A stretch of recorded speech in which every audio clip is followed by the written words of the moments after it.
Cody, where are we? Finish line shoot of the High Lonesome 100. Just about to get my buckle. I'm crying.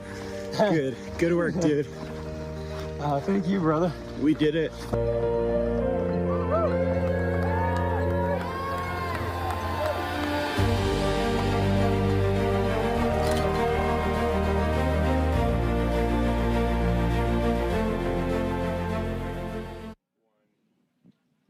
Hello, everyone. This is Mountain Outpost. We are reporting live from the High Lonesome 100 finish line.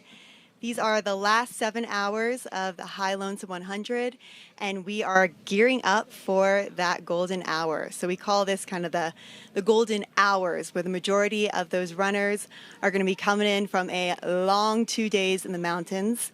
I'm Jeanette Lachevsky, and I'm joined by Becca Orig. And we are here for the next 7 hours to get to honor these athletes coming through and getting to support them as they cross the finish line, and we get to all celebrate their successes together. So we're really excited to be here, and we're excited to have you all here too.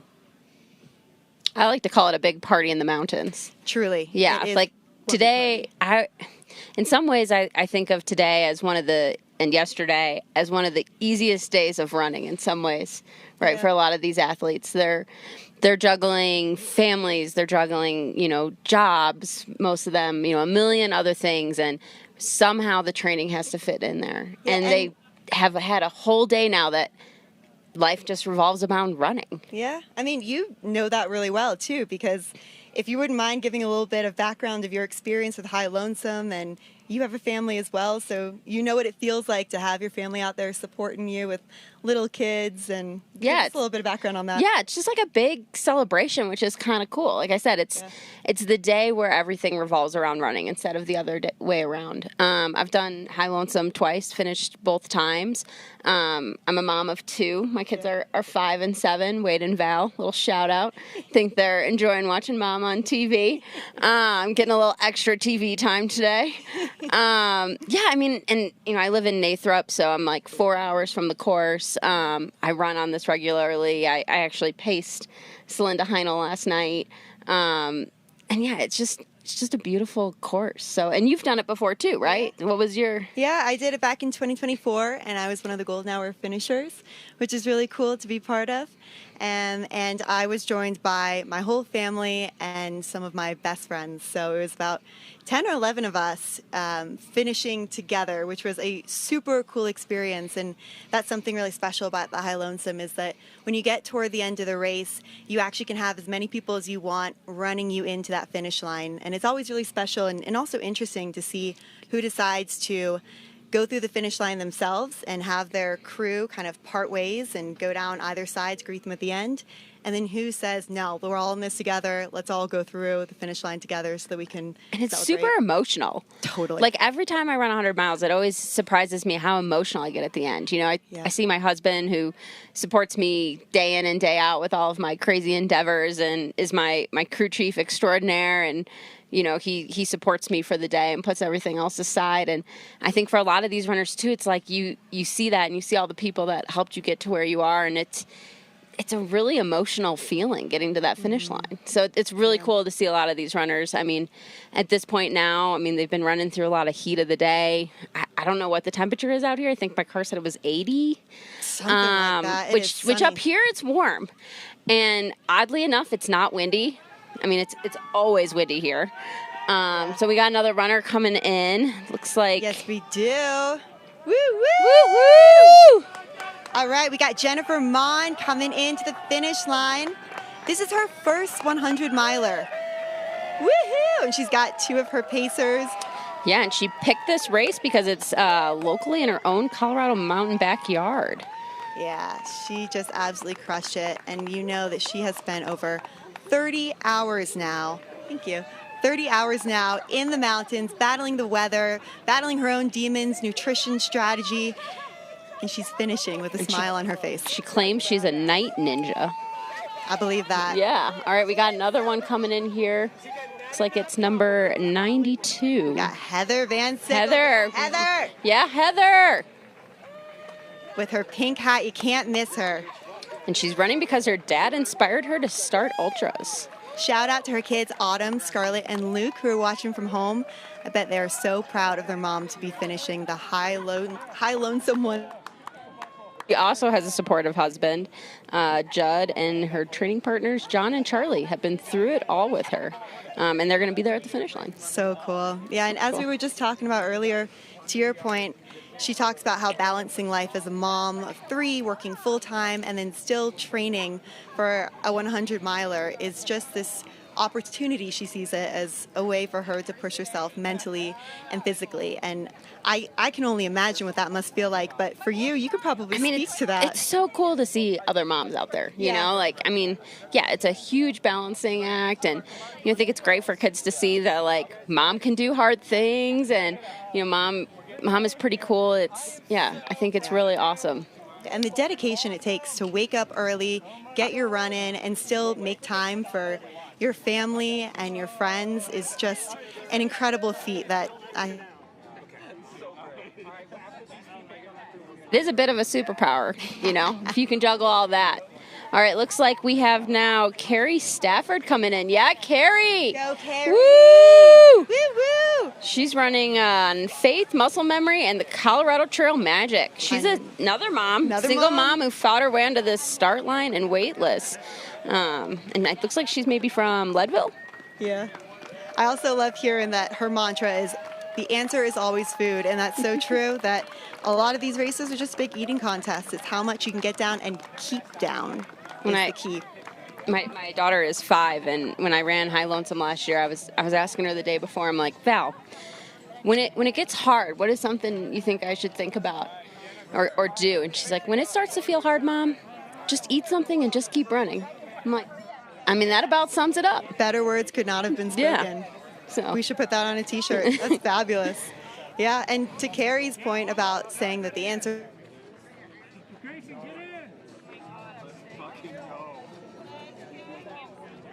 No, you can.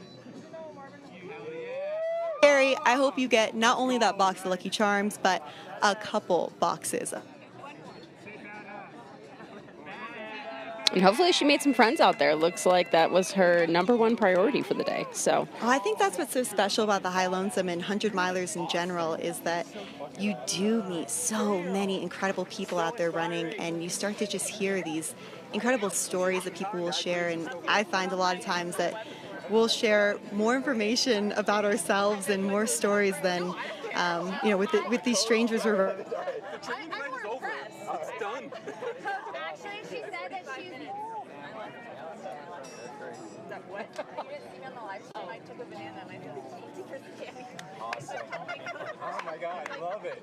yeah, I think like a lot of times when you're like running with someone too, they kind of like let their guard down a little bit, right? 100%. And you really get to kind of get to know them really well. Yeah, I agree. I mean, it's such a physically taxing race, but it's also emotionally taxing. And I think that there's something really powerful about that human connection out there that gets you sharing stories that you hadn't shared before and gets you connecting with people in a way that is something really special and unique that you don't get very often in your day-to-day life. It's very cool. It is very cool. So you were saying before that you finished High Lonesome a couple years ago. So you know what these runners are kind of going through right now. They're in the heat, right? They're trying to cool off. They've been out all night long. Yeah, I mean they're in the heat right now. Beautiful evening. Yeah, and I was told that there wasn't even that much wind, which is a really big factor, so that was fabulous. Yesterday, I did see that the runners got a little bit of a storm overhead. I saw some rain jackets be put on and a little bit of rain come down, but honestly, I think it really just cooled things off and made it a little bit easier for the runners to cool down their temperatures internally and make sure that they could just re-strategize and figure out what they needed moving in to the night portion and then into the next morning. So today, having it be such a beautiful it's morning. gorgeous. I mean, there's a couple clouds in the sky, but they are big, puffy cumulus clouds like you would see in the Disney movie Hercules. Like, it is just beautiful outside right now. The vibes are super high at the finish line, and as a runner right now, coming into the finish line, whether you are half mile out, 1 mile out, 3 miles out, knowing that your people are waiting for you at the finish line, seeing such a beautiful day after going through potentially a really challenging evening, you gotta think that, okay, the vibes are high, you can get there, you're going to make it. And that's a really exciting feeling. And it definitely just brings this energy that these runners will muster up even from the depths of places that they didn't know that they could be able to muster this energy after having gone through so many challenges and adversity as they made their way through 100 miles. Yeah, looks like we got Laura Cortez here now, coming in on her last little stretch through this field. Looks like Laura lives right down the road. Yeah, she's tackling her first 100-miler, which is quite the 100-miler to be tackling for the first time. High Lonesome. Yeah, looks like her 50K debut was at Dead Horse, which, whew, that's a challenging course in a lot of ways. It can be really hot. It can be really hot, and that slick rock kind of feels like running on concrete a little bit. Out there in the desert, it's in Moab, Utah, and it definitely, it's a qualifier for the High Lonesome. It's a 50-miler. I think there's actually maybe a 50K as well for that one. I did the 50-miler for my qualifying race for High Lonesome in 2022, actually. So that's what I did for my qualifying. Oh, yeah, it's a good one. Too. It's a good one. Yeah, and it looks like she was doing it because of the enchiladas.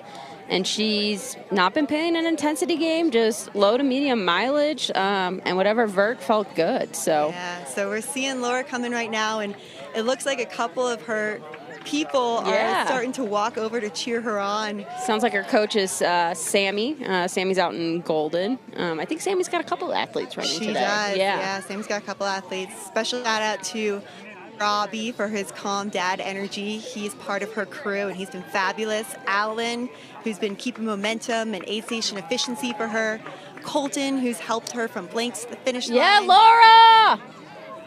You're doing it! She is smiling. So strong. She looks so happy. Get it! Wow, it is hard not to cheer for the runners right now. So we apologize if it gets a little bit loud on the live stream. We'll keep it tame. We won't be woohoo girls. We'll try. We'll try. Yeah. No promises on that one. And there we go. What a great feeling. Yeah, and coming into that finish.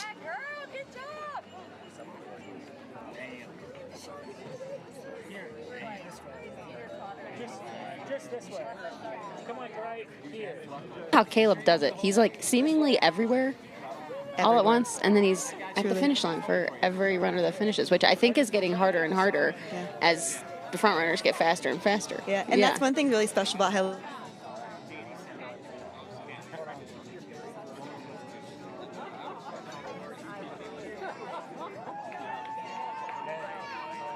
must be Ben. Woo! Yeah, Ben. Yeah, Ben. This is Ben Wells from Golden. He is a dear friend and an incredible runner. So exciting to see him finish so strong. He is one of the happiest, smiliest people you've ever met. Absolutely deserves such a strong finish. Very cool. So he actually got into the High Lonesome off of the wait list only very recently, as of maybe a week or two ago. And so he's been kind of training in the mountains. I've been watching his Strava, and he's been doing some big runs out there. But he wasn't quite sure if he was actually going to be running High Lonesome until not that long ago. That's got to be so hard. I know. Like to train for a race you don't know if you're going to get into. And then to finish. And I mean to finish quite quickly. Yeah. I mean, you know, it's only 12:30. Yeah, he finished in 30 hours and 35 minutes. Yeah, that's pretty quick. That is nothing to knock. Yeah. That is impressive. So the cutoff time, just for anyone joining, is 37 hours for the High Lonesome race. That's 7 p.m. Mountain Time.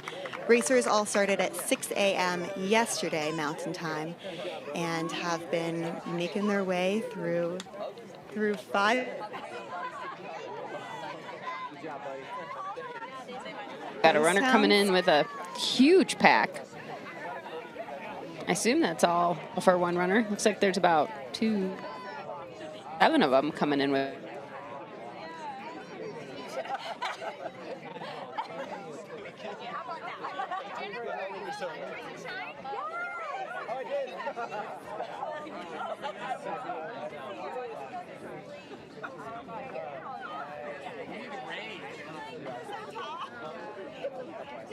Jennifer, you don't you barely come in. What's the go for a recovery?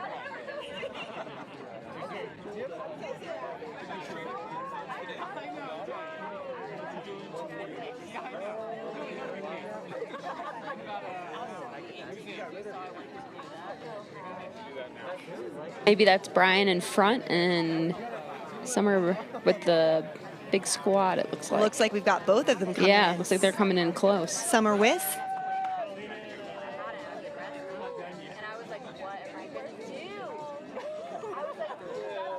Brian looks like he's a veteran ultra runner who doesn't just do these races. He actively seeks them out because he loves to suffer.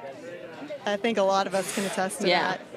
What's really cool for Summer, though, is this is actually her first time at High Lonesome. She's volunteered at Hancock last year, and then she earned a lottery spot last year, which got her into High Lonesome this year. Her first time at High, going through.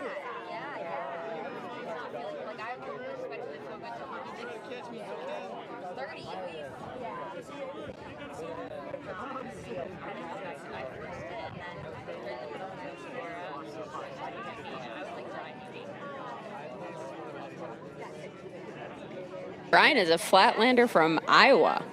Brian! Yeah, Brian. Woo! Looks like he's done hill repeats, stair stepper work, and a lot of heat training in the hottest part of the day, which I know they say that can be the next best thing to training at altitude is training in the heat in the middle of the day. God, that's so impressive. See some flatlanders out here. I know I did a lot of that before my first High Lonesome. Not necessarily by choice, but because that's what worked out with life. I don't know if that's ever by choice. Little nap time laps. So it looks like this is Summer. Yes, Summer. She's got a huge squad. Look at this at badass that. girls group. Lots of glitter going on there. So cool to see. Super cool. For those of you also joining in and maybe are learning a little bit about the High Lonesome, a special part about the High Lonesome 100 is that it is a true 50-50 gender split. 50%. Actually, the reason why I did my first.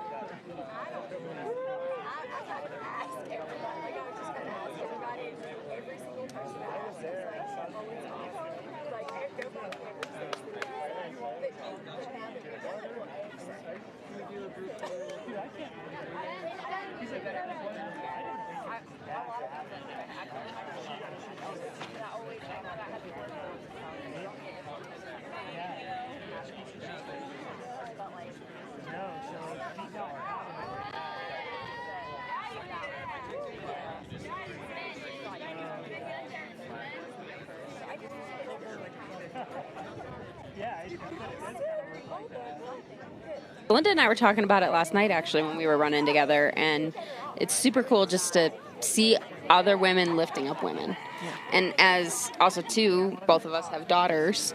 How just cool. you. Yeah, well, Celinda does. Sorry, Celinda has a daughter.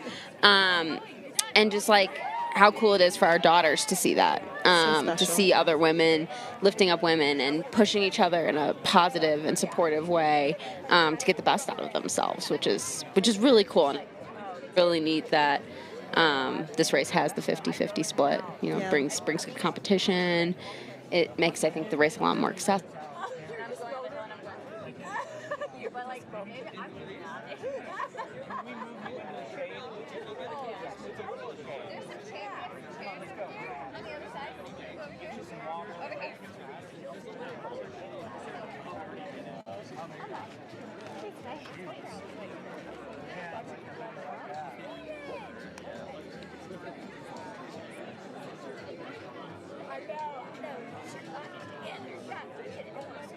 That finishes through, like, can we just talk about that for a minute too? Like, I mean, these runners have just run almost 100 miles and they're finishing it through a field. And like, this is not a field with like a trail on it. Like, you know, you're running or going over uneven.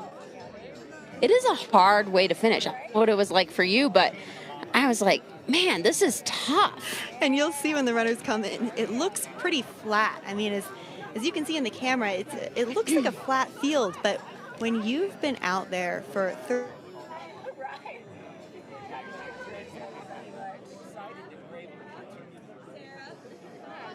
rock or pebble or divot or anything is a recipe for disaster and an absolute ankle breaker. And so you're so right. You see this field and you're just thinking, oh, this is a great way to finish because it looks so flat and even.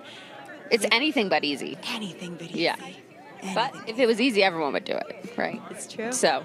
And that's what makes, another reason makes this race so special. It's hard because it's supposed to be hard. Yeah, for sure. Just to give a little bit of context for the race for some of the new people who are joining and want to learn a little bit about what the high lonesome terrain looks like. Aside from just the field, it is a 66% single track, 27% mining roads, 3% gravel road, and 4% paved. So it's a mix of technical alpine and fast forest sections. You've got the CDT that you're running on for many, many miles, as a lot of tough terrain, and then also some really nice flowy single track. Absolutely beautiful everywhere you look.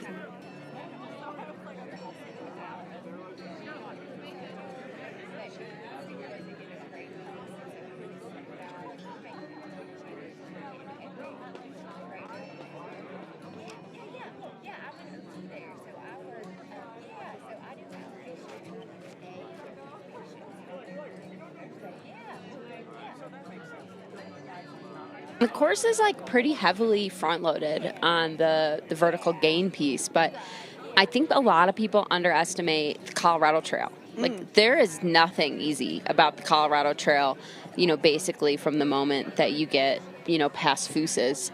I mean, you have to work for every bit of that. It doesn't look hard on paper. Like when you look at, you know, the elevation profile, you know, it looks like something that you should be able to move very quickly on. Doesn't, you know, look like it has nearly as much gain as the rest of the course. But, I mean, the Colorado Trail keeps you honest. I mean, it is some of the hardest trails, I think, in Colorado in some ways because if you're not going, you know, down, you're going up. A lot of sections of it are a little bit rocky. Yeah. There is parts that are like smooth, buttery single track. But I mean, the Colorado Trail is challenging. And then to put that at the end of the race after having done, you know, the majority of the gain and being out all day and all night, to come and do that in the heat on top of it, it's hard. When you reflect on the 2 years that you've done it and you're thinking about, you know, being on that Colorado Trail and all the terrain that you've endured, what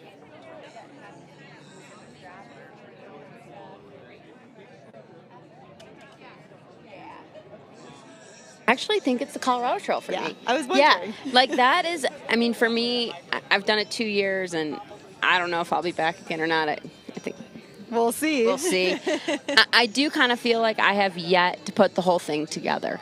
You know, I have yet to show up as my best self on the Colorado Trail because it is really hard. And, you know, for some runners, it's you know, nighttime, so that can be a challenging, just like time of day to kind of push through. And so, like, yeah, I think it, you know, it's beautiful, but it's beautiful in a different way, right? It's also challenging your muscles a lot because instead of doing, you know, you started out and you have that really long climb up Little Browns, right? Mm-hmm. Or you have like the long climb up Laws Pass. The Colorado Trail is kind of like short little punch. That can be challenging. Put it together. And I think also, too, for a lot of runners, they're maybe not eating that much, too, right? Like, it gets to be hard to eat at that stage of the game. So that adds a whole nother layer to it, right? You're maybe doing this on very few calories or maybe dealing with some things along the way, troubleshooting. Yeah. So it makes it challenging. What was the hardest part for you? Oof, I would say the divide section. I was there overnight, and luckily we did have good weather, so there were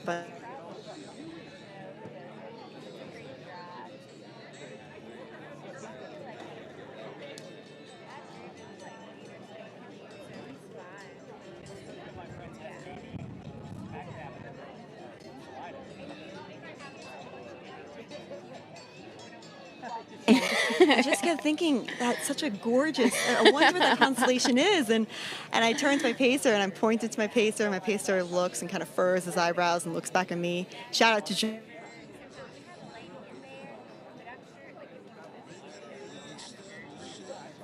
And I just started bawling because the whole time I was thinking that there's no way I could be going up that high into the sky. What are we going into space? It is I just started cool. crying. It is cool to stop and look around and see the headlamps. It's a really gorgeous, gorgeous view. Very challenging mental moment too, though. Yeah, to see where you're going. Yeah. We were doing a lot of that last night, looking around and seeing all the headlamps. Yeah, you neat were to up there see. last night. Yeah, we were. I was doing the Colorado Trail with Celinda. I went from Monarch to the finish with her. So So what did you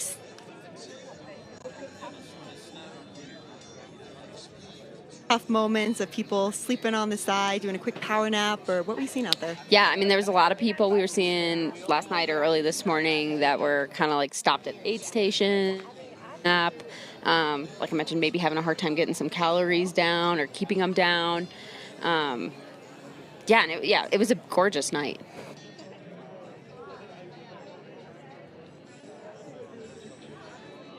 Yeah, and I mean, the stars last night were unreal. The Dipper was out. It was really cool to see. So yeah, it was a gorgeous evening. But And so going no, I started at Monarch. you started at Monarch. Yeah, okay. so I did start at Monarch, down the steep section to Fusa's. Tried to make some good time on the road. And then, went through the whole Colorado Trail section, all the way to the finish. So Monarch's aid stations themed Christmas in July. oh, and they had pizza up there last night. I don't know if they're still making pizza, but Shout out to Sam. Sam's the one who makes all that great pizza that started at 10 p.m. for until $1, Yeah. sign me up. Unreal. So So I don't know how cool. many runners were actually getting it down at that point. And that's what's so hard is Monarch actually still sits at a very high altitude. It's a little over 11,000 feet. And so it's a tough one for runners, even when they're descending down from the previous aid station, Purgatory, they're still going to be at a high altitude trying to troubleshoot what's going on with their race strategy and, most importantly, their nutrition. Yeah, and you just got to get lower at that point, And it was interesting last night. It was quite warm Was at it? the top of Monarch. I mean, most of us hanging out were in shorts while we were waiting. Was that good, you think, for the runners, or was that difficult? I mean, I think it was okay. I mean, it wasn't overly warm, but then, the Colorado Trail, you're kind of like dipping down and popping back up. It was chilly. Yeah. But it was nice that there was I think a lot of runners yesterday were appreciating some of the rain. Living up here, it's been so dry. And the Colorado Trail has been so dusty, so loose, like all of these trails here. So it was really great that there was some rain, I think. Yeah. It wasn't so dusty last night. It was a little bit tacky. We were saying like it almost kind of felt like we were running a little bit more in like a rainforest. So That's kind of cool. Yeah, it was nice. I'd say earlier in July, out in Salida, BV, it was a little bit smoky too, and it was making us all a little bit nervous with the Willow Fire about an hour up north near Leadville, and then we had a few other really big, the Aspen Acre Fire that was a little bit down southeast. We had quite a few fires kind of surrounding us, and eventually the smoke started to settle into our area. So Yeah, it was bad. it was a little nerve-wracking, yeah, and tough for the runners to kind of get in some of those last runs without sacrificing their lungs and trying to kind of mentally figure out what would be their best strategy for moving into these last few weeks of just preparing for the High Lonesome. Or questioning if the race was even going to happen. Truly. To be honest. I mean, they had to cancel the, Silver Rush 50 mile in Leadville. Yeah. But, I mean, skies cleared up and, it's been a beautiful couple of days. So, Yeah. I mean, look at that view on the live stream. It's just absolutely stunning. That hill is also tough. I mean, I run these roads frequently, not with 90-something miles on my legs. And, I mean, that hill is just steep. I mean, it's steep at mile 4. It's steep at mile, 94. So, I mean, this runner looks like they're moving pretty good. It's just this...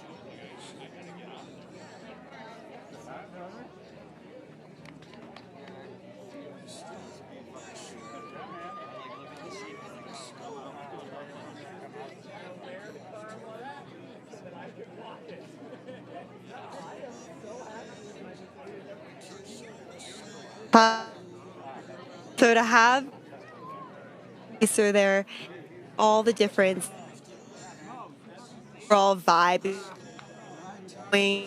Just keep reminding yourself that you are so close. And it's hard because you go past like the hot springs, right? So you've got like people going down a water slide. You hear like music going, like, and you're like, I just want to be done at this point. Like, I want to be in the hot springs, not running past them. Yeah, a lot of people call that swear hill because that's just the moment when you get the most people in the race going, what the F is going on? Swearing their way up this hill as they make their way to the finish line. Although we were joking, we almost think that last little descent of single track before you get to the gravel road, we almost think that in some ways that descent should be called Swear Hill, because that descent that these runners are doing to get off the single track, it is steep, it is loose, it is rocky. It's like one little last like punch in the gut, you know, before you go and you grind out some road miles and then you go up Swear Hill. Yeah, it's actually a very spicy part of the trail where you're descending pretty quickly, and there's just a lot of technical terrain besides roots. You're getting a lot of big rocks, and your legs are just not what they usually are. So you get a lot of runners who are kind of like little baby giraffes going down. That's what I called it. Yeah. Spicy little area. And then you finally come out of the forest, and exactly what you said. You're on this flat paved road for a hot second. You know, maybe, what would you say, like a quarter of a mile to half a mile until you start descending again. But you're going past those hot springs, and you're seeing everyone having a good time and relaxing. Yeah. And it just... Probably having a beer. I think, you know, a lot of these runners are probably ready for something not sugary. Yeah. You know, something to be said for like that cool, crisp taste of a beer at this point. We've been reading in a lot of the surveys that most of the runners who come across and talk about what they're looking forward to at the finish line, aside from seeing their people, a good majority of them have said, we just want a piece of pizza.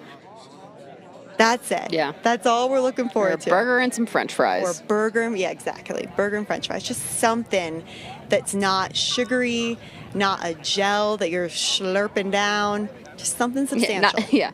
Shout out to Maurten, but is not Maurten. Maurten's been fantastic throughout this race. They're one of our sponsors, and they have been at every single aid station that's a full aid station, providing all different types of nutrition for these runners and keeping them back in the game as they try to figure out, you know, what works for them, what they can get down and keep down. Something really nice about Maurten is that it is flavorless, so that helps with the flavor fatigue that a lot of runners experience after 30 hours of trying to ingest way more than they ever would have wanted to in calories as they're going through high elevation. I'm a big fan of the toothbrush. You know, the midnight brush your teeth. We saw a lot of toothbrushes at Monarch, and I think... big fan. Yeah, I think those who maybe haven't been in the ultra running scene for very long or haven't done a 100-miler, maybe questioning of all things that you could be doing at an aid station, why would you be brushing your teeth? Shouldn't you be, you know, focusing on some other strategy or getting your nutrition in? And what we've seen is that just brushing your teeth can be such a mood boost and give you this energy of feeling fresh again, kind of like putting on a fresh t-shirt or new shoes. Being able to brush your teeth and just have a fresh taste again in your mouth and eliminate some of that, again, flavor fatigue makes a world of difference. I think we've got, is it Melissa Quinn coming up next year? Looks like she's approaching. Oh, she's picking up some people. Looks like we've got Melissa Quinn on her way, making her way through with her crew and pacers.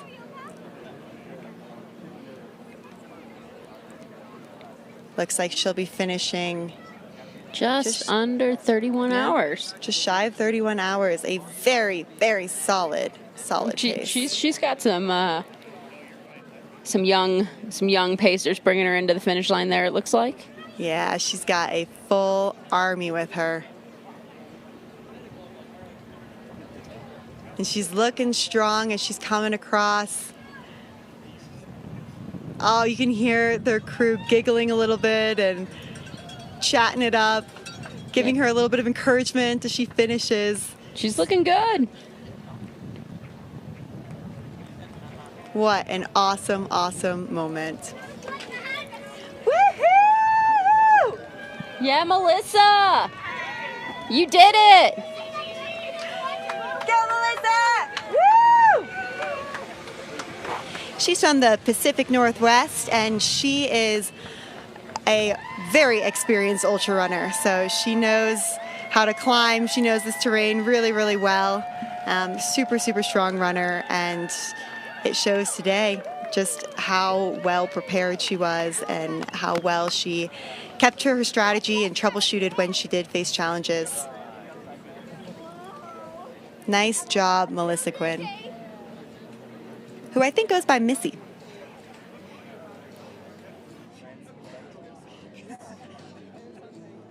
So you can see to the left of the screen, there's a couple tents set up, and we've got some of our sponsors like Osprey and Maurten who have set up tents, and we have a bunch of food at the finish line and lots of fun little tchotchke items for some of the runners and their families and the rest of the community who came out to support them, to check out, hang out. It's a good bit of a party.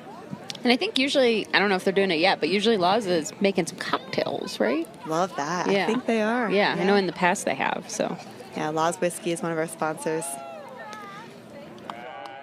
And what's cool about this race is every single runner who toes the start line will get a bottle of Laws Whiskey with the engravement of the High Lonesome emblem on it. I know, my husband's always trying to drink mine.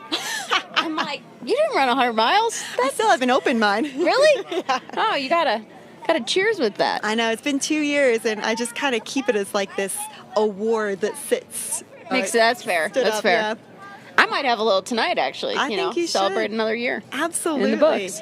And it is good whiskey, I've been told, so I am missing out right now. You are incentivizing me to think maybe I should. Little front porch hanging. Yeah. Maybe try one of those cocktails that they're whipping up over there. Yeah, exactly. It feels like it should be like 5 o'clock at night right now. It's so. 5 o'clock somewhere, yeah, isn't it? exactly. So it looks like we've got a few runners who are coming in soon. We've got Paige Ingram, who's about 15 minutes out, Erica Rackley, who's an estimated 22 minutes out, and then Joel Thompson, who is about 40 minutes out. So they are on that swear hill that we were talking about, just beginning that grind. There's a bunch of cars that, as I was pulling into the finish line, are going back and forth, and some of them are part of the High Lonesome. Some of them, as you said, are going to the hot springs over there. And when they see their runners or see any of these runners in the race, a lot of people will roll down their windows and hoot and holler at them, give them a shout out, play loud music, and it's just, again, another great mood boost for such a tough last section of the race. Yeah. And it's also kind of tough, too, because, like, there's a couple of, like, tight turns, I feel like, going up that hill. So, like, as a runner, you kind of almost on some of it, like, want to hop between, like, the left side and the right side of the road just to be safe and, like, see what's coming, which can be hard to make your runner do, after they've run 90-something miles, be like, all right, let's, quick dash to the other side. Hobble to the left. Yeah, hobble to the right. So, yeah, I mean, that can make it challenging, too, because, like you said, not everyone, knows about the racers. They're crewing the race, so you want to be safe. Yeah, and we've got some just amazing volunteers who are making sure that the runners have the markings that they need so that they can easily navigate the race and do it in an efficient way. And the volunteers are so amazing. Fantastic. Yeah, just making sure that the runners are safe in every way that they possibly can be. And I don't know what the percentage is, but, like, so many of them are, like, repeat volunteers. Like, They do it, year and year again, which is pretty cool. That's a really good point. Yeah, and part of volunteering gives you an opportunity to put in for the lottery, gives you a higher chance of getting into High Lonesome. So every single year there's over 400 volunteer spots available, and it's a really cool opportunity to be part of such a special event, and then also a great opportunity for you to get your name into the High Lonesome lottery. Yeah, not only do you get, like, extra tickets as a volunteer, but they also, like, raffle off some spots just for volunteers. So, like, tomorrow, I volunteered, actually. I marked some of the course. I actually marked from the start to Raspberry on Thursday.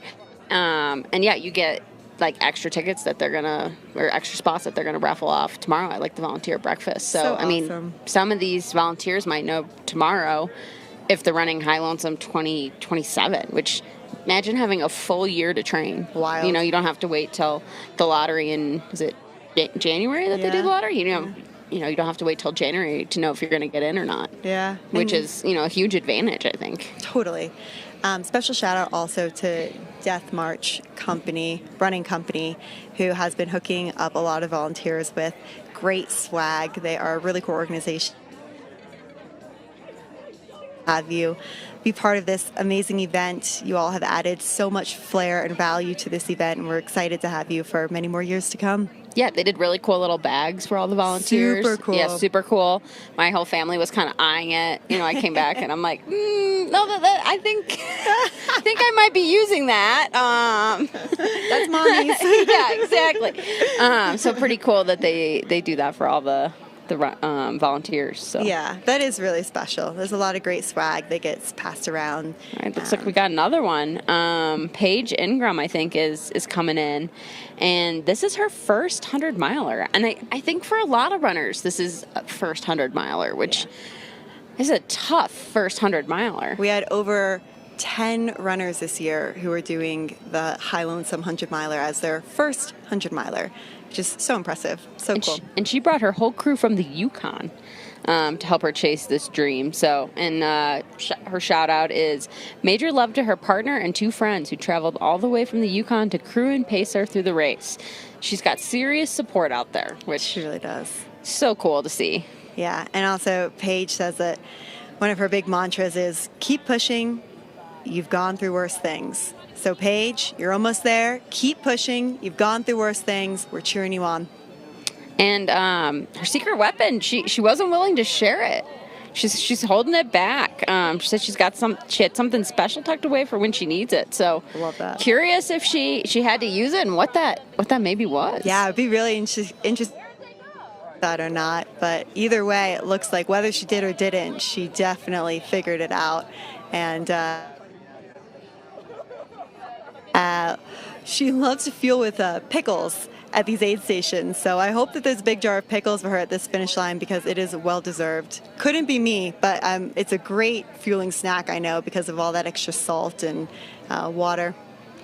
Yeah, and she's going to go straight to food and sleep once she crosses that line. And, you know, that's an interesting one, the sleep piece. You know, I think you spend a lot of time thinking about how nice it's going to be to sleep when you're done. But then when you finish, when you stop moving your body, sleep is hard. You can't sleep. Yeah. You always have a horrible night's sleep. Yeah, Paige. All right. Her crew is so hyped for her. Look at that party shirt. Yeah, Paige. But yeah, I mean, and plus too, like, you know, you've been taking in just copious amounts of caffeine too, sugar. right? And sugar. And your body's just aching, you know. Aching. You finally rest your body and start to recognize all of the pain that your body.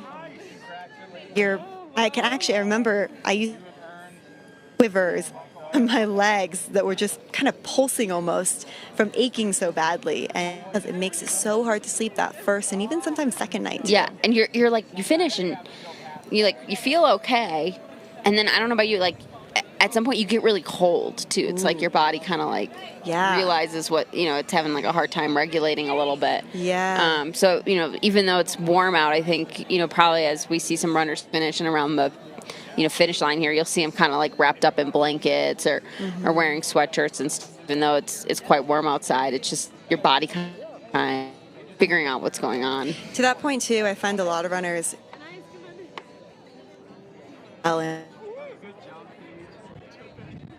a lot of times it's hard to. You've been thinking about that burger and you've been describing it in your mind and to people you're running with meticulously, and you finally get to the finish and don't have an appetite, and it takes a little bit of time to get that back. But I will say about at least 2 days later, you are ravenous for the next few days, just trying your body, and sleep also starts to hit. All right, looks like we got a couple. Sounds like this next runner is maybe Neil. We got Neil and both Madeline coming in. Awesome. Neil is a veteran of He's done the Sawatch ascent at High Lonesome course, so it is.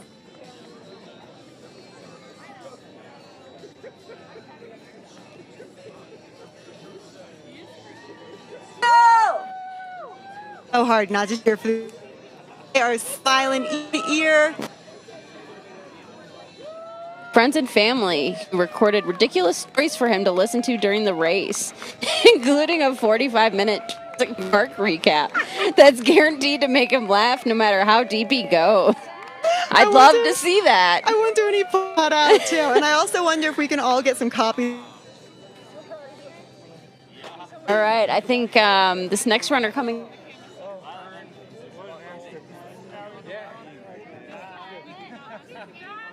Okay, 50 miler in 2021. Challenge ever since. Madeline. Madeline, you did it! Did it! Everything she has. Dad are all day and chased her from Hancock. Yes. Well done.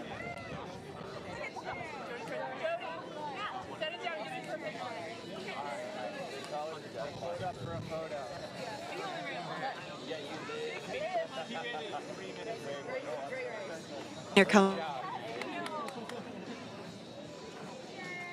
such a powerful runner.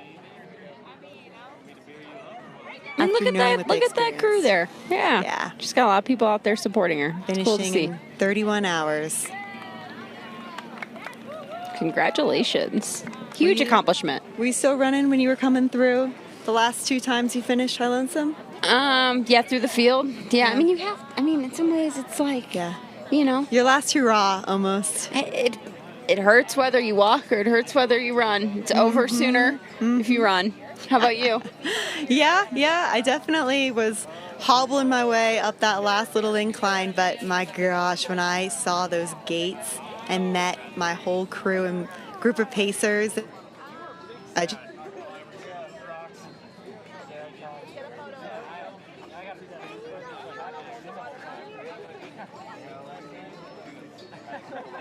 jogged our way through.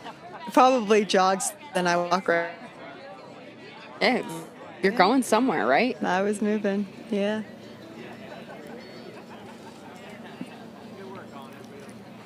Okay, and you can see some more runners are still out there in the field. They are making their way. That blanks there coming down the road, or Yeah, it looks like it could be blanks or actually the finish. No, I think you're thanks. Cut off thanks. So all runners have 50 minutes to go through habit. Have I can. else. It is kind of a punch. Yeah. Go or hard to find. A lot of pretty Osprey, you know. I think aspens in summertime are a little, they're really beautiful green. They're going through a couple aspen groves, a couple meadows, maybe some views along the way. It definitely starts to trend. The Colorado Trail starts to trend a little more downhill generally after blank. No, it's gonna make you work forever. Final.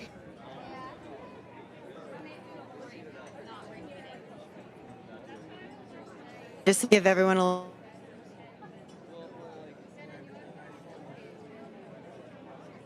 35 mile.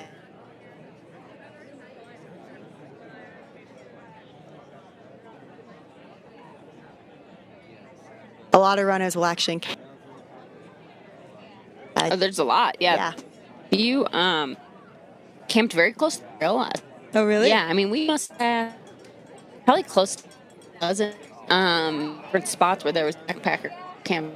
Chat with them at all, or I hope they were cheer you sleeping. I hope we didn't wake them up, but that must have been an eerie for them to not know what the heck's going on outside.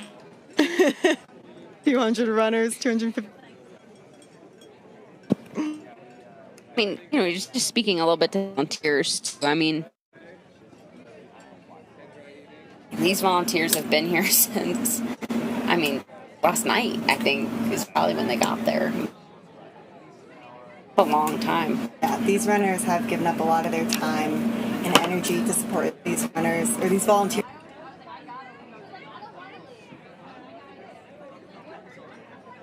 Over and over again. When any runner comes, exactly what they need. There's a aid station volunteer that's dedicated filling up the water for that runner, making sure that rag, ice to put all over the runner where they need it most.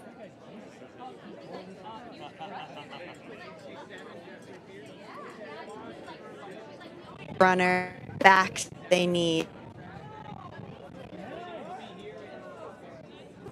What's your favorite aid stations? It's pancakes and maple syrup. That just goes down so well, especially if I dunk it in the maple syrup, swirl it around a little bit, and then just piece it out. It's just hitting the spot every single time. What about you? Love that. I love a pocket pancake. Love a pocket pancake. Yeah, I was rocking some pocket waffles last night. Big fan of the tater tots. Those are good. The potato. And the salt on them. Good watermelons. Another watermelon. Great snack. The oranges can be good in the middle of the heat. And the Asian volunteers just have such a variety of food that create all of these runners have more and then have more action. Not just not follow and or quenches. Yeah. And pizza like that, mom. Bacon's kind of nice because it's like salty and kind of chewy. Sometimes cash. A hot. I can't do the. I like to, gummy bears, or the Nerd Cluster, super popular right now, or some Starburst gummies, and I mix some cashews in there, and it's kind of a delightful little mix. I like that. Yeah, that's awesome. It's a really important factor to think about, and a lot of the runners, as part of their training, all the runners make sure to train right nutrition too. Figure out what them at what point. About 10 miles and start having a little bit of flavor, if learning what that looks. And I know I did a lot of gummy work. Yep. And I put there for 5 gummy Ziploc bag and write on, this is how many calories, this is how many, and it really, here's how much I need when, here's what's in everything, so that I can just kind of eliminate some of that decision paralysis too, and just know, okay, this is what I'm going to do. And the gummies are nice too. We were doing a lot of those last night, because it can be easy to wrap your mind around eating one gummy, right? Or you can kind of let it sit in your mouth a little bit and just kind of slow drip some calories in. It can be nice for that too. Yeah, it's good to have options. Point. Yeah. Yeah, I completely agree. And it is funny, when you have a gummy worm just, in regular daily life, or a pancake and a waffle. Yeah, they're them. But when you are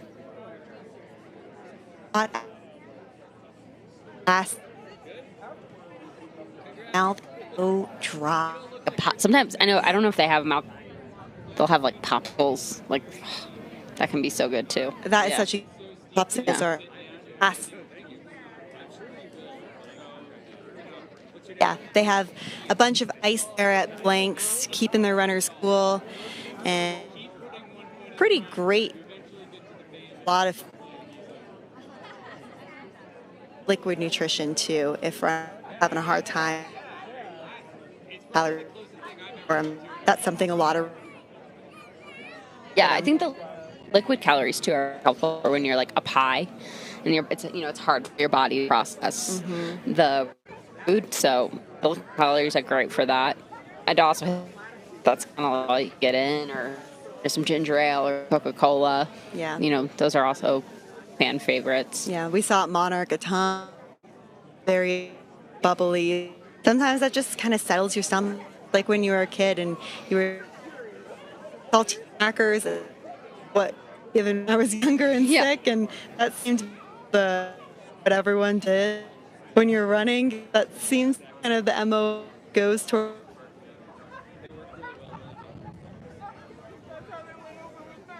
Definitely looking toasty. Yeah, it looks like all of the volunteers have their hats on and are covering themselves in the sun. We've got one run. But they're choosing to use poles in this section. You'll see some runners choose poles and some of them don't.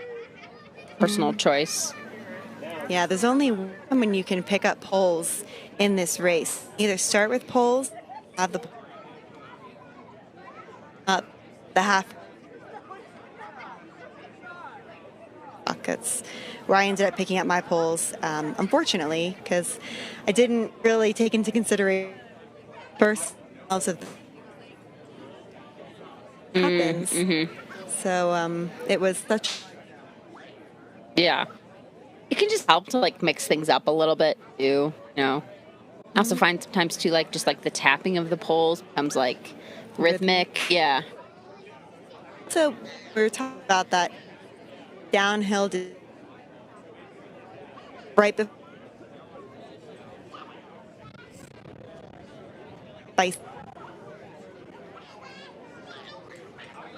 rocks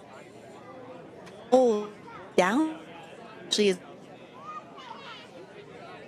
just have heavy legs, a little bit of a lot of times those give them a lot of.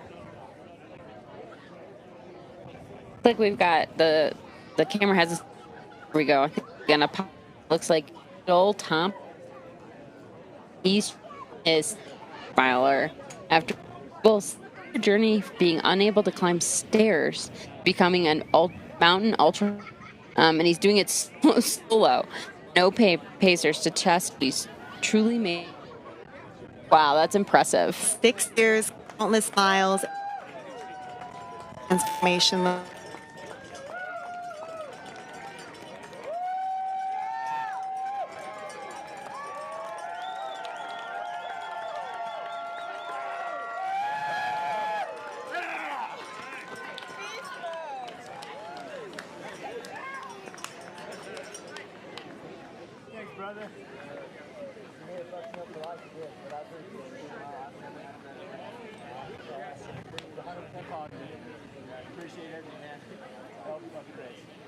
Goal. Did it. Altitude. Out. Did this whole thing solo. It's tough. Have you ever 100-mile pacers? I've done a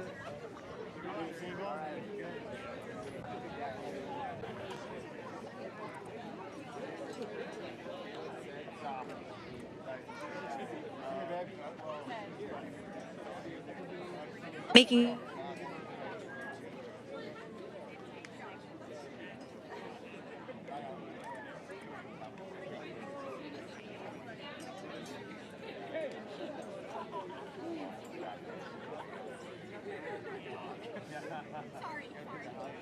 Be honest with them.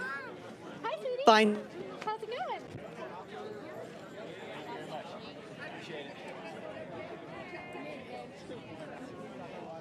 Vibes. Yeah. I'm now acclimated to 6,070 feet. When the race started, I was only at 2,000. It worked. Like good opportunity. How You see, like, casual. to I'd yeah, pretty much, but yeah, but you know, I know we have to. I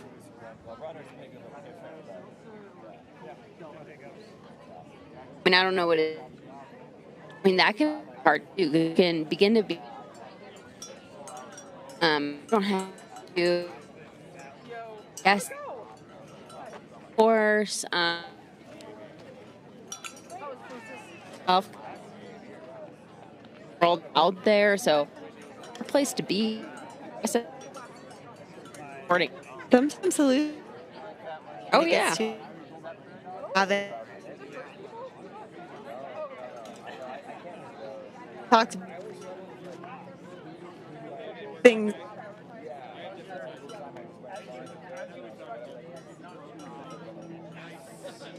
Hundred squirrels running past in front of me, and I was panic. Rolling.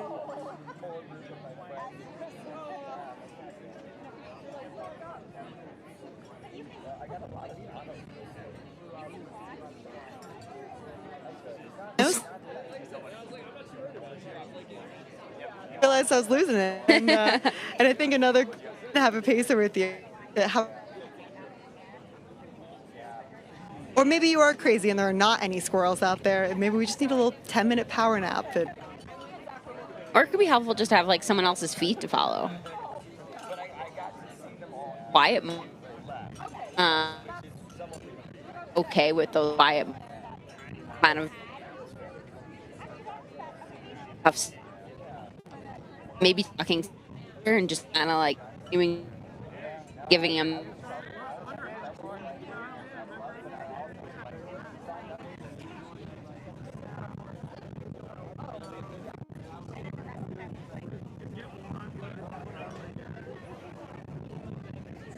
Happy.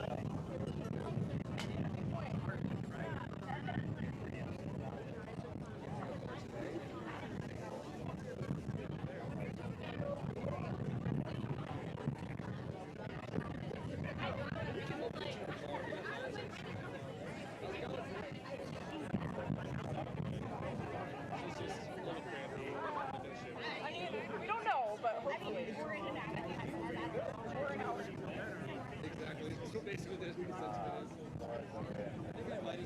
Like, when was the last time you ate something? Totally. Like, you know, I know this is, but like maybe try, or how does it sound? Or, you know, when we get to this age, you maybe want to someone else kind of throw out some here to say.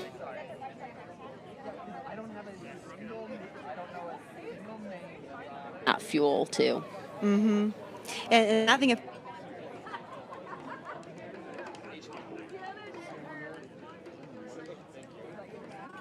something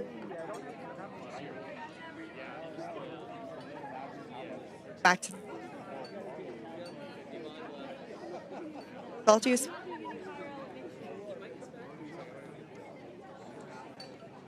I'm also a big fan of the broth and stuff, which weird eyes people they're like, you broth in a flask. I'm That like, is interesting. yeah, 'cause off a little bit, you can get your run salt.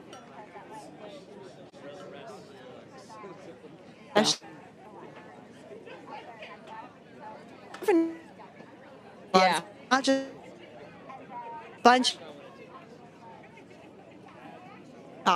it'd be a little Coca-Cola broth and Whatever who knows gives you what that else. oomph. Maurten. Yeah. Whatever gives you that oomph.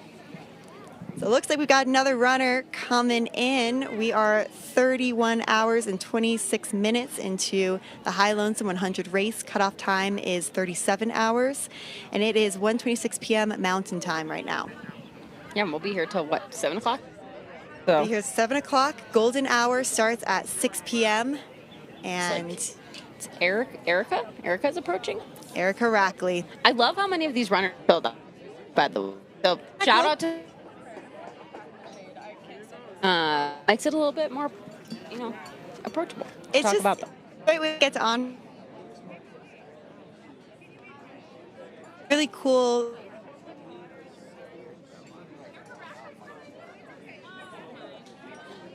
Really fun. We all know that without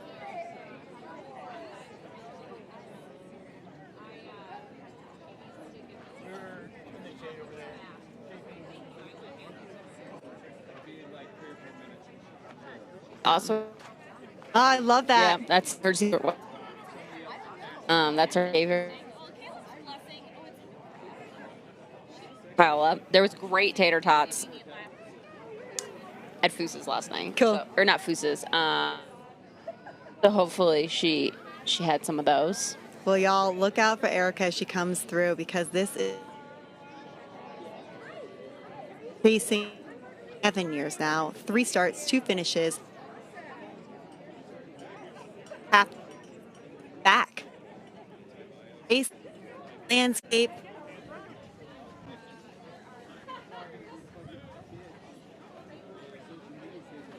You can see your crew out there cheering. Summit County local, so not.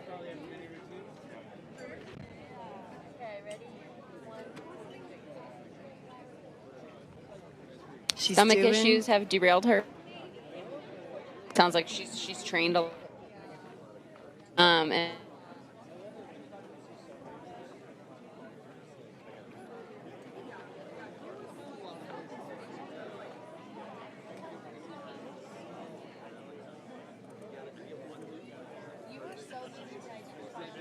George's runners are all How are you? Good.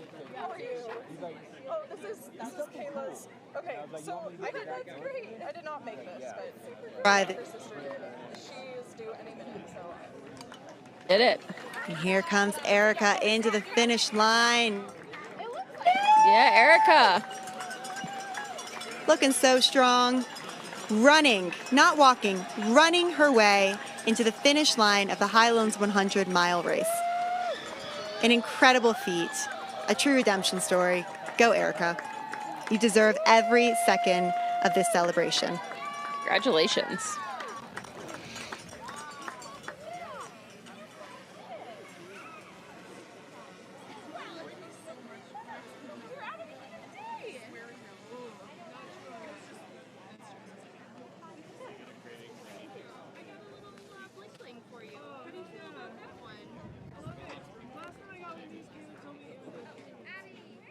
It's like MLM, yeah. It automatically signs you up for the race next year, so good luck.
How did that feel from last time? Wait. Oh,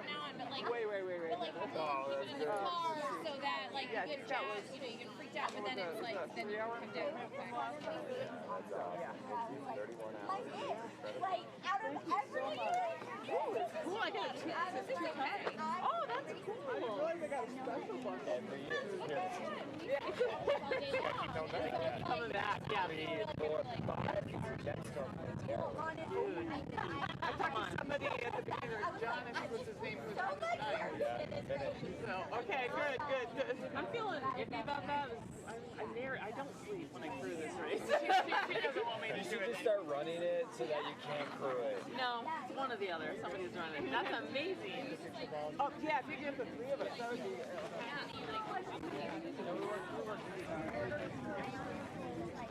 So proud of you.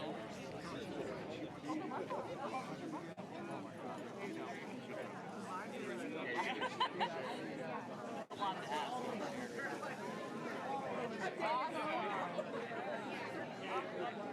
Take it back off.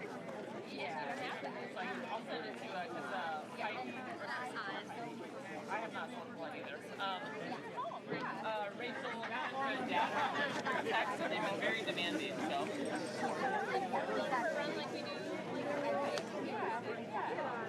Thank you so much. I'll be very happy. Yeah, and I think A lot of the life. Yeah, she's giving me a lot of time stamps. You're on it, yeah. She's like 11:05. Heidi. I'm like, dude, what are you doing? And she's like, you're like, don't you have children? Right. Don't you have like 4 kids? Oh my gosh, amazing. Okay, what do you need? Do you need some?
Read the last page.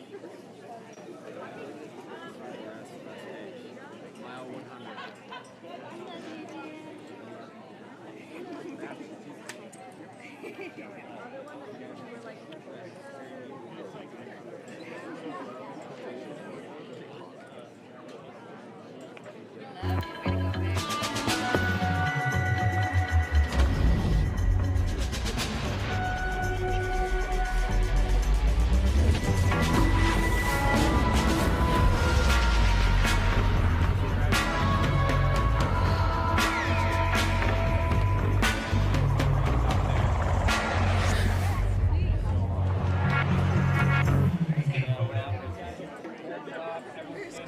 7,000 feet is more than just a running store.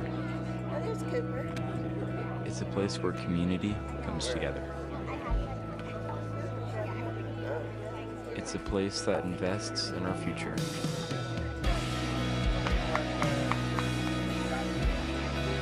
It's a place for everyone.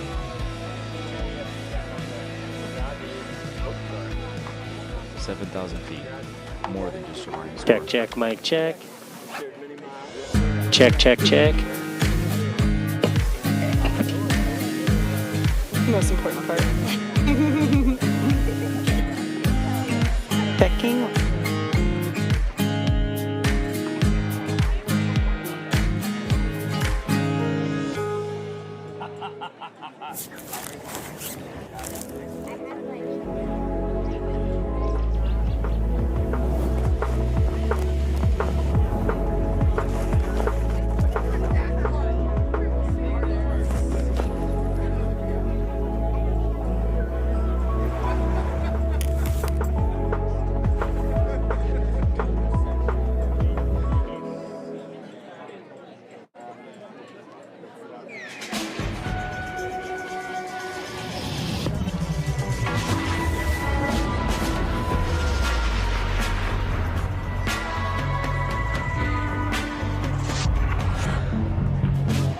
And we're back. Sounds like we had a little bit of technical difficulty with the mic. We got Jeffrey Pierce pacing history at 67, 1 week before his 68th birthday. He's going for what could be the oldest finish ever at High Lonesome. Yeah. I gotta take his word for it. 67 years old. He'll be 68 in 1 week. We have been tracking him all throughout the past 2 days. He has done amazing. He's a former professional cyclist, which is really cool. And he rode for the 1986 Tour de France with the 7-Eleven team. And now he is taking that anything is possible mentality and turning it into trail running. And my gosh, Jeffrey really are an incredible, incredible athlete. Well, and not only is he finishing, but he's finishing in 31 and a half hours. Yeah, like smiling, running. Yeah, look at him with his family. Yeah, couldn't ask for a better finish. Looks like he could do more. We should ask Jeffrey, how many more miles do you want to do? How many more miles can you do? Yeah, he's looking to finish with a few hours to spare, and you definitely did that. You finished with 5.5 hours to spare, Jeff. Incredible. Happy early birthday. You deserve all of the success right now. It is really cool to see family at that finish line. And he's also not only finishing with his kids, but he's also got his grandkid too, which is super cool. Wow, 3 generations out there supporting. All right, let's grab us a tire and give him a second. Yeah. Big love to his brother Marty, too, who flew in from Georgia.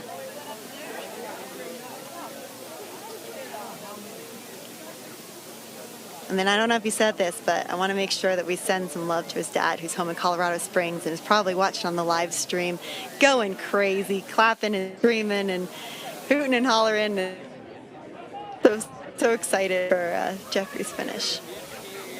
He's moving pretty good. Yeah.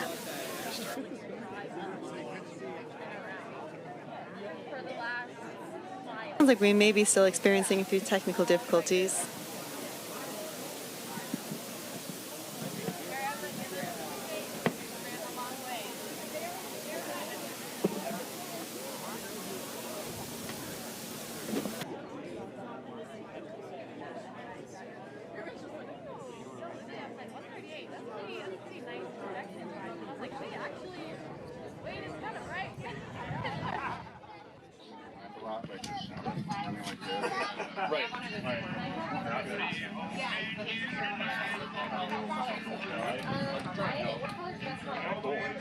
Appreciate your help. Enjoy. Her recommendation.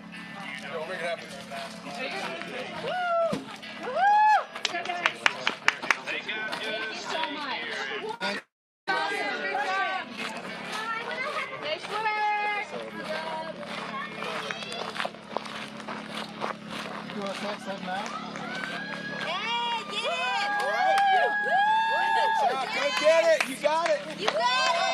Keep moving! Keep moving! Yeah! Alright, steady pace. You got it.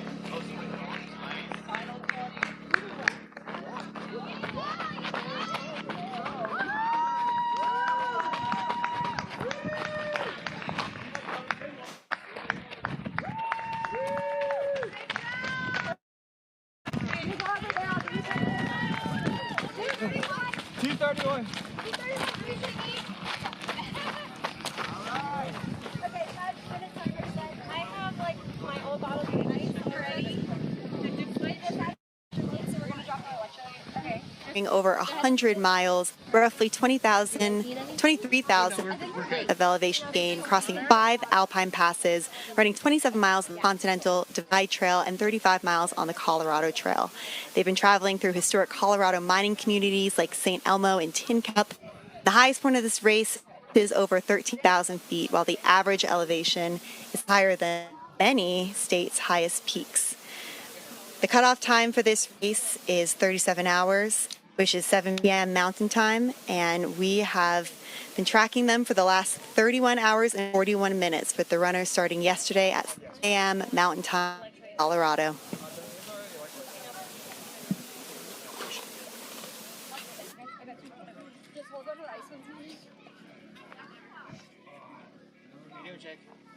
Good. Everything is hard. Seemed better than Awesome. All right, well, We are a bit unsure just because of the technical difficulties we've been having, but we just want to make sure to take a moment to celebrate Jeffrey Pierce, who just finished. He is turning 68 years old next week. He is an incredible endurance athlete, and he ran into the finish line smiling ear to ear with his entire family. It was a very cool experience to watch. We got Jason Mayer coming in here next, a BV local. I actually know Jason and his daughter Theo. Cool. Is friends with my son, and looks like he's bringing Theo along with her with him to witness the whole journey. Witness his first 100-miler. I guess on the so. course. Yeah, on the course. Okay, so maybe it's his first high-low 100-miler. I'm not sure. I thought Jason has done a couple other 100-milers, so not sure on that. Well, this might be his first high-low then, which is cool. But yeah, he. Oh, yeah, it looks like his goal was to keep moving efficiently, trust the lessons from his first 200s, and soak in being out there with great people and good company. I also know one of his pacers last night, TR, just had a baby not that long ago, a month or so ago. So shout out to him for being willing to pace him. I think he paced Monarch, to blanks or raspberry, which is kind of cool. Shout out to all the parents who are running and supporting. Jason. It looks like his wife Jill and his daughter Theo crewed the whole race. And he is running in with his family. Guy that probably knows the course quite well. I think they've been out here training a lot. Looks like he's got Theo there with him, along with his wife Jill, bringing him into the finish. Yeah, Jason! Yeah, TJ! Looks like they made some sweet t-shirts for the crew. And the crowd is going wild seeing him finish with his family. Great local. Probably knows a lot of people here. For sure. Such a special moment. And very cool to get to see his family come across the finish line with him as well. We've got an amazing photographer also at the finish line. And then again, Caleb is always at the finish line to greet every single runner who comes through with a well-deserved belt buckle and a big hug.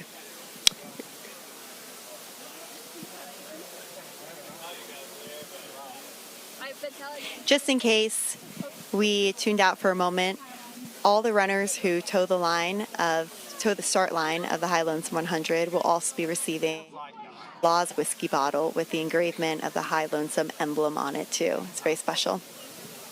But they have to be here. They have to be here. They have to be here for the award ceremony tonight. If you're not here, you don't get the whiskey. So good motivator to show up. Yeah, the award ceremony starts shortly after the last finisher and the final last moments of golden hour, which is between 6 and 7 p.m. Mountain Time tonight. Those are some sweet tie-dye shirts. They are. I've been loving seeing all the different gear and clothing choices that a lot of the runners have had, and honestly in particular just the patterns of these shirts that are coming out. And even your shirt's a really fun purple and yellow flowery Hawaiian shirt. My daughter picked it out for me. She's way cooler than I am. She's got great taste. She has all the style.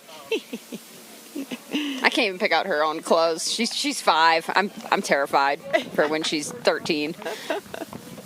Sounds like she is a fashionista. Fashionista. Was she there for both of your finishes?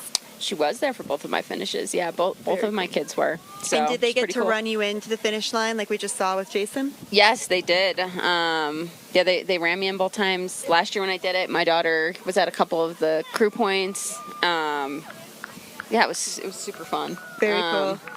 Yeah, it's cool to have the family out there and have them see it. You know, my son's kind of getting into running, which is neat to see. He ran his first 5K a couple months ago, all on his own accord. You know, no pressure on my end.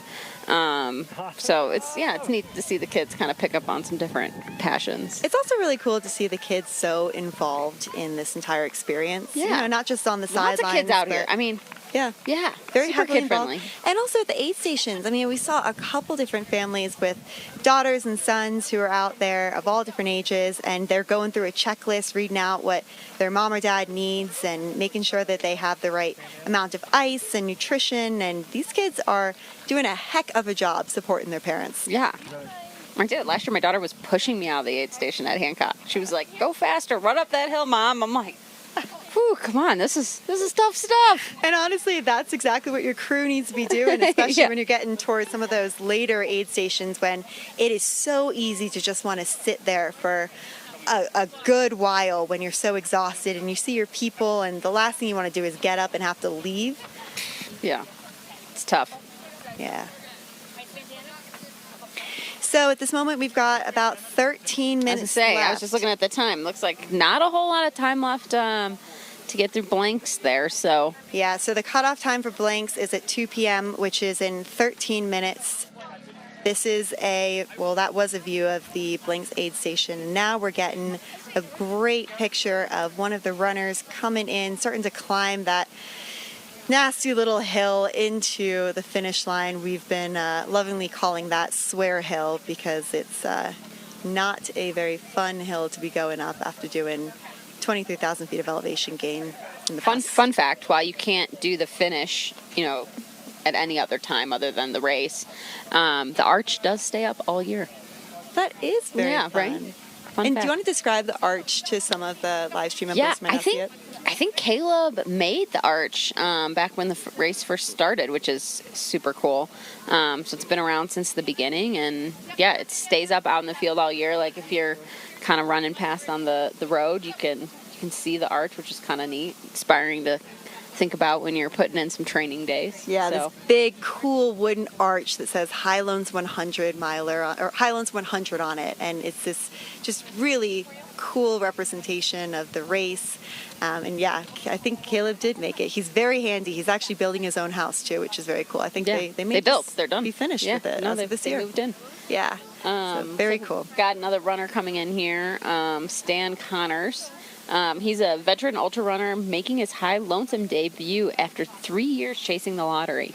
That's interesting too. Kind of given the 50-50 gender split, I think a lot of men end up chasing the lottery for a couple of years because it is quite a bit harder as a guy to get in the race. Yeah, and a lot of guys will volunteer for many years at different aid stations with hopes of getting a few more entries into that lottery. So. Also looks like he's biked across America. He's bringing the crew that biked across America with him to make sure he finishes with a smile. So must have done the Trans Am. I hope there's a Ben & Jerry's waiting for him at the finish line because that is all he's thinking about as he approaches the finish line. He says that is his favorite fuel and what he's going to be looking for. And let's shout out his wife Julia and his pacers Tommy and Davis who flew all the way from South Carolina to help him crush this one. Look at These that. guys have serious grit. He cannot stop smiling. It's a big smile. Yeah. He's smiling through that pain, but we could tell he was like looking down at the ground, then he'd look back up at all the people and start smiling, look down at the ground, look back up and start smiling. And he's kind of taken an ignorance is bliss mindset. His secret weapon is leaning on ignorance and unwarranted positivity to carry him through. And, it's interesting, too. I see, he did San Juan Solstice. I think a lot of runners use San Juan Solstice as a training race for this. It's a really tough race. There's a lot of elevation gain there, and it's early on in the summer in June. It is. And we were actually talking about it last night. Like, it's kind of close. It's kind of a hard one to recover from before this race. So, but I think it's quite common that a lot of runners use it as a training race for this. What do you think is most of the runners' last big run before the High Lonesome? I would imagine a lot of these runners did a big run like 2 to 3 weeks ago, and then did about a 2-week taper. Yeah. So we've got a long training run then. another runner coming in. Looks like this is Paloma. Paloma Ortiz coming into the finish line. Woohoo! She's bringing a fearless energy that makes ultra running feel like reclaiming herself. Also, she is aggressively aiming for this 32-hour finish. And Paloma, you did it. You finished in 31 hours and 51 minutes, 9 minutes before the time that you had wanted. You crushed it. absolutely crushed it. Shout out to her San Diego trail family back home. She misses them, and thanks for always joining her on a crazy adventure. Yeah, Paloma's out of Escondido, California, and she has been training in those California mountains. Like the South Fortuna and North Fortuna mountains are very similar to kind of North Table and South Table. All right, looks like we've got Stefan, and he's chasing his first 100-mile finish at High Lonesome after a humbling DNF here last year. He's been volunteering at this race every summer since 2021. So crossing this line means everything to him. He did it. Congratulations. He's not just running the course, he's been sweeping it, crewing it, and living it for years. Yeah, he actually got into ultra running back in 2021. He said he Googled ultras, volunteered that first year knowing that he was a long way off, got on the wait list in 2024, failed, came back stronger, and then High Lonesome had to be his first 100. Stefan, congratulations. You are a High Lonesome 100 finisher. Looks like he made it to sunrise without his will breaking.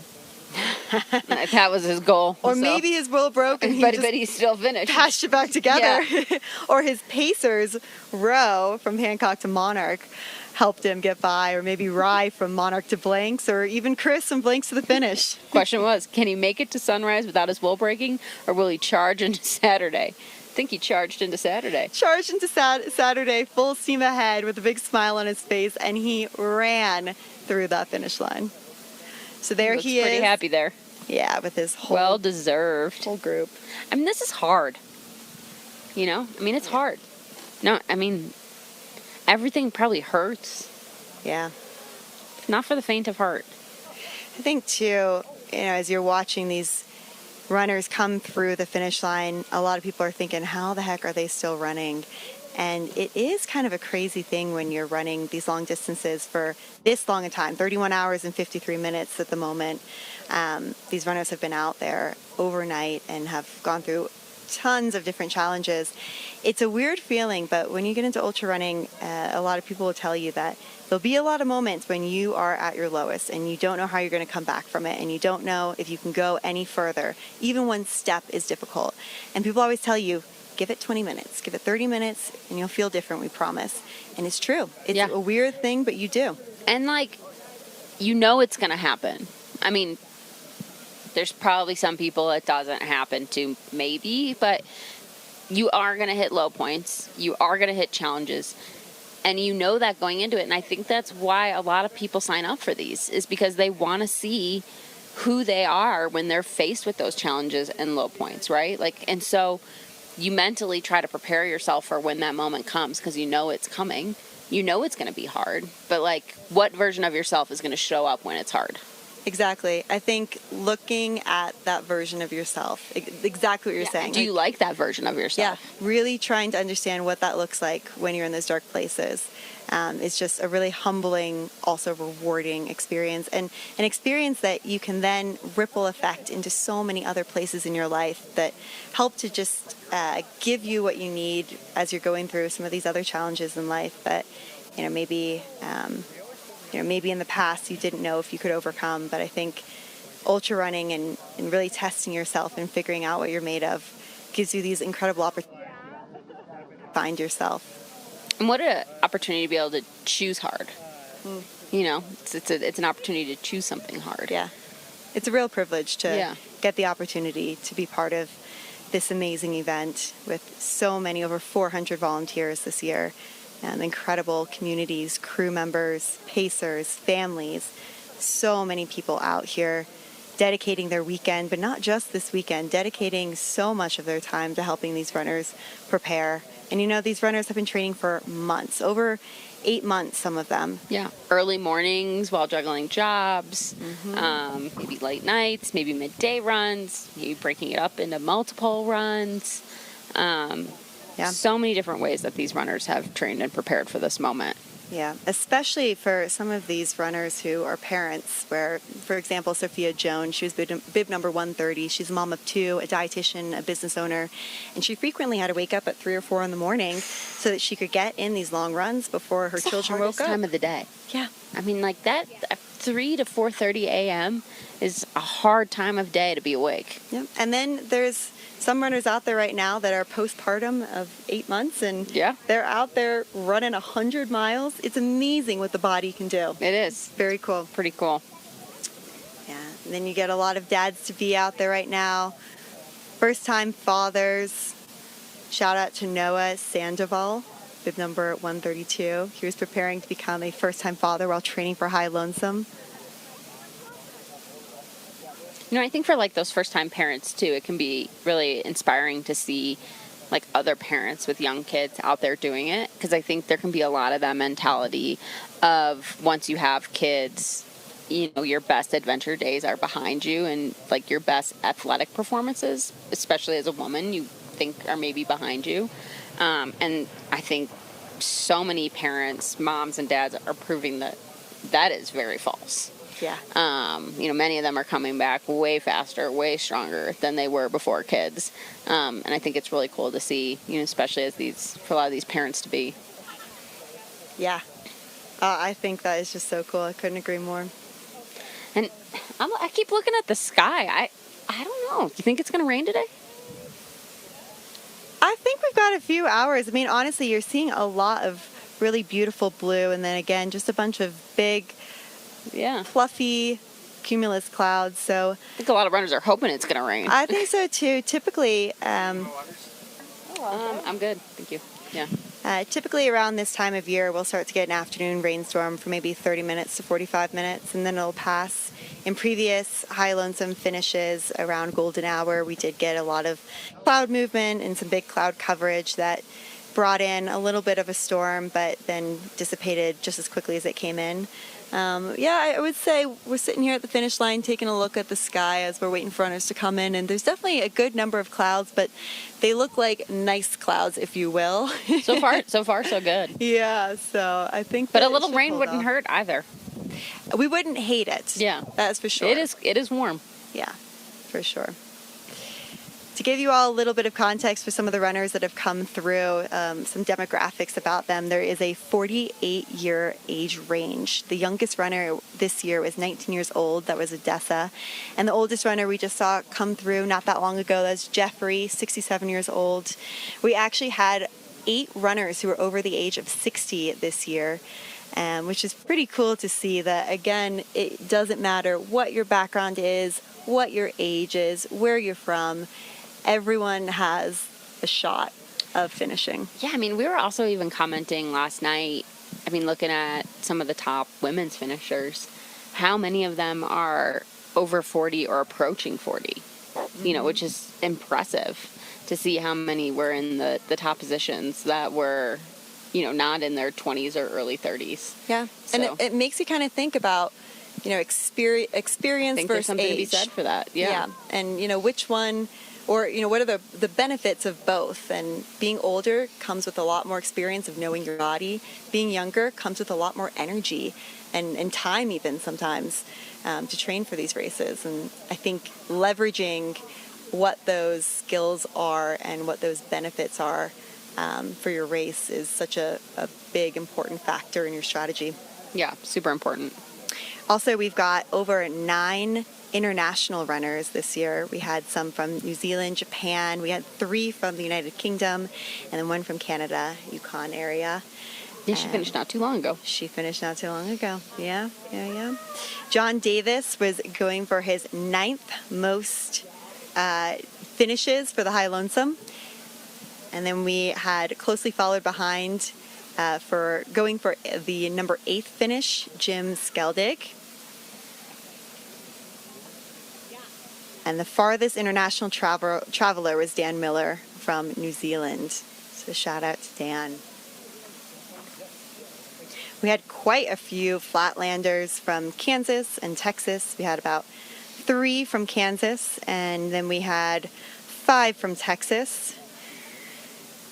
And again, as we mentioned, a lot of the average terrain elevation that these runners were running on were higher than the highest peaks in their own states. So I was also just looking, and it looks like we've had 83 runners cross the finish line. So still a lot of runners out there. So we started with 250 runners towing the start line this morning, and throughout the race we've had a few runners who have had to drop out for various reasons, and then we have quite a few runners who are still out there right now going on 32 hours in the mountains.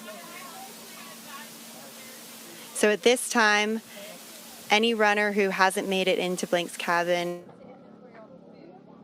has been stopped. The Blank's cabin aid station had a strict 2 p.m. cutoff, and we are now at 2:02 p.m.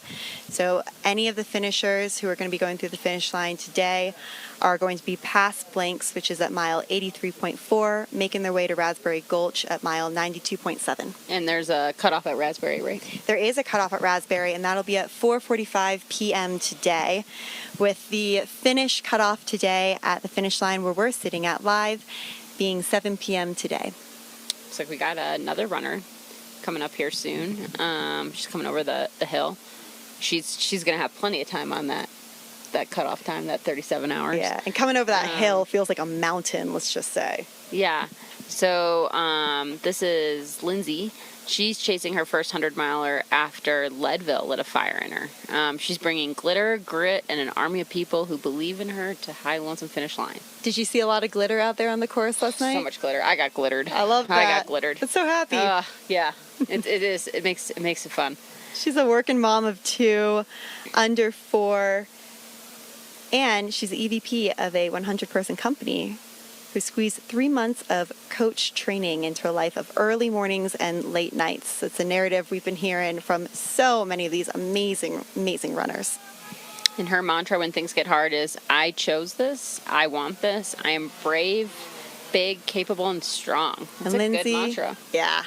Lindsay, today you are showing us all that you are brave, you are big, capable, and strong. It is so cool to see you crossing this finish line, running across this finish line with her family. 2 kids under 4.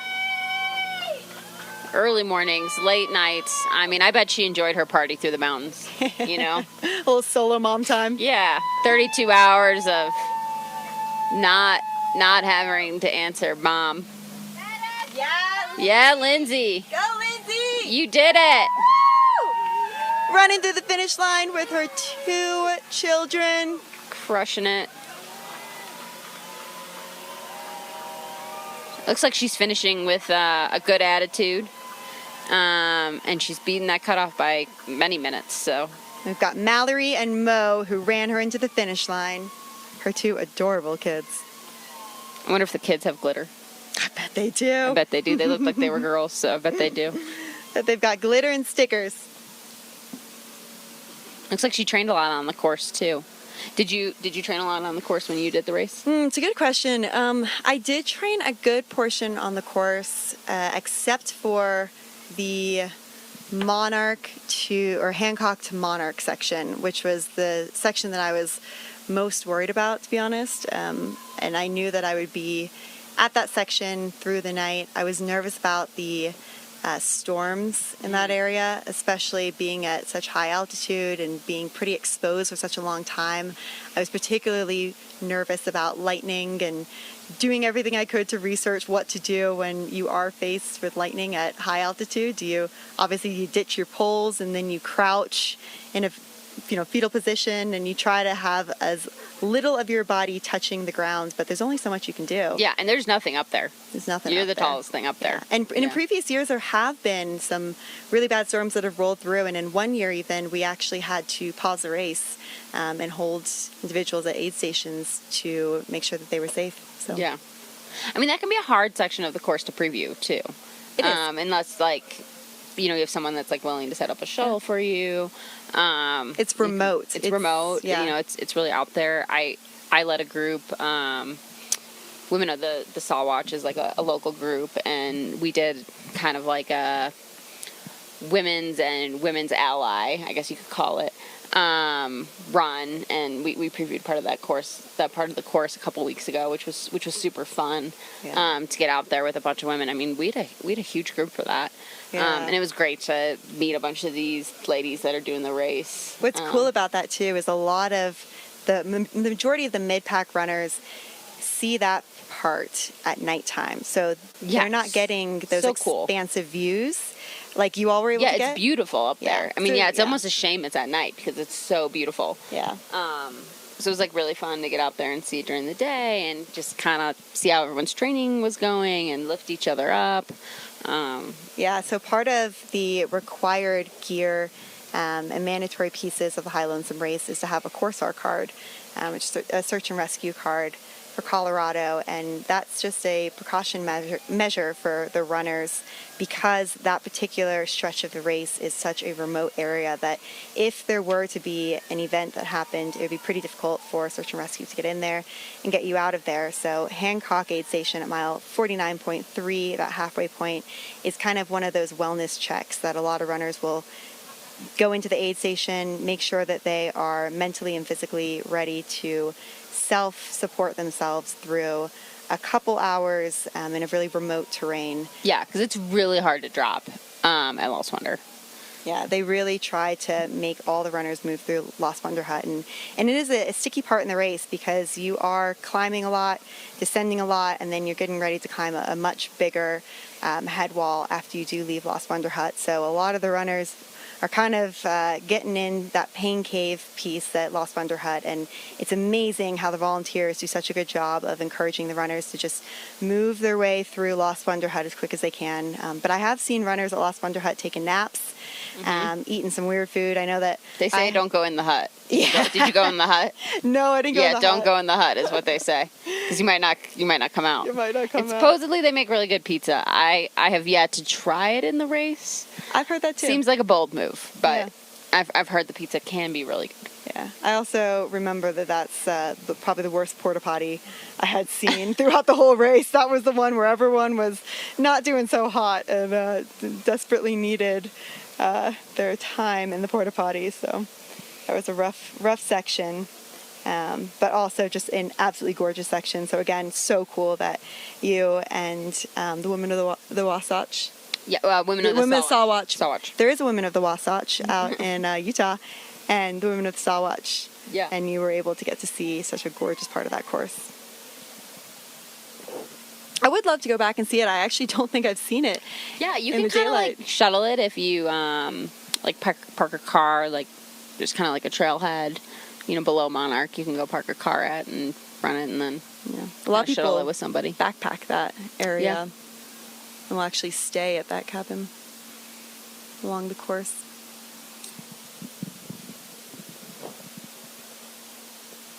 All right, looks like we got another runner coming up here. Trevor. He's back for his second crack at High Lonesome. Hungry to shave 3.5 hours off his 22 finish and secure buckle number 2 in his relentless #chasing buckles. That's awesome. All while balancing fatherhood, midlife career pivot from oil and gas to financial planning. Dang. That's a lot. That is a lot. Also for the crew and the pacers who are out there waiting on their runners, Caleb Maurten is about 24 minutes out. Billy Eckert is about 26 minutes out. So they're probably pretty close to each other.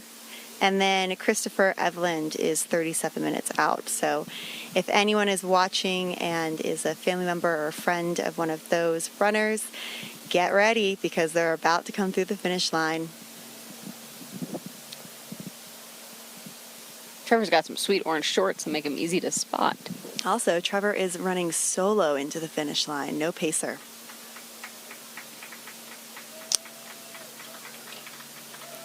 Looks like he is making his goal of adding to his buckle collection. And we're hearing a bunch of clapping. I think that they may be coming from not only other bystanders, but Katie, Addison, Lily, Paisley, Hazel, Zoe. Shout out to you all, his family, cheering him on. Oh, from afar. Yeah, so Trevor. Good job. You did it, buddy. Big love from the live stream. We are watching Trevor Medding come into the finish line of the High Lonesome 100 miler. Sounds like his family is cheering him on from afar, dot watching. Yeah. I think a lot of people are dot watching today or last night. Trevor, welcome home. You did it. So for those watching, this is the start and the finish line of the High Lonesome 100. The High Lonesome 100 is one big continuous loop with one short, well, it's not short, one about 12-mile out and back. Lollipop. A little lollipop. Yeah, got the stick for the sucker and the lollipop top. Yeah. But for the most part, it's one big beautiful loop through Colorado mountains out in Buena Vista.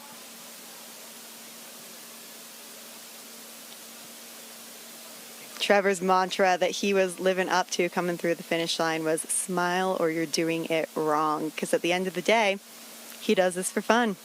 He's from Texas, so another from Flatlander. Flatland that trained really hard to run this race at altitude. Probably spent many a days on an incline, on a treadmill, running up and down stairs. His neighbors probably thought he was crazy, running up and down his local hill as many times as he could, doing whatever he can to get that elevation gain in. And Trevor, you definitely succeeded in this race. So the training that you did was all worth it. Oh, these runners on the live stream right now, they're moving pretty good. Yeah. And you'll see it. It looks like this nice single track, very runnable. And honestly, on fresh legs, very runnable. Oh, yeah, this is a gorgeous section back here. But coming off of 83 miles and 23,000 feet of elevation gain, it's a whole different story. And every little pebble, every little divot in the road in this trail is just horrible and a huge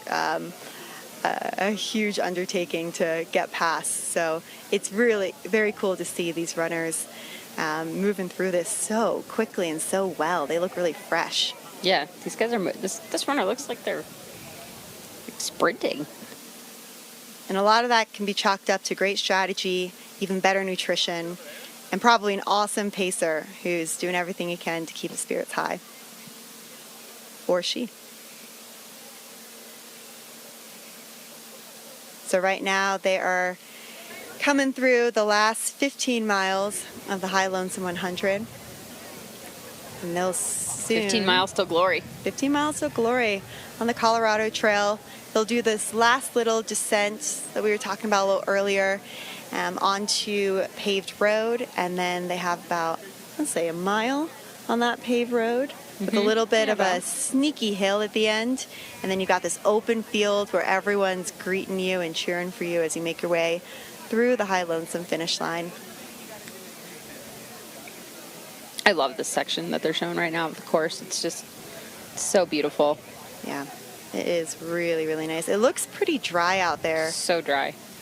Just because we really have not had a lot of snowpack and rain this year, but I'm hoping that next year we will with this El Nino rolling in. And the afternoon storms have been helping too. It definitely was making things less dusty and loose last night. Gotta figure some of it's dried out, but definitely helped. It's also making the air a lot less smoky. I know a lot of runners were concerned about the air quality out here, and for those of you tuning into the live stream, it's really, really nice. There's no smell of smoke. It's very, very clear. It's a blue sky with a bunch of just big cumulus clouds that are happy-looking cumulus clouds. They don't look ominous at all. And it's just a really gorgeous day here at the finish line. It's a hot one for these finishers, and they've been through some chilly moments and some rain, so they've definitely tackled a good bit of weather, and it's a really cool feeling for them to get to finish with such a gorgeous backdrop.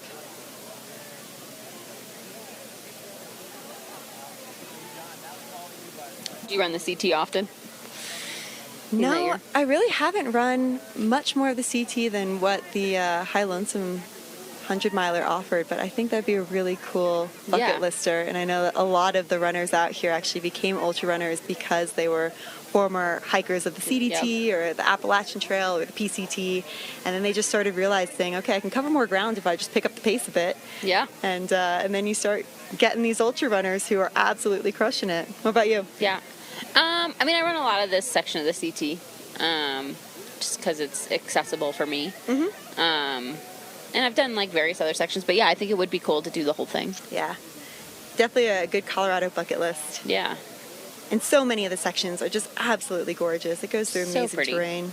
I mean, that mile basically leading up to Raspberry Gulch, I mean, it's just like you're going through meadows. You know, you've got view of Antero as you're going through the meadows. You know, it's a slight downhill, which kind of feels nice on the legs. We just saw that runner was moving pretty good. Definitely not easy. But it is kind of a nice feeling after, you know, doing some of the other tougher sections all night, and then you're kind of coming into Raspberry, because it's a long ways from Blanks to Raspberry. Did you have any pacers in that section? I historically, yes, I have had pacers. One year when I did it, I picked up a pacer starting at Hancock, and then when I did it last year, I picked up a pacer at Monarch. Mm-hmm. How about you? Yep, I had 3 different pacers, one at Hancock, one at Monarch, and then one who picked me up at, I think it was Raspberry, perhaps. And all 3 just fantastic. And like we were saying earlier, choosing the right pacer for the right point in the race is so important. And I feel like I nailed it and just got so lucky with the people in my life who were willing to pace. Shout out to Bridget and Jenny and Joel. I remember that there were some real low points, and if it wasn't for them giving me the motivation I need and the hilarious stories and just funny little comments, then I don't know if I would have finished. So especially cool. This part, the last 8 part? miles. Yeah. You know, you're hard. Like, oh, you're so close. You're only 8 miles away after doing 92 miles. Like, you got to just be thinking, I'm going to finish. But when you did it, usually it's like, you're like, it didn't take me that long yesterday. Yeah, right. Yeah. And, you know, on fresh legs, 8 miles Yeah. isn't that big of a deal for someone training for 100 miles. But once you've done all that they have done these past 32 hours, those last 8 miles are just a slog. It is. It's tough. Yeah. A lot of runners have different ways of coping with these last 8 miles. Some of them will choose to maybe jog 2 minutes, walk a minute, jog 2 minutes, walk a minute. Some of them will choose to just walk really fast, some with their poles, some without.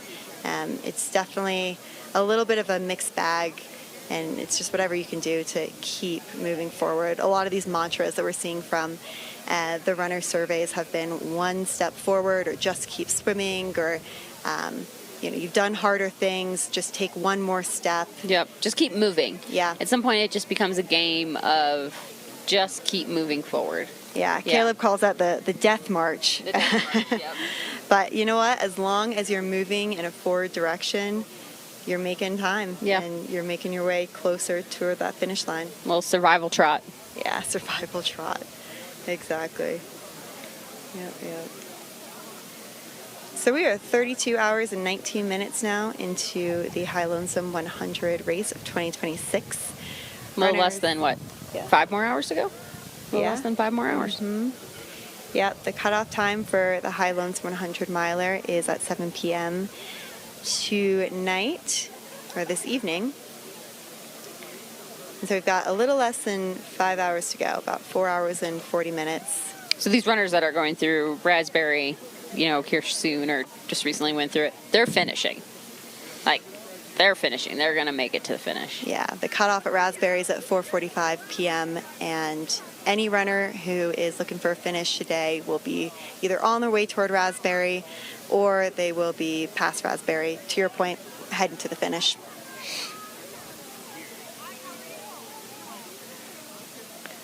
One thing I like to do too, like and I wonder if some of the other runners are doing this as well, that we're fortunate enough to train on some of the course. You know, the nice thing about being able to get out and see some of the courses, you know, when you're in a low spot, you can draw on some of what that experience was like before and those like positive memories, you know, when you're hitting a low point. So you got to figure some of the runners that were able to get out and preview some, or maybe, you know, going into the well a little bit and pulling on those positive memories to get them through. Yeah. I also see things like runners saying, okay, if I can just get to that tree, then I'll be fine. You get to the tree and then you pick another tree out in front of you. It's definitely a good tactic to use. I think like the aid stations too, they kind of become like checkpoints too. You're like, checkpoint reached, you know. Yep. Or some runners will dedicate a mile to different people in their lives, and that's a really great motivating way to get them through these last few miles. What works for you? What do you do? I take the tactic of just keep moving. yeah, if I'm able to get out on the course, I'll kind of draw on that. Like on this particular course, this section here, I've biked a lot with my kids. So like I think about that, or if I went on an adventure with my dog that was notable, or think about some training buddies, and just like some different, just kind of reflecting on like the milestones I got there, you know? Yeah. I like to, before a race, kind of look back at my training to just kind of remind myself of how hard I've worked to get to the start line. 100%. Yeah. How about That's you? Awesome. Honestly, I do a little bit of lights on, no one's home situation Yeah. where I just go dark and don't really think about anything except one foot in front of the other, like Yeah. a lot of these runners have been saying. And that's kind of what you need to get you through. So it looks like we got another runner coming into the finish. A couple of the crew members and family members are walking over to greet the runner a little bit early on to get them that last little motivational boost before they make it into the finish line. We're thinking, do we think this runner might be Christopher I Edlund think it's Christopher. or Billy I was thinking Eckert? it was Billy. But I think it's Billy. I think it's Billy.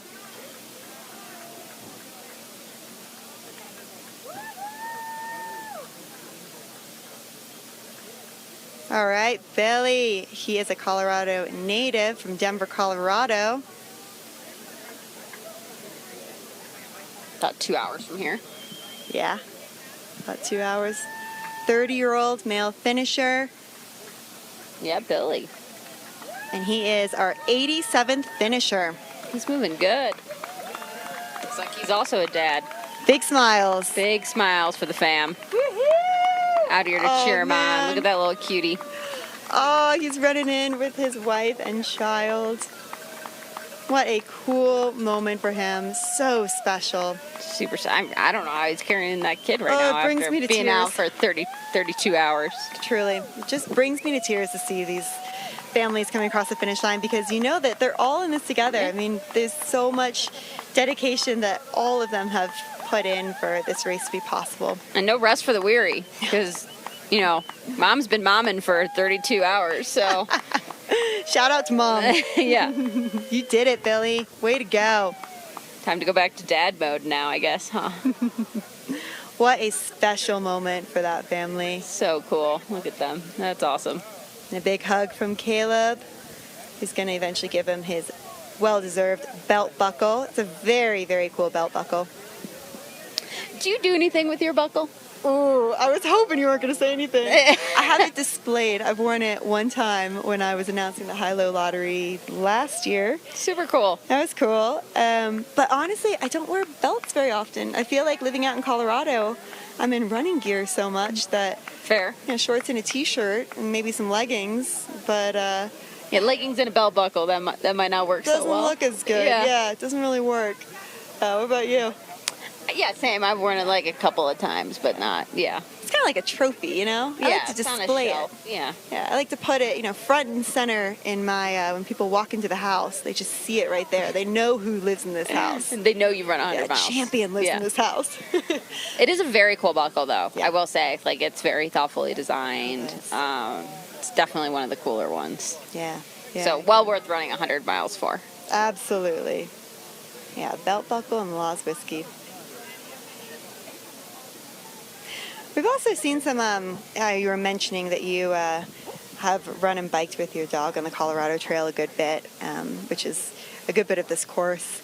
And I did want to mention we've seen some really awesome dogs out there that have been such a good hype squad for so many of the runners. In particular, Purgatory and Hancock and Tin Cup, we saw a couple great looking dogs. And it was really funny, even the front runners, Becca, for example, would come into the aid station, and the first thing that the runners would do, even before getting food or water, would be to see the dog, run straight to the dog, pet the dog, figure out what the name of the dog is, and then go about, what they need. It's just Yeah. It's got to be a little bit of a boost. Yeah, Yeah. I just love that human element that running, that these dogs bring to this course. It just makes it more fun. It gives a little bit more positivity and excitement to each of these aid stations. And I know there are a couple dogs that were dressed up in some fun little costumes. So many fun costumes out there, So too. many good Not ones. just on the dogs. Yeah, yeah. Purgatory, for example. Yeah. That one had, everyone was out in different onesies. I couldn't figure out what the theme was, but Onesies? Was it onesies? No, I don't know. Oh. I was thinking it was like Party Animal, because they had kind of that a makes rave theme going, and Yeah. everyone was in different animal onesies. So if it wasn't, it should be, because I thought that was it would have been a creative aid station. Super anyways. creative. Yeah. And then, again, Monarch is Christmas in July. Tin Cup, we had a ton of unicorns out there. Love a unicorn. Hancock, we had alien themed, and that's kind of a cool but eerie experience to have when you're coming into Hancock and you haven't seen anyone in hours. You're coming through kind of a bit of a remote area, and all of a sudden you start Alpine seeing, tunnels. Yeah. So beautiful. Yeah. Yeah. Yeah. And then you start seeing aliens, and you're thinking, is everyone else seeing these too?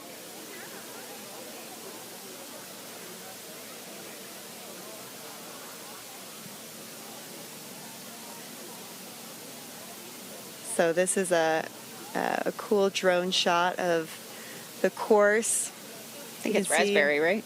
Yeah, I'm not sure, but it looks like you can see two of the runners finishing right now, making their way toward the finish line at least. Oh, yeah, they're running on that road. I see now.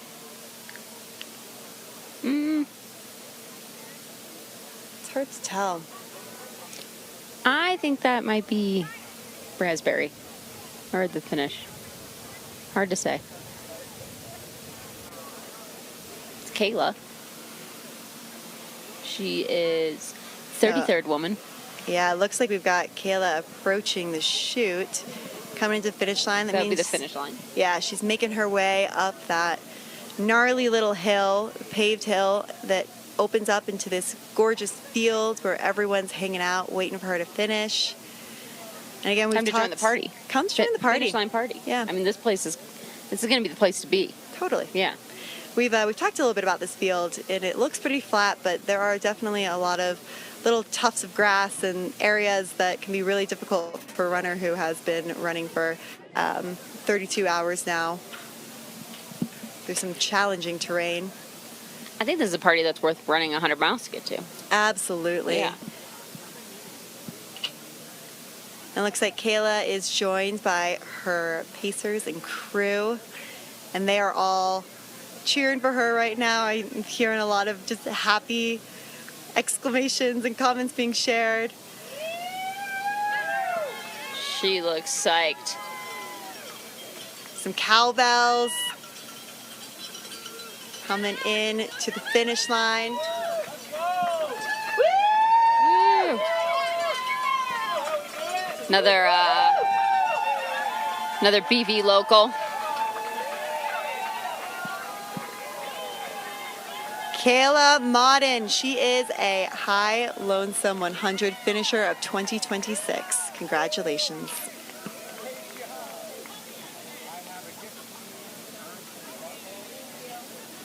It's a moment that brings a lot of runners to tears after knowing what they've been through for so many hours and all the challenges that they've endured through the overnight portion. And again, we've mentioned that there was a good bit of rain yesterday that runners had to troubleshoot for. There's been a lot of conversations about what the overnight portion looked like that you were part of, pacing one of the runners. Beautiful night. Beautiful night, but that's also where a lot of runners tend to break down a bit because it's high altitude and there's always nutrition issues that come along with the nighttime and being at high altitude for such a long time too. Yeah, it can be tough.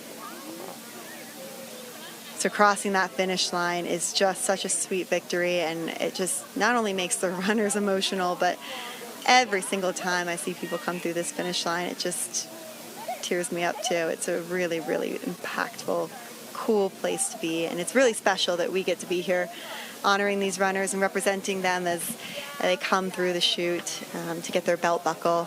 It's a very exciting feeling to get to be part of all this.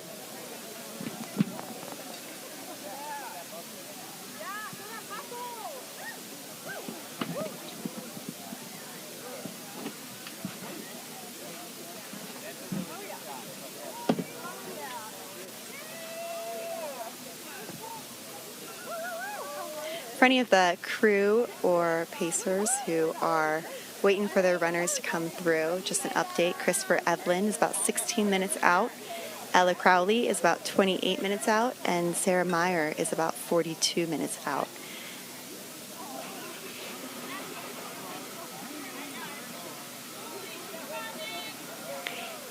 It looks like our next runner is approaching the chute. This is Ellie Webb. Ellie Webb is another Colorado-based runner. And what's cool is that she's keeping it in the family. She's chasing her brother's footsteps literally by running the High Lonesome just a year after pacing him to the finish line. She's doing this one on heart and family support. And she's fresh off finishing a grueling Cocodona 250 miler and working her way through a hip flexor injury that completely reshaped her training.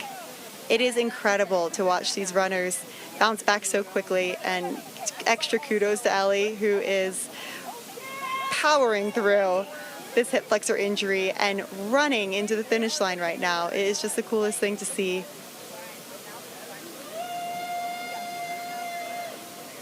She coaches the Thunder Ridge cross country team, who I bet are all listening to this live stream. So shout out to the Thunder Ridge cross country team.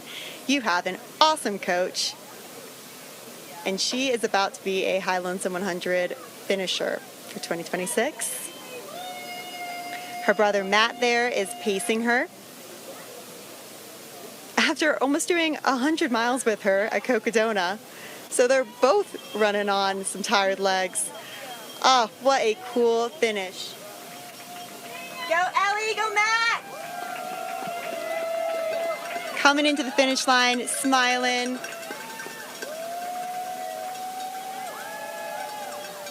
Way to go.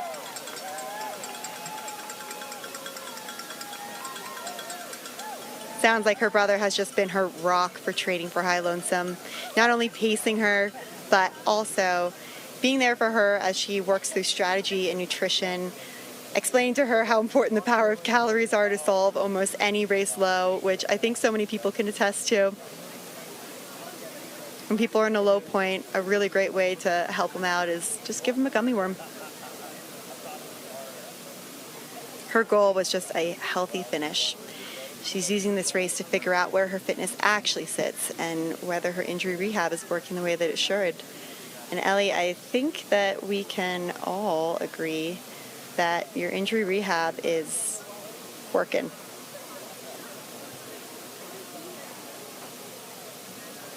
Shout out to her dog Momo, because we've been talking about dogs as a theme throughout the High Lonesome race the past 2 days. For her, that's just her laughing medicine. Her dog Momo, with her tongue sticking out and stories about the ridiculous things that she does. Momo, if you are watching, shout out to you. It's a really special moment. Congratulations, Ellie.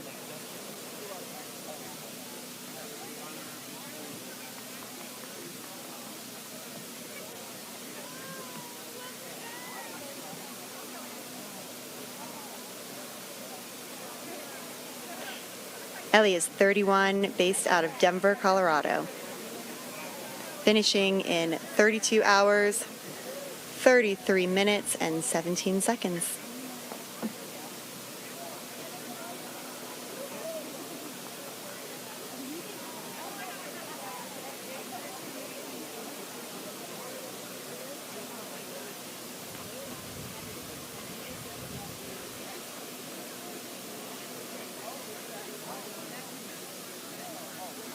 For anyone joining into the live stream now, this is the 2026 High Lonesome 100 miler. We are reporting live from the finish line of High Lonesome. The cutoff time for the finish line is 7 p.m. tonight. That'll be 37 hours. Start time was yesterday at 6 a.m. Mountain Time, when all 250 runners of High Lonesome towed the start line. A 50-50 gender split, something really special about the High Lonesome race.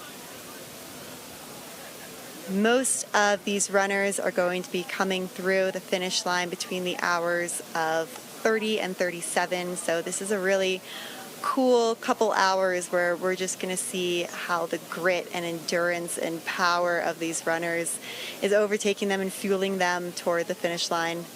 It's also been really cool to see all of the crew and pacers running with them into the finish line, all of their people waiting for them at the end, cheering them on.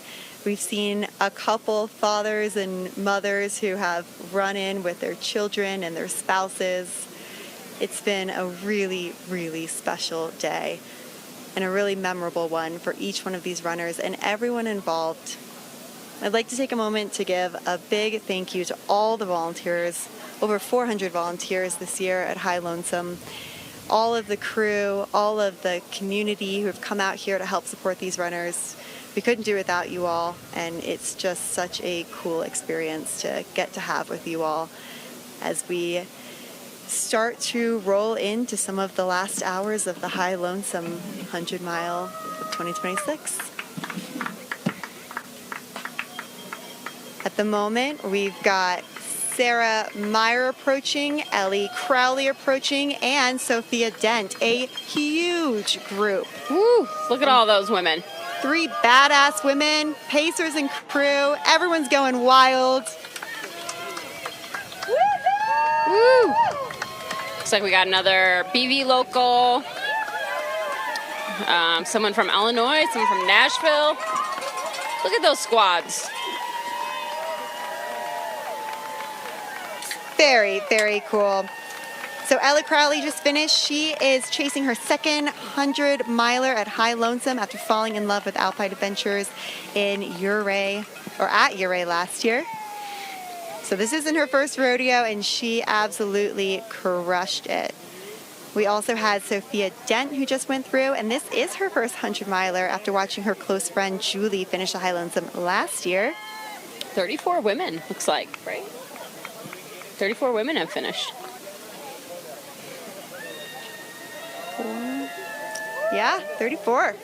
Make it 35, I think. And now we've got Matthew Glibbery. Woohoo! But not before Sarah Meyer. Yeah, Sarah Meyer, I think that was. Sarah Meyer coming into the finish line with her pacer. Portland, Oregon. Very cool. Sarah Meyer finishing in 32 hours, 36 minutes, and 52 seconds. So next is Matthew, maybe, yeah. Matthew completed the survey. He came to High Lonesome after 6 years of dreaming. He's watched every film made about the race, entered the lottery twice, and triple-checked when his name was finally called. Imagine what that must have felt like. Ooh, he must have been stoked. Yeah. He's chasing alpine magic and a patient, mature 100-miler on the back of strategic altitude work in Tahoe. His mantra is, accept it will change, and usually the answer is I probably need to eat, which is a common theme that we've been talking about throughout this race, how important nutrition is. It looks like he ran I Am Tough last year. I'm on the wait list for that race this year. Are you really? Yeah. Cool. Contemplating it. I don't know. We'll see. Fingers crossed. See if for I you. am tough. Where is that based out of? Idaho. Idaho. What a cool state. Here, Matthew Glibbery comes in with his pacer. Proving what matters most doesn't show up on Strava. I think some people would probably argue with that. Oh, and his family too. This is awesome. Big smile on his face, and they're all coming in one powerful line. Looks like we might have lost the... We may have lost the live stream, but if y'all can still hear us, we can let you know that there were 5 in a line. It looks like it was his family and 2 pacers. Heading into the finish line, greeted by Caleb, getting his belt buckle that is well deserved, and then later on, his bottle of Law's whiskey. It does look like Laws is serving up cocktails. Are they? For those spectators that are sitting around watching. What type of cocktails? You know, I didn't look. I was a little too focused. Might have to see if they've Yeah, I might have to go check that out. Yeah.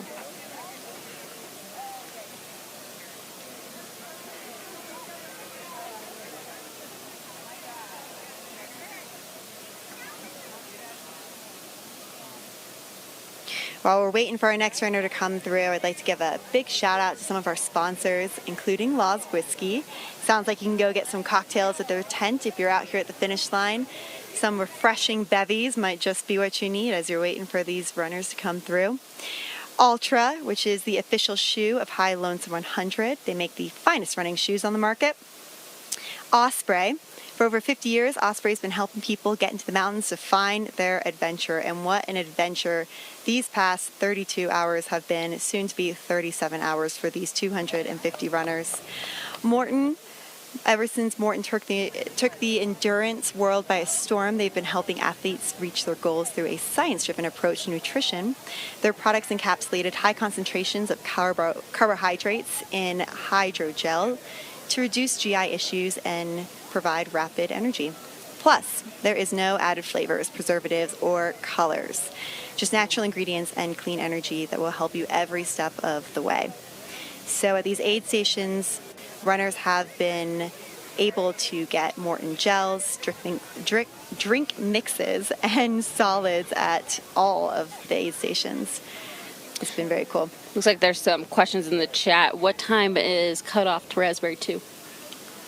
Cutoff to Raspberry 2 is at 4:45 p.m. So we got about 2 hours.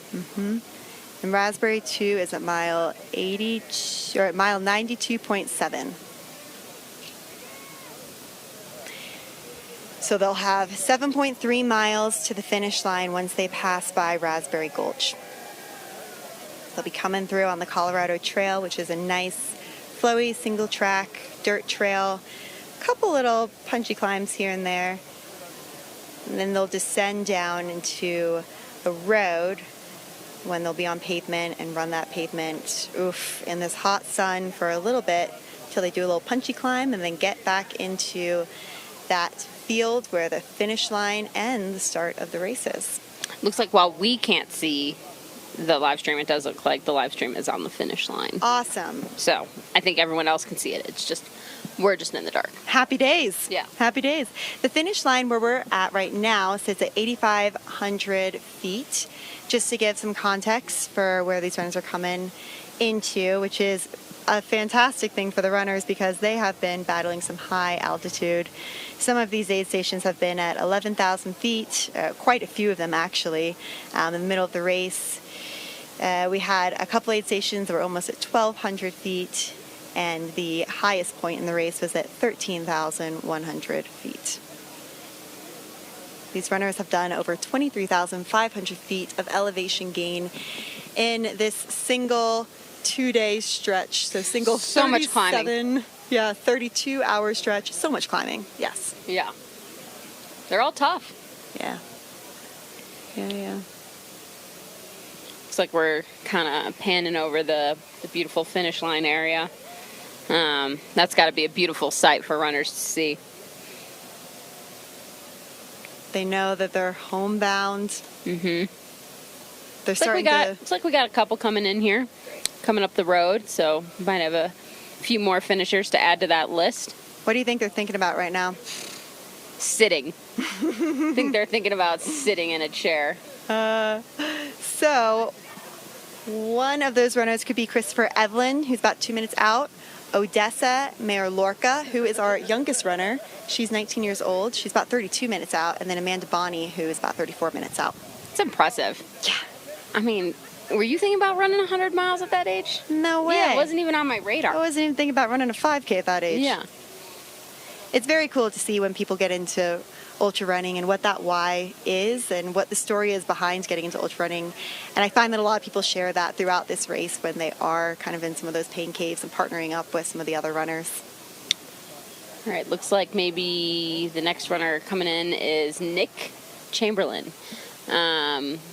He lives in the San Juan, so probably a great training ground for this race. And has turned a personal reckoning with addiction into a mountain running obsession. Yeah, shout out to his dog Pippa, his best friend in the whole world. Unfortunately, no dogs are allowed at this race, but she is running in spirit with him. So Pippa, if you're seeing this on the live stream, shout out to you. He's another one that just got in off the wait list 3 weeks ago. Yeah, Nick. He's rocking some awesome shorts, an awesome pink and blue Sweet hat. outfit. Yeah. Crushing it. His mom, his partner, and close friends are at the finish line right now. Shout out to them. Julia was pacing him. Oh no, Nicole was pacing him into the finish line, but Julia did pace him from Hancock to Monarch. From Durango, Colorado. So not too far.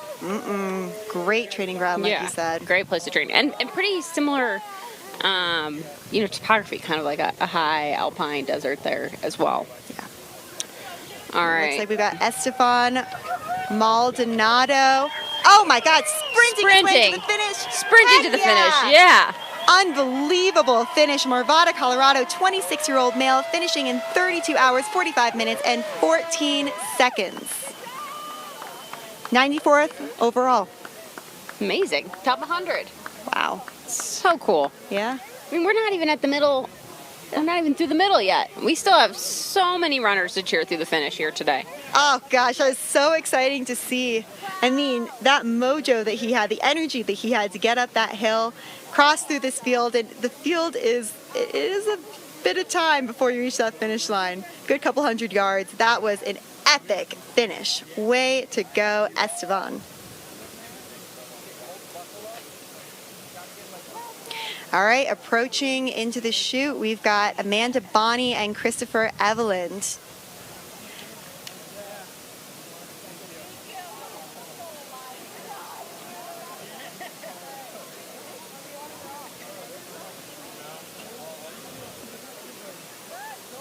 All right, Amanda is running High Lonesome for the second time, and she's here to beat the odds. Last year she came as a volunteer, caught the good vibes, and finished her first 100. Now she's back to prove the second time finishers aren't a statistic anomaly. This Amanda. is Amanda Bonney, y'all. Crushing it. I ran with Amanda. She's crushing it. Couple weeks ago. That's awesome. Great attitude. I believe she's from New Mexico. Yep, Los Alamos, New Mexico. Her mantra is, "You are strong, monkey. Let's fucking go. Don't be a bitch." It's an interesting point, it being her second one. Yeah. And I think Caleb echoes this too. I'd almost argue the second time is harder than the first time. Oh, I've actually talked about this with a couple people recently, and I completely agree, because your why is so strong the first time around. Yeah, you want to see if you can do it. Yeah, and you don't know if you'll be able to finish it, and your people are all out there, and they also don't know, and they're doing everything they can to help. Whereas the second time around, you have to dig a lot deeper and kind of figure out what that why looks like, or what that why looks like now.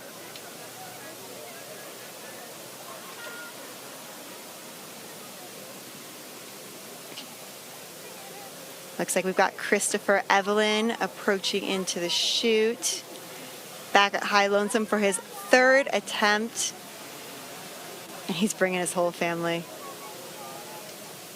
Shout out to his daughter Zoe, too, before she heads off to UPenn this fall. Congratulations, Zoe. He is a two-time finisher returning to the course as well, so he is very experienced. Looks like people are wanting more of who's on deck and next to finish.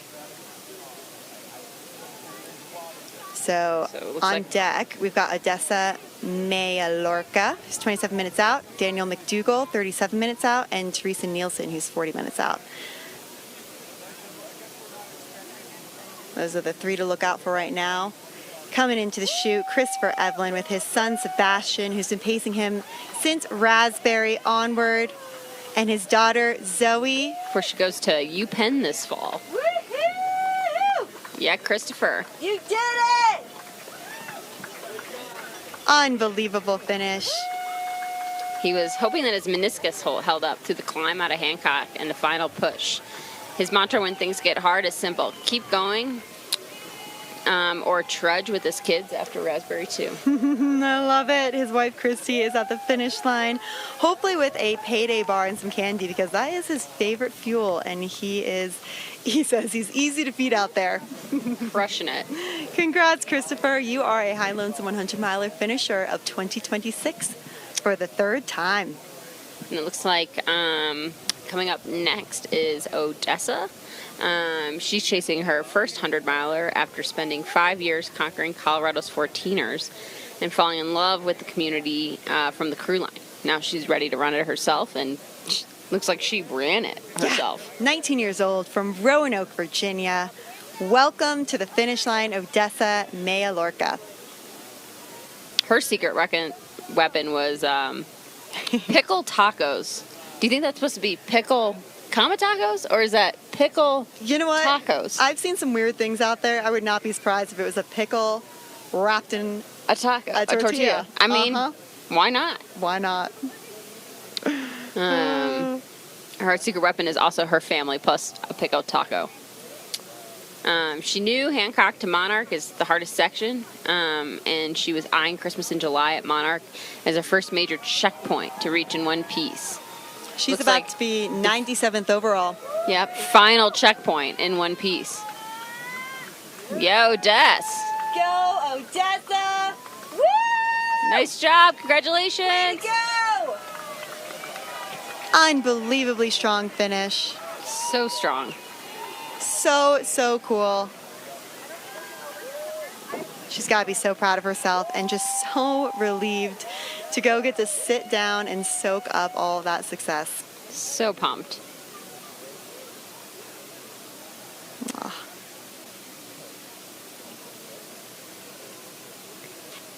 She's very experienced, though. She's definitely someone who's spent a good amount of time out in Colorado hiking a bunch of 14ers. This year, actually, she finished her 45th, which is really exciting. That's super cool. It seems like a lot of people have done 14ers to train. Yeah, a lot of people, especially in Colorado, like to check off those 14ers, and there's that 14ers club that people love to be part of if you've hit all of the 14ers in Colorado.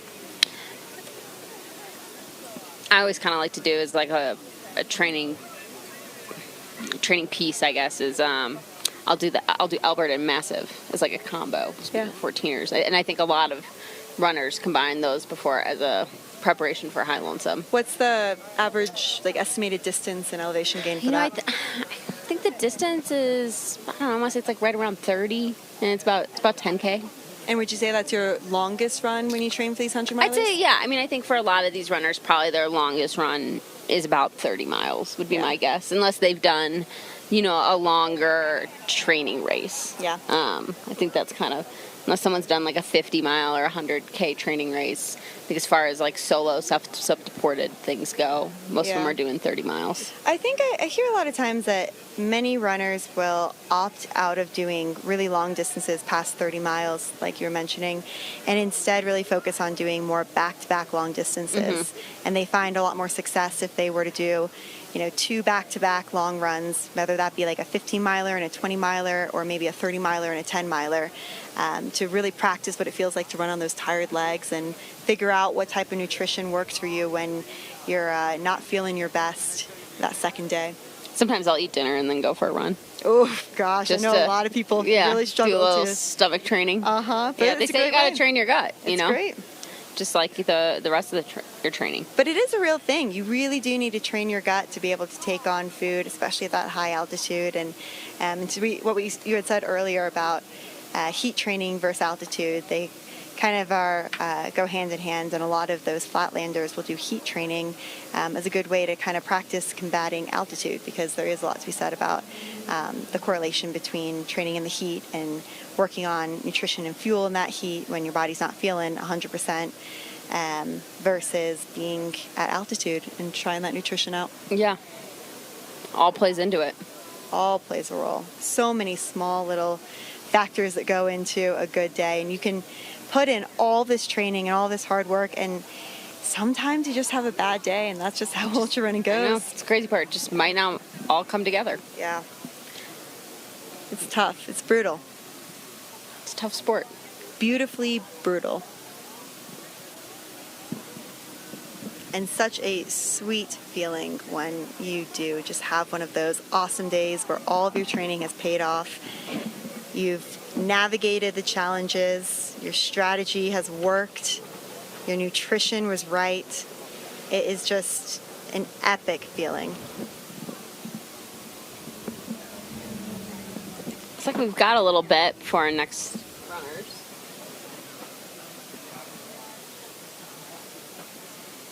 Yeah, so just an update on some of the runners who are closest to the finish line at the moment. We've got Daniel McDougall, who's now 30 minutes out, Teresa Nielsen, who is now 34 minutes out, and Tom Elliott, who is also 34 minutes out. So Teresa and Tom might be running together.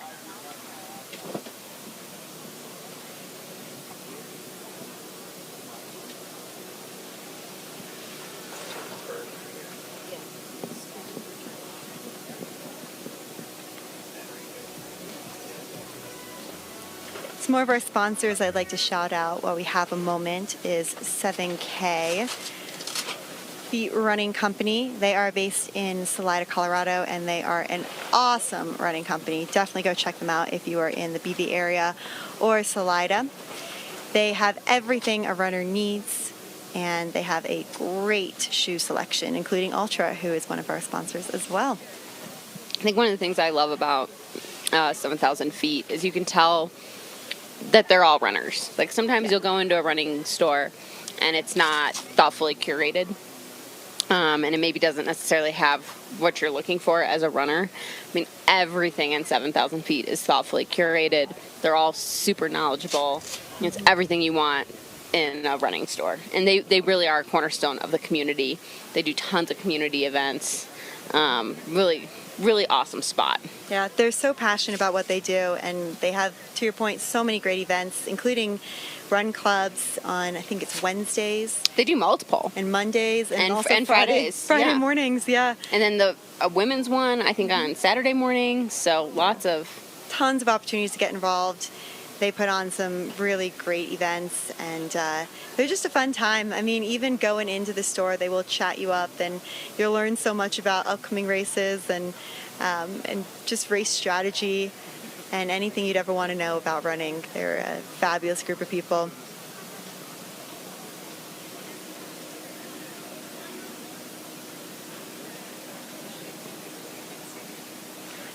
Oh, yeah. If you want to scoot over a little bit.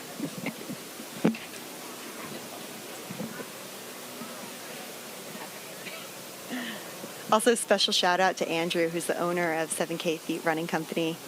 He has been a huge help to the race and is the HQ director. And just to give you all a little bit of context of what the HQ director does, he sets up, he manages, holds down the entire start to finish line during the race week, which is a huge job, but Andrew just makes it look easy. So besides supporting the race, Andrew is also a community leader in Salida, and he just works tirelessly to support working class families, to pay livable wages, providing benefits, and stable working environments. So when you spend money at 7K Feet, you're not just supporting a local business, which is great in itself, but you're also supporting local families. It means that you can get the gear that you need by helping to support the wonderful people in the Arkansas River Valley.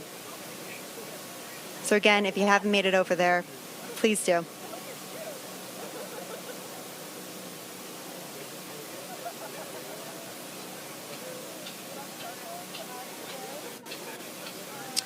Looks like about 20-ish minutes till we've got some more finishers coming through. Yeah, so while we're waiting on them, I can give everyone a little bit about the course for anyone who's new to the High Lonesome 100 or just joining in. This is 100 miles, if the name didn't give it away. The average elevation is at 10,426 feet. The highest point in the race is 13,100 feet, and the lowest point in the race is 8,200 feet. So a total elevation gain throughout this race of 23,300 feet with a cutoff time of 37 hours, which is 7 p.m. today. We are exactly 4 hours away from that cutoff time. It's been a really exciting past few hours. Course type is 66% single track, 27% mining roads, 3% gravel roads, and 4% paved. That 4% is what a lot of the runners, all the runners, are going to be coming up in this last mile or two of the race before they enter into the chute, which is this big open field, and they'll be able to see all of the community out here supporting them, their crew, pacers, and families. What an amazing community it is. Yeah. I mean, I really think Caleb and Kelsey have done a tremendous job of curating an awesome community for this race. I mean, part of it is the ultra running community, but I mean, they have really put their hearts and soul into this race, and making it something that people travel to from all over. Internationally. Yeah. All right. Looks like maybe some of the information we had was wrong. Looks like we've got a finisher coming in. Looks like Marie. Yeah. She's a backcountry skier turned ultra runner. Hey, I'm the same way. Who fell in love with High Lonesome the moment she set foot on the course. She's bringing that same adventurous spirit that got her hooked on ultras at the rim to rim to rim. I want to make sure I got all those rims in there. Yeah, the Grand Canyon, rim to rim to rim. Yep. She's trading self-supported mountain missions for the luxury of crew support, and she's ready to lay it all on the line.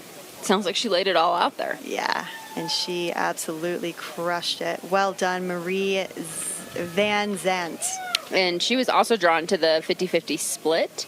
Looks like she's from State Line, Nevada. Yep, 41 years old. She's 98th overall, coming in at 32 hours, 59 minutes. Let's all welcome in Marie Van Zandt. Her goal was to have a big day in the mountains, take care of herself, and actually enjoy the safety net of aid stations. Yeah, Marie. Looking strong. She is smiling, looking like she is just so excited to be here, as she should be. Friends and family all waiting for her at the finish. Congrats, Marie. Another High Lonesome 100 finisher of 2026.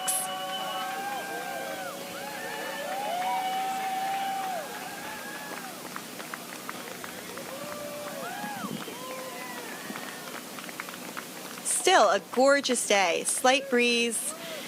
Really sunny, so sunny that we actually just had some help getting a little bit of shade up for us. Got some shade up, but now I can't see him coming across the field. Yeah.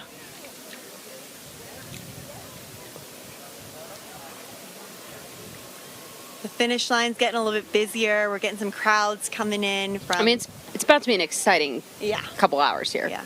Especially that last hour. The last hour, we call that golden hour. These are the golden hours, but golden hour, we call it that because the sun starts to set, and it's that last hour where the final runners come into the finish line before that 37-hour cutoff. It's a moment that is emotional, filled with joy, excitement, anticipation, and it is electric. You'll get a lot of the runners also who have finished the race stay out here just to get to watch this. Everyone comes out. It's so cool. Again, the community. They really show up. Yeah. I mean, for Golden Hour, you'll see, all of the winners of the race will be out cheering on those last finishers, which is so cool to watch. Yeah. Real special moment, so make sure to tune in for that. They'll be at 6 p.m. Mountain Time.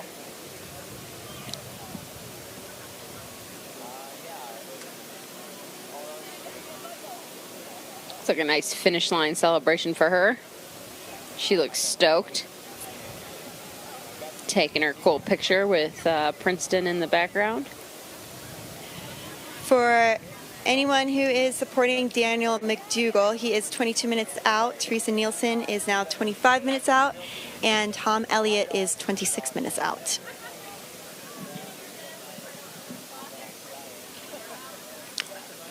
The cutoff today is 7 p.m. So it's currently 3:05 Mountain Time. So 4 more hours. And all of these runners will need to be leaving Raspberry 2, which is at mile 92.7 by 4:45 p.m. today. So that's in an hour and 40 minutes from now. So at the moment, we've got a number of runners who are leaving Blank's cabin, or definitely have left Blank's cabin on their way to Raspberry 2, that 92.7 marker, and then a number of those making that final approach into the finish line of 100 miles. We've had almost 100 people finish the race. We're getting close, coming up on number 100.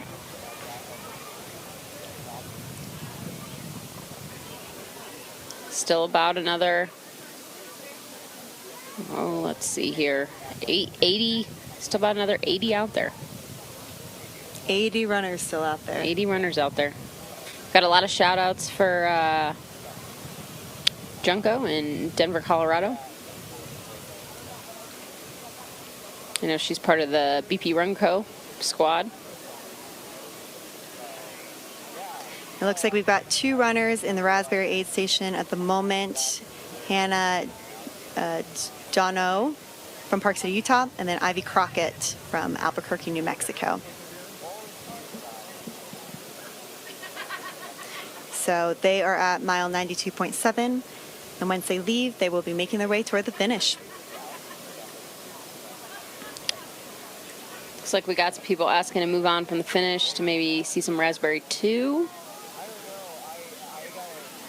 And while we're waiting for our videographers to get word of that and maybe move a bit to Raspberry 2 to see what's going on, I want to give a shout out real quick to Teresa Nielsen, who is coming into the finish there line. we go. Ask and you shall receive. As well as Margarita Oh, we're going to go back to the... Pavitsky. We're going to go back to the finish. Very exciting. Teresa's chasing her second 100-miler. She's a veteran of Broken Arrow Triple Crown and ran it a month out as her big training block. And so this is Teresa coming through right now. She has never seen this course.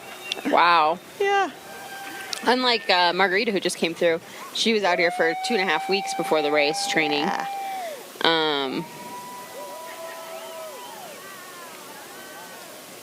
And what do you think? Do you feel like it's really important to get to see and scope out the course before you do it?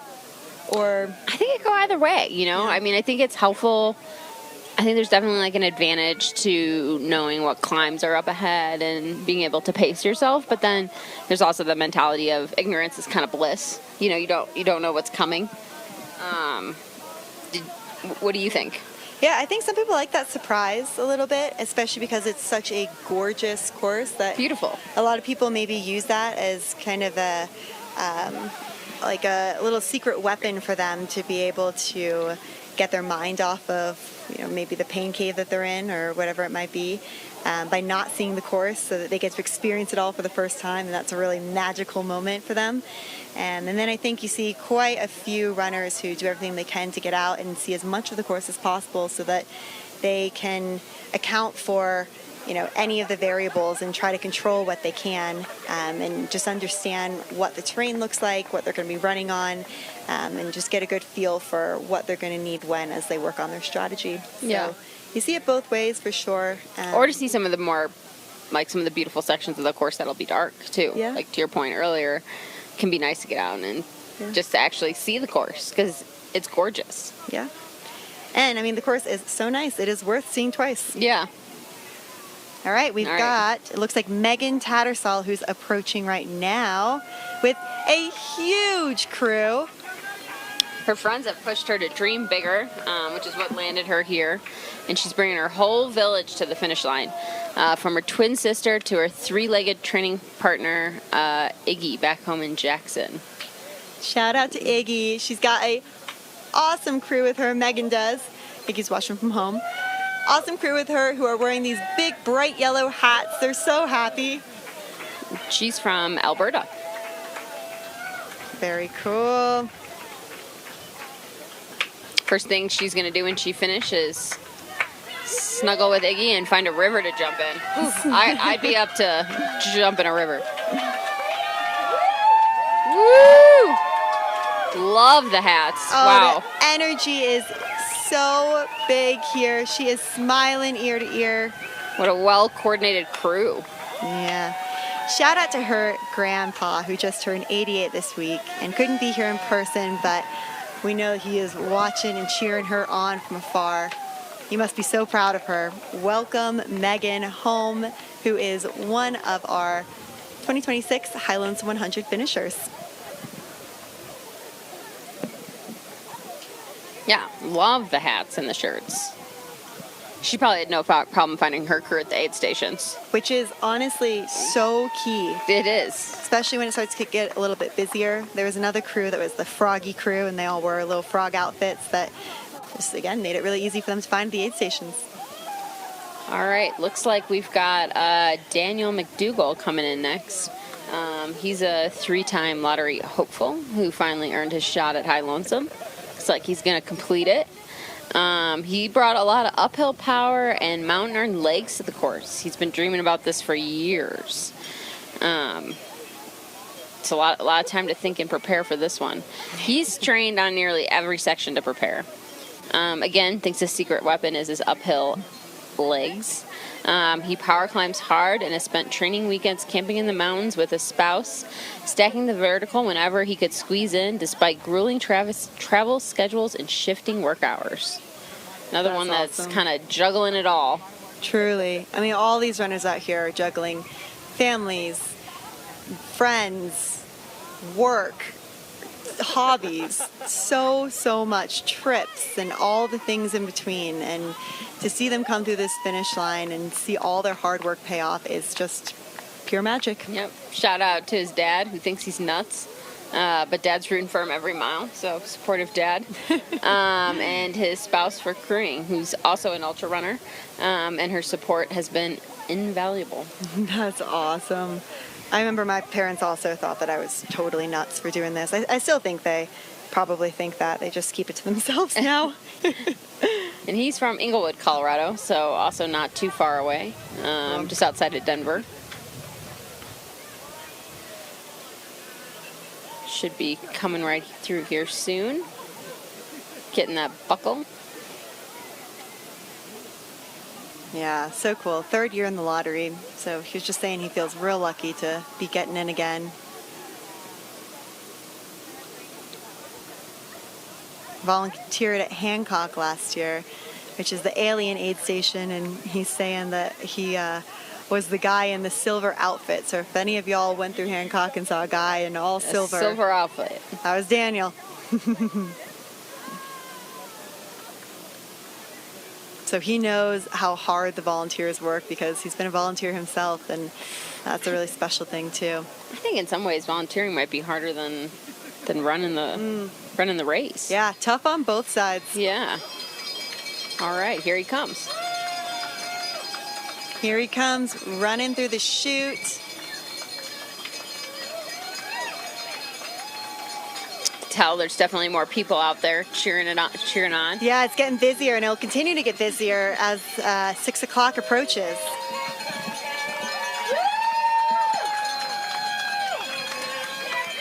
Oh, how cool. He's got his pacers, his partner running with him.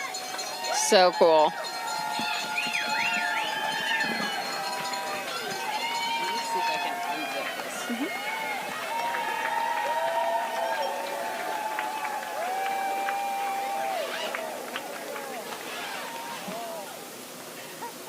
And y'all can see him making his way into the finish.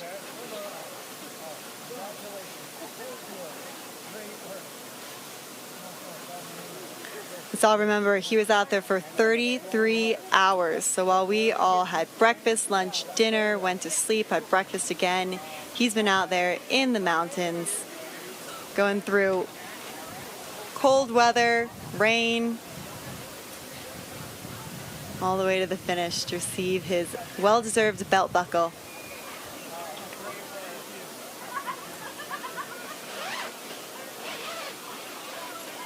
Such a beautiful moment at the finish line.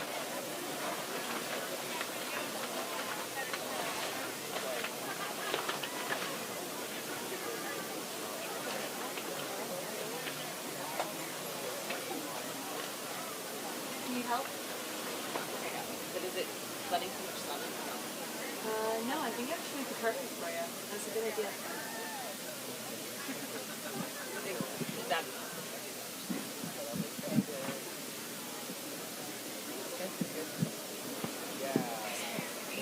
Yeah, we're trying to figure out right now how to shield ourselves in the sun, but also be able to get as much visibility as we can as the runners are coming through toward the finish. So we're having to get a little creative here. Oh yeah. But for anyone who is tuning into the live stream, we are at the finish line of the High Lonesome 100 course, and it is 3:16 p.m. The race will go until 7 p.m. when we will reach that 37-hour cutoff time. The last aid station that runners will go through is Raspberry 2, where the cutoff time there is 4:45 p.m.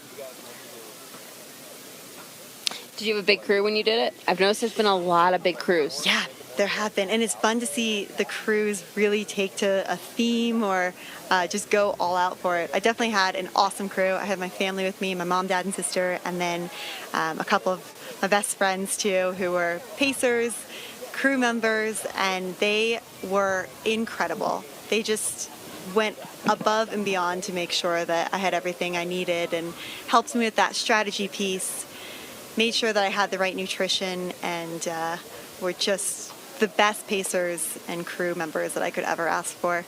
And honestly loved it so much, which just brings me so much joy, because I remember being out on that during the race, out on the trails, just hoping so badly that they were having a good time. And you'll see from some of the runner surveys too, they're all so grateful for their pacers and their crew, and a lot of them are saying that, you know, I just really hope that everyone has a really good time, because I'm so grateful for them being here, and I want to make sure that they're enjoying their experience too. So it's fun to see. Sounds like you had a great day. Would you do it again? Yeah. Yeah. You know, I've been thinking about it, and I remember when I finished just swearing off 100 milers and saying, okay, I was a one and done, I'm never going to do this again. And I think my mom loved to hear that. You know, and then you give it 2 or 3 days, and you know the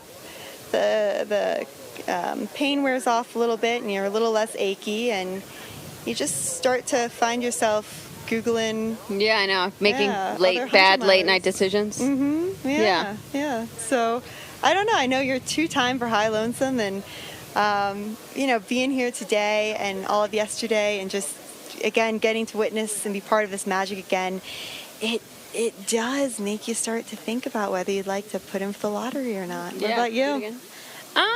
I mean, it's hard. I mean, for me, it's convenient. And the course is, I mean, second to none. Amazing. You know, there's something to be said for sleeping in your own bed at night, which can be kind of nice. So, I wouldn't say no. Nice. Yeah. That's awesome. Yeah, I think that, you know, it does become a bit of an addiction. Like, you're addicted to kind of the grit. Again, like we were talking about, how it really just shows you who you are when you're in a tough spot, and helps you understand if that's the person that you want to show up as, and what tweaks to make to, you know, make yourself the best version of you can be. It also shows you, you know, how impactful and important community is. It shows you the power of the mountains and how healing they can be. I know a lot of runners are out here with whys that are around overcoming personal challenges, that they find a lot of solitude and healing in the mountains. I think there's a lot of just beauty in that. I think so. Yeah. I think also too, like, there's a lot of ways to be involved in the race without doing the race too, right? Like, I mean, I had a lot of fun this year.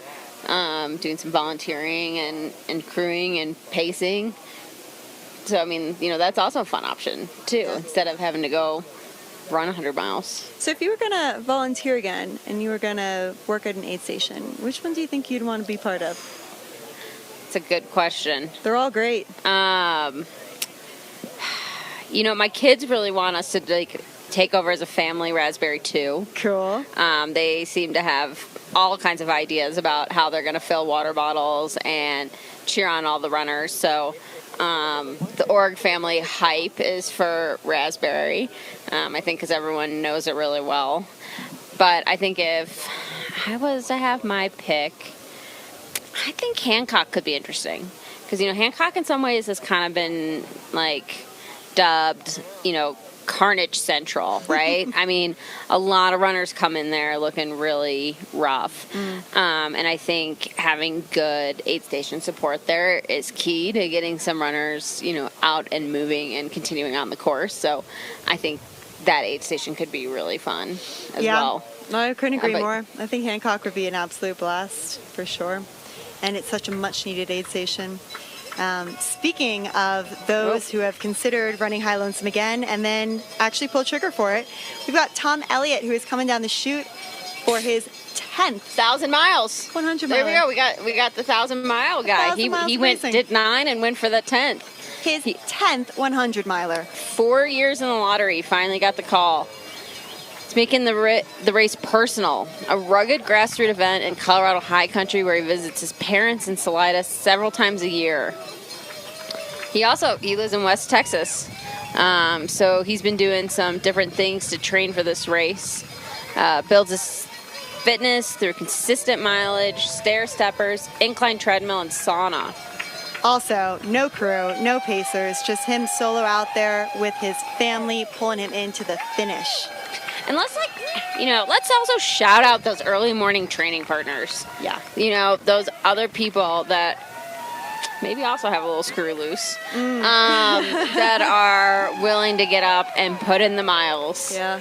And I've before heard you, starting the day, and Right. and to push each other. I mean, those partners are so key to success. I Yeah. mean, and it can be hard. It can be hard to find good people to train with. I kind of equate it a little bit to dating, right? Like, there's so many different ways that you have to mesh.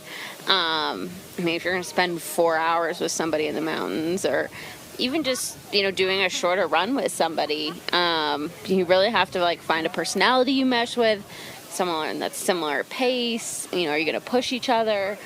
So that's key. So that's really cool that Tom has some training friends to keep him honest.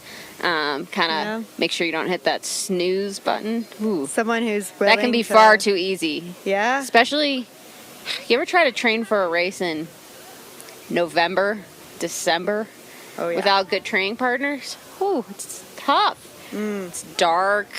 It's dark when you wake up. It's cold in a lot of places. It might be wet. It's gray. It's a really tough time to train. And a lot of these runners started training then for this day in July. Yeah, because they all found out earlier on in this year. So they all started their training during the winter months when it was a lot darker outside, and you finish up work and you have to find time to make it out training. Or maybe you're in those early hours like you're talking about where it's still super dark outside and cold, and the last thing you want to do is get out there. And yeah, you're right, having those early morning training partners are so important, especially ones that are willing to listen to you complain through your ups and downs. They know your bowel movements, they know your eating habits. They're, as close to you as, your spouse sometimes. They just know everything about you, and there's something really cool about that. So cool. Yeah, that connection that you have with other runners. Tom also likes Swedish Fish, one of my favorites as well. Yeah, me too. All right, we got Steven coming in here next. He's also been chasing High Lonesome for 3 years through the lottery, and today he's finally running the Sawatch Nice. and finishing the loop. Steven Brucker, y'all. No stranger to ultras. Looks like he's finished a fair number of races, and he got here 10 days early to acclimate. 45 years old from Bozeman, Montana. Friends and family are out here supporting him through the day and waiting at the finish line. I think I hear them all. What a cheer squad. All right. Yeah, Steven.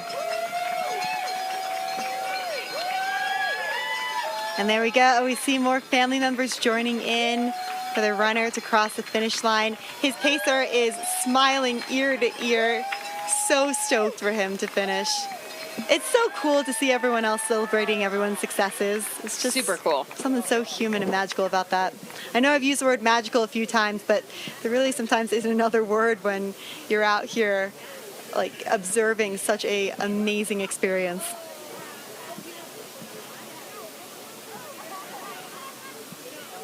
Very, very cool.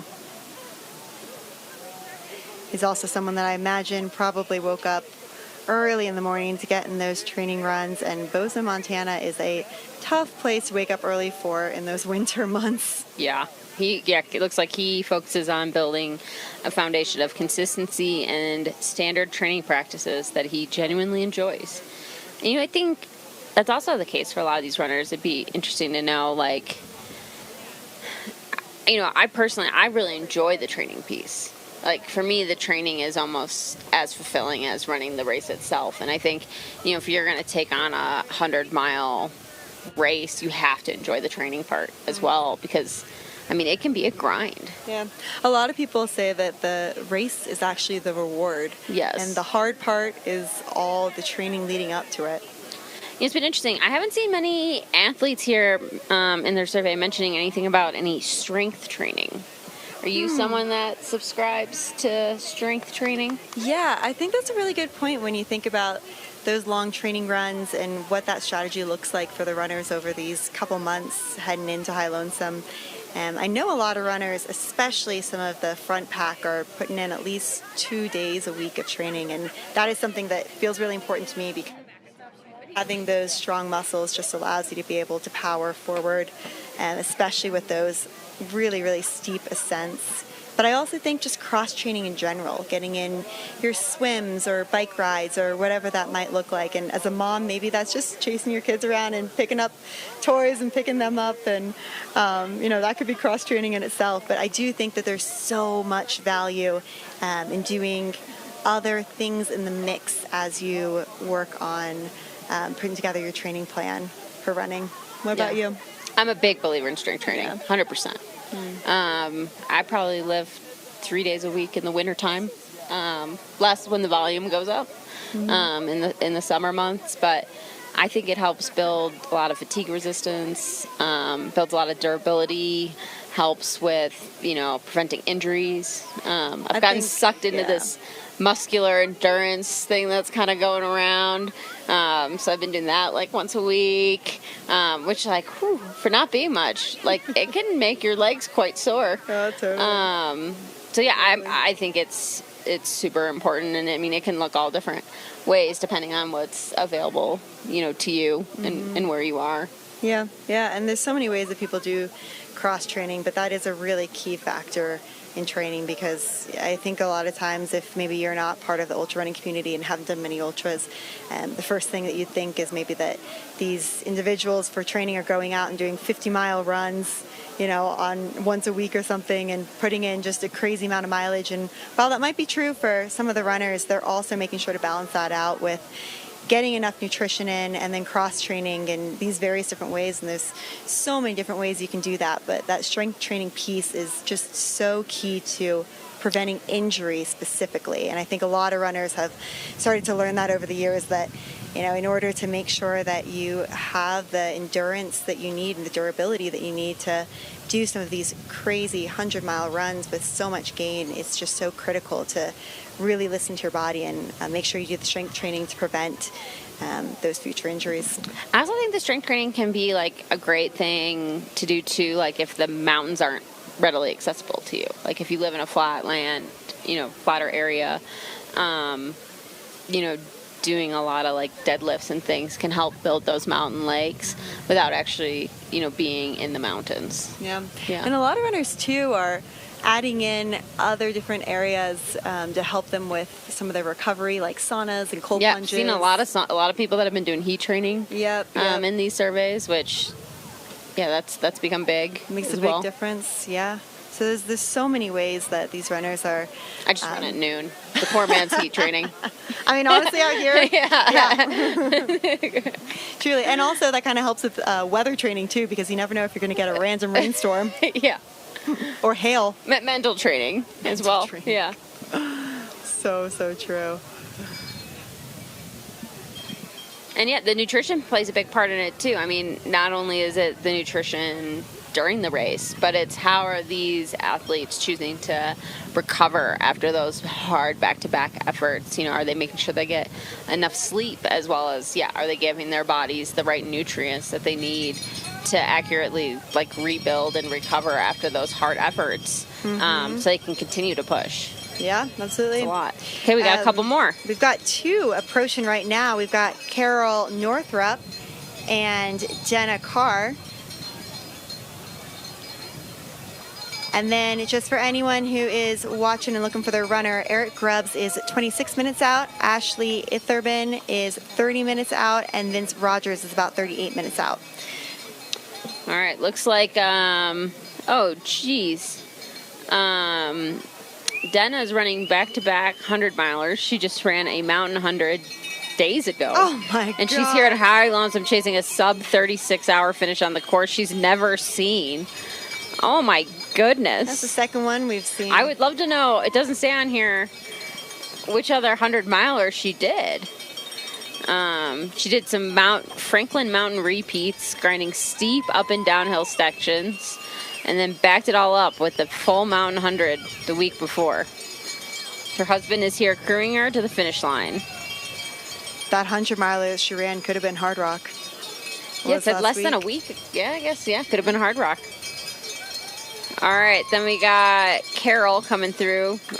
She's chasing her first 100-miler at High Lonesome after winning her entry through volunteering. We were talking about that earlier, that there's a number of spots reserved for volunteers. She's got the collegiate peaks in her sights, the views in her heart, and her crew chief husband ready to keep her fed and moving. Crew chief is her husband, Parker. Shout out to Parker. She's done a lot of training on course to prepare for this. Woo!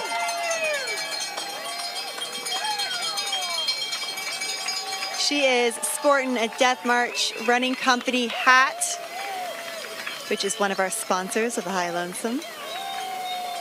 Gotta look out for those husband crew chiefs.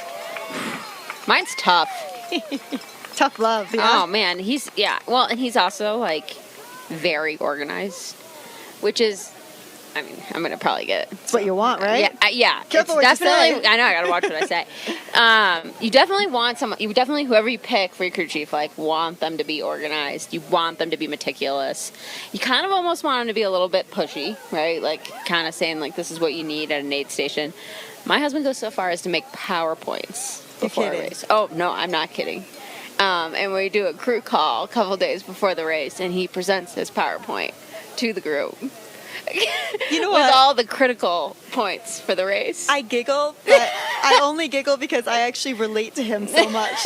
Yeah. When I ran High Lonesome, I actually put together a big PowerPoint presentation. I had a taco night where I invited all my crew and pacers to come. Sign me up, taco night. It was awesome, and it was just a really fun time, and it was just a great way to feel organized. Your strategy and everything's going to fall apart at some point in the race, right? Right, but it is nice to know that there's, like, as a runner, it's nice to not worry about if your crew's going to be there. Exactly. Just to know that someone's got it, that they will be there, they are organized, they will have what you ask them to have, and that they're also a problem solver and can help you solve some problems when you come in if things aren't going well. Knowing that you can trust your crew is just so important, so essential. I just ask that he doesn't lock my headlamps. Then they're like impossible to unlock, you know? Whenever you need it, then the headlamp doesn't unlock and you're tired and words come out, you know? Choice words. It's a great test to the relationship. Yep. All right, we got a couple more runners coming in here. We've got Eric Grubbs and Samantha McClay coming in. Looks like this might be Eric Grubbs, perhaps. Let's 42. see, Eric didn't do the survey, but he's from Indy.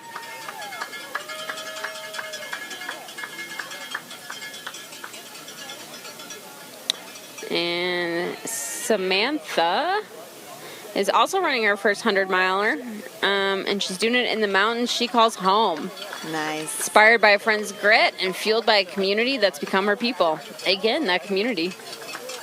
Eric Grubbs, 31 years old. Samantha is 36. Finishing Samantha, true local from Salida, Colorado.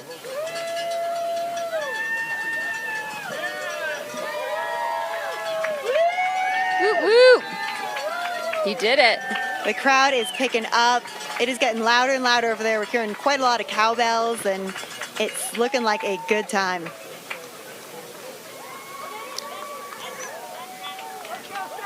That's her. Sounds like that's her. Her friend Marissa ran High Lonesome, crushed it, and that spark lit a fire in Samantha to chase bigger goals. She went from thinking 100 miles was too intimidating to signing up for qualifiers and becoming a part of the high-low family. Again, women inspiring women. So cool cool to see, especially with that 50-50 gender split. Looks like she's got an awesome crew with her and a really great neon sign that I'm trying to get eyes on to see what it says. But it is really cool seeing everyone come across this finish line with their people. And shout out, she's someone who did strength training, threw it in the mix for the first time, and leads hardest on her mental prep. Woo! Running with a lay. It is a party over here. And sweet shorts. Looks like that strength training worked out for her. I would imagine so. Looks She also like did it. 14 weeks of 45 to 65 miles a week. She trains super well. Congratulations to Samantha McClay and Eric Grubbs, 2 of our new 2026 High Lonesome 100 finishers. Looks like she had quite a few locals out there pacing her too. And she's run the whole thing to train and loves Hancock to Monarch section the most. But the top of the Antero road descent, that's where she has a hoot, apparently. She has a hoot. Yep. I don't know if that's a good hoot or a bad hoot, but I've only heard of good hoots, so I'm curious about this hoot. going down Antero Road, It can't be a good hoot. that can't be a good hoot. That is a That is dicey a one. that is a loose road. Yeah, that one was tough.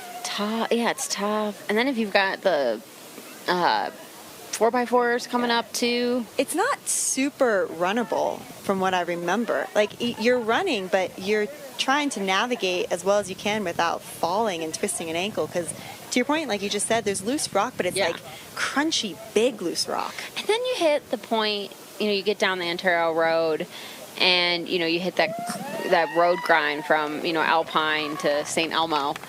And, I mean, you can run it. It's a grind, but that's tough after the descent to kind of switch those gears a little bit and move into just kind of like grind mode, whether you're hiking the kind of grind or trying to run that road. Yeah, no, I totally agree. Samantha was 108th overall finisher, finishing in 33 hours, 36 minutes, and 36 seconds. And let me get Eric Grubb for y'all too. Eric Grubb was 107th overall, finishing in 33 hours, 35 minutes, and 35 seconds. So let's take a look now to see who we have at Raspberry 2 and what's going on with the remaining runners. Well, let's see here what we got going on. Who are chasing golden hour and that cutoff time of 37 hours today.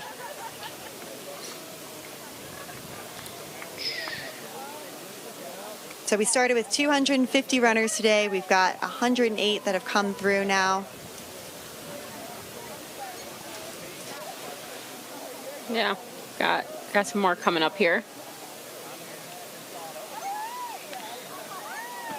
I just love the spread of people from all over. Yeah. Super cool to see. Looks like we've got 3 runners at the moment into Raspberry 2, haven't left yet, and those runners' names are You're filtering this better than I am. Brandon James of Fort Collins, Colorado, Brian Garicki, and Garris Radloff.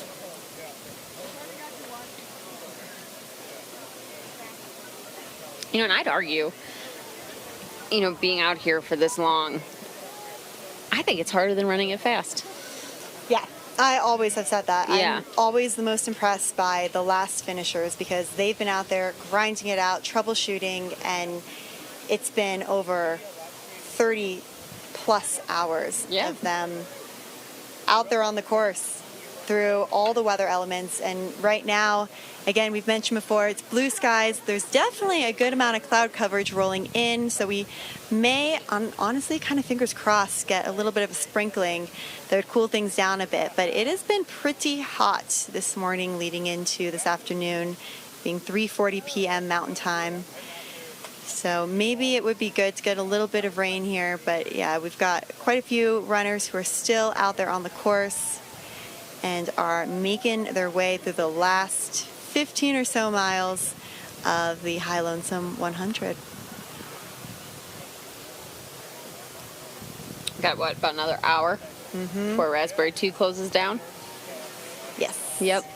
So, Yes. oh, looks like we got a runner coming here. That is going to be, I think, Ashley or Ethan. I think it's Ashley Ithaburn. She's a Southern ultra runner, making her High Lonesome debut after falling in love with the sport. And she's bringing the whole family adventure vibe to Colorado, from her husband Matt Crucci's experience to her 9-year-old son cheering her on from home. Aw, shout out to Finn, her 9-year-old son. That's awesome. She got lucky in the lottery and got it on her first attempt. Very cool. And she's been training in the heat and humidity of Birmingham, Alabama as her poor man's altitude. I mean, I hear it's super successful to do that. Her first 100 was Pinhoti 100, which I've heard a lot of recently this year. It seems to be a really popular 100-miler. All right. Woo! She apparently has a killer playlist. Would love to hear these runners' playlists. She's also wearing the shorts made highly popular by Rachel Entrekin that now you can't buy online anymore. Is that right? Yeah. Thanks to Rachel blowing up the internet. Now Well no one can buy them, done. but it looks like Ashley got a pair. Well done, go girls. Yeah, way to go, Ashley. Ashley's from Alabama too, so she is an out-of-stater, 38-year-old. And she wanted to leave it all out there without blowing up. Walk that line between going for it and staying smart, and discover what her body is fully capable of over 100 miles. And she crushed it. I mean, we just Killed saw it. her coming in running the last 0.1 of the High Lonesome. Looks like the next one is Ethan. He should be coming into view here soon. Also, just a little bit of a weather update. We are now getting a good bit of wind gusts coming in, which is making me think that with this cloud coverage, we actually might get lucky and get a little bit of rain, which would be really nice and cool down this paved road that the runners still out there are going to be coming up as they come into the finish line. It'd be a weird afternoon if it wasn't windy here. Yeah, that's true. I think every afternoon gets windy. Yeah, we are known for that. That Yeah. and a little bit of rain, which is great. Good time for an afternoon nap. I don't think many of these runners are napping, though. No, but I imagine you're probably needing it soon by overnight pacing last night. Also, Stoked at the finish. to give a little bit more about the experience that we have, we are at the finish line right now, just before the runners cross into the corral to bring them to Caleb, who's got the belt buckle for him. We are seeing a lot more people coming toward the finish line, and I'm getting this wafting smell of pizza. I Oh don't my know gosh, if you're it smells smelling that. so good. Yeah, it Yeah. is really smelling good here. We've got a couple great vendors out here. We also have Law's Whiskey, who is mixing up some great cocktails and mocktails for the runners and the community alike. You know, I think we, might have some people that are just now joining us. Do you think we should maybe reintroduce ourselves? Sure, I think this is a great time. Go Yeah. for it. So I'm Becca Org. I'm a local here. I live in Nathrop, Colorado. I live about 4 miles from the start, so know these trails inside and out. Two-time High Lonesome finisher. And I did some pacing last night, so got to be a part of this year's race. I paced Celinda Heinel from Monarch last night all the way to the finish, so know a little bit of what these runners are going through based off sharing some miles with Celinda and having had 2 finishes myself. Yeah, and you also did a good bit of volunteering this year, too. Did a little bit of volunteering as well. Yeah. And my name is Jeanette Lachetsky, and I am a new local to Salida, Colorado. And I was in Denver for the past couple years, and I ran the High Lonesome as a finisher in 2024. I finished just about during golden hour, so this is kind of my sweet spot where I just feel so excited, and it's such an honor to get to be here cheering on all of these runners and getting to share a little bit about their story and their why for running this awesome, adventurous High Lonesome 100 miler. I helped to MC the live stream last year around this time, and it was just such a cool experience. So I'm so excited, and I feel so blessed to be doing it again, and getting to do it with you, my co-host. Super fun to hang. Yeah, it's been really fun. And also those who are new to the High Lonesome race and are just joining, a quick overview of this race while we have a little bit of time. It is this spectacular, challenging ultra marathon. It's covering over 100 miles. The climb total is 23,500 feet. It crosses 5 alpine passes. 27 miles of this course is run along the Continental Divide Trail, and then 35 miles of this course is run along the Colorado Trail. It goes through 2 really cool historic mining towns, St. Elmo and Tin Cup, and then the highest point of the course reaches over 13,000 feet, while the average elevation is higher than most states' highest elevation peaks, which is about 10,000, a little over 10,000 feet is the average elevation on this course. How long did it take you when you did it? How close were you? Funny is I got asked this yesterday too, from Luke J, who I was co-hosting with, and I couldn't remember.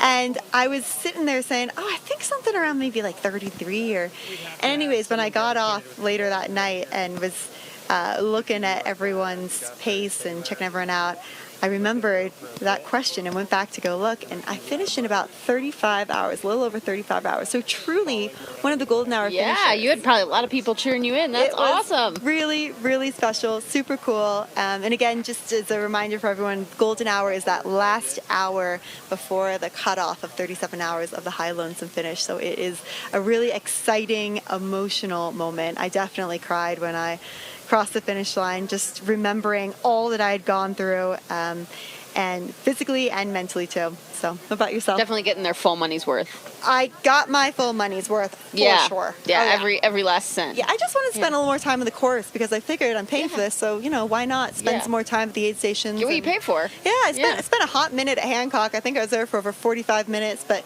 really I was just there for the pancakes and the good vibes. Got to get all the snacks. Yeah. So. What about yourself?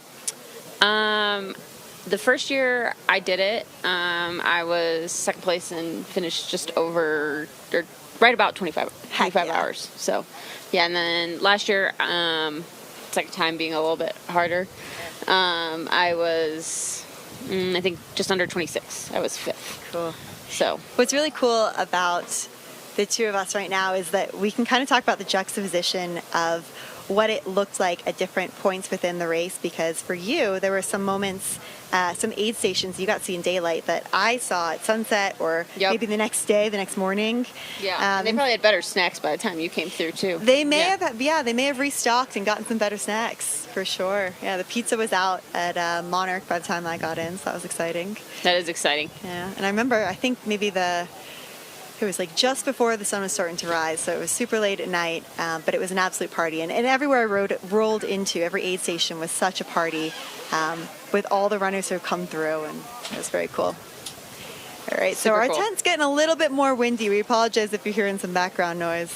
Oh yeah, it looks like he's trying to fix that. And y'all can see on the live stream right now, some of the tents are starting to blow around a little bit. So I think we're probably going to get a little bit of a drizzle coming in. It's cooler. It's nice. Yeah, it feels much better. I don't hate it. Yeah, I'm not melting. No, I'm not mad. Not mad about it. This is good. And the runners are probably not mad about it. Definitely They're not probably mad hot. about it. And I will say this year too, there's not much water on the course. Yeah. It was a really dry year in the Sawatch. Yeah. And so it's hard to find a place to cool off.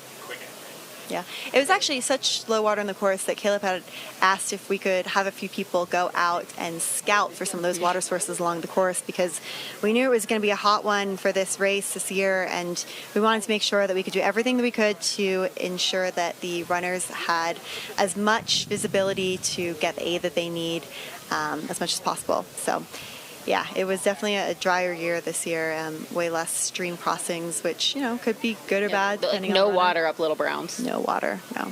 Yeah.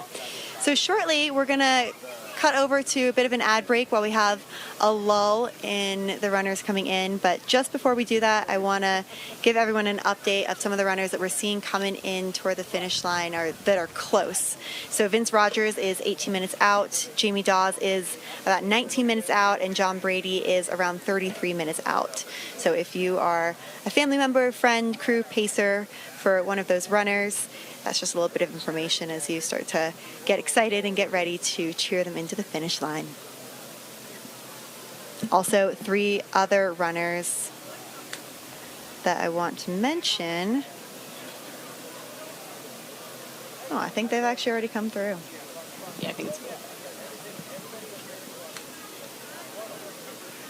There's another. Yeah, there's one coming in right now. So this could be Jason Midlock or Ethan Lewis.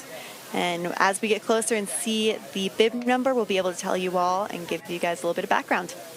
Let's talk about Jason. He's running his first 100-miler at High Lonesome. He won the lottery on his first try. Not many guys have been able to say that. Landing in the Sawatch for the mountain adventure, he's been visualizing through every training run. He's bringing gratitude, grit, and a beautifully simple philosophy to 100 miles of inspired anxiety and mountain majesty. He wants to shout out his coach, Coach Clark. Thanks for inspiring and sending us down the ultra running path.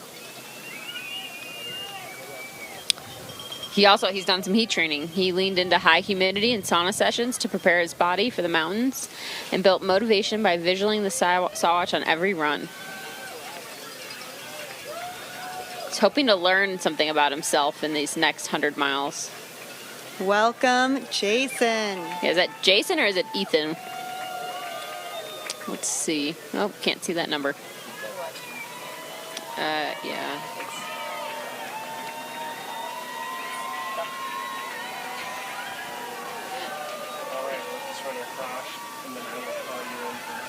So the 2 that we have approaching into the finish line are Jason Midlock and then Ethan Lewis. I think that might have been Jason.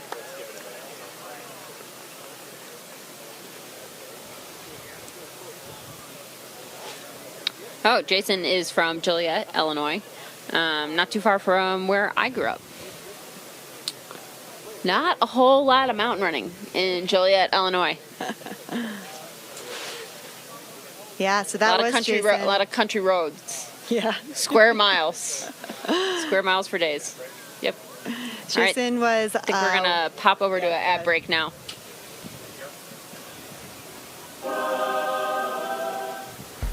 The best part isn't running. It's waking up at 4 in the morning for another terrible idea. It's gas station hot dogs. It's strangers at aid stations who somehow know exactly what you need. It's friends who show up at mile 72 when you need them the most. It's beers that taste better because everything hurts. And stories that somehow get better every time you tell them. Maybe the best part was never the running. Running is just how we found each other. Death March Running Company. Do hard things, push your limits, wear the struggle.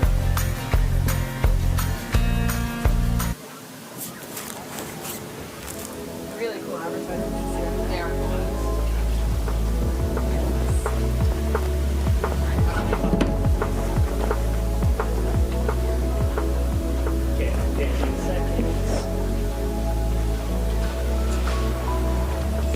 Thank you. 4, 3, 2, 1. All right, we're back. Last few hours of the High Lonesome 100. And we just had our 111th finisher, Jason Midlock, cross the finish line in 33 hours, 49 minutes, and 37 seconds.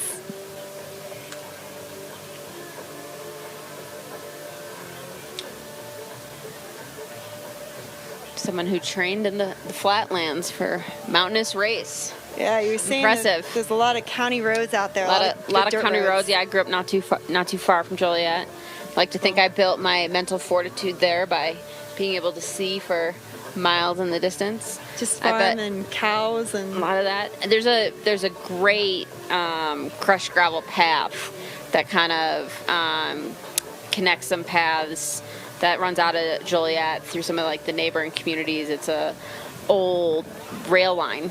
I bet he did a lot of training on that crushed gravel path. I know exactly what he's run on. And when you look at the Strava profile, you can't make a much straighter line.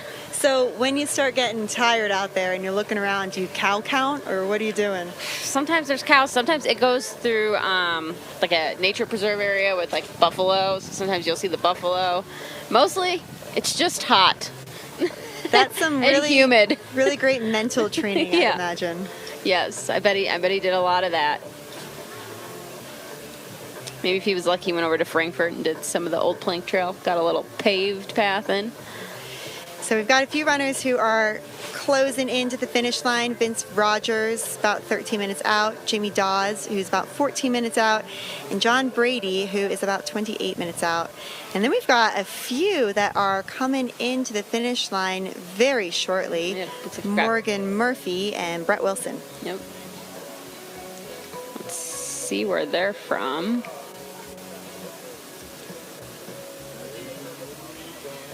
Brett Wilson, Colorado Springs. Morgan Murphy's Wheat Ridge, Colorado. So both in the Front Range there. So likely have done some time training on the course. Very cool. Morgan also is chasing her first 100 miler at High Lonesome, which is just so cool to see so many first timers out here. And just knowing how many miles that they've logged and how much they've trained, and all the people that are out there supporting them, like her grandmother, Ethel Sudol, who's 99 years old, tougher than nails, and made a fabulous recovery from a broken hip last year. Shout out to her grandmother. She's trained on nearly every section of the course, fell in love with St. Elmo. Also been struck by how many women are on the trails now, especially the race's 50-50 split. And she is striding in. This isn't a jog. This is a all-out sprint. It is hyping up the crowd. Life's too short for small dreams, she says.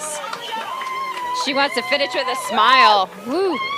Looks like she's got a smile. She is absolutely crushing it right now, and everyone is going crazy.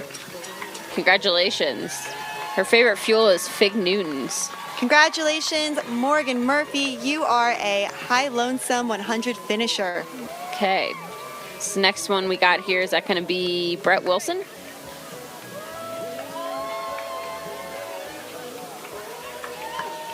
Think. There we go. There's Brett Wilson. Brett Wilson, yep. Woo-hoo! He's chasing a Colorado Classic on the highest average elevation 100 he's ever attempted. And he's doing it after years of lottery heartbreak that ended with Caleb offering him a slot out of pure grace. Wow. Also, Caleb can be a nice guy sometimes, I guess. Accompanied with Brett into the finish line is Orion, who is his son and has paced him the last 32 miles. So shout out to Orion too. He lives in Colorado and loves these mountains. High Lonesome is his chance to explore parts of the Sawatch he's never yet seen and be a part of what he calls a Colorado Classic. He's also someone who says he paid good money for this experience. So, Brett, you probably just wanted to get a little extra time out there to really soak it up and get all your money's worth. I get it. I've been there. I was there. His goal was 32 to 34 hours, and he snuck in just under that. So, congrats, Brett. Absolutely. All right, I think the next one we got here is maybe going to be Jamie. So Brett is our 112th overall finisher. Final time was 33 hours, 55 minutes, and 36 seconds. Also, just to give everyone a little bit of context what's going on at the finish line, if you are looking at the live stream from home, it is turning into a bit of a party. We've got some music going, cocktails being poured by Law's Whiskey, one of our sponsors. It's getting a lot more crowded. We're getting crews and pacers and previous runners who finished earlier today coming in and getting ready to cheer on the remaining runners to the finish line.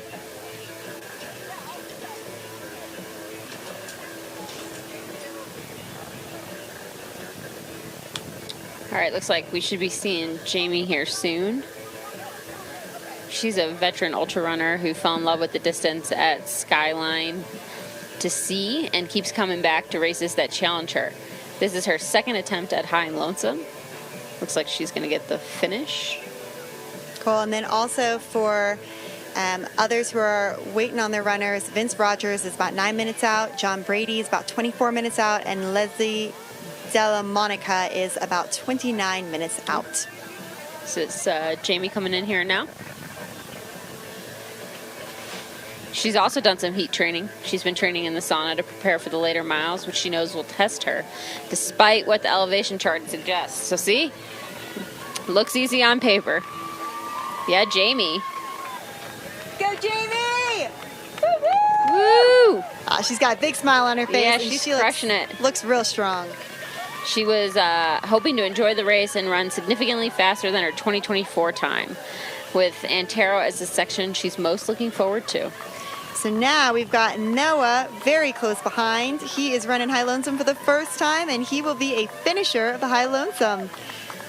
Congratulations, Noah. Yeah, shout out to his wife Tori, his crew, and his pacers, Benigno, Anna, and Matt. Way to go, Noah! Yeah, Noah.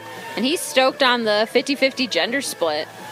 Environmental consciousness, mountain responsibility, and the raw beauty of the huge wilderness loop. I remember reading his mental arsenal earlier yesterday, and I just really loved it, so I want to repeat it again. He says, when times get tough, he repeats, you're safe, your heart is beating, you're breathing in and out, and he's carrying friendship bracelets from Tori and the pups.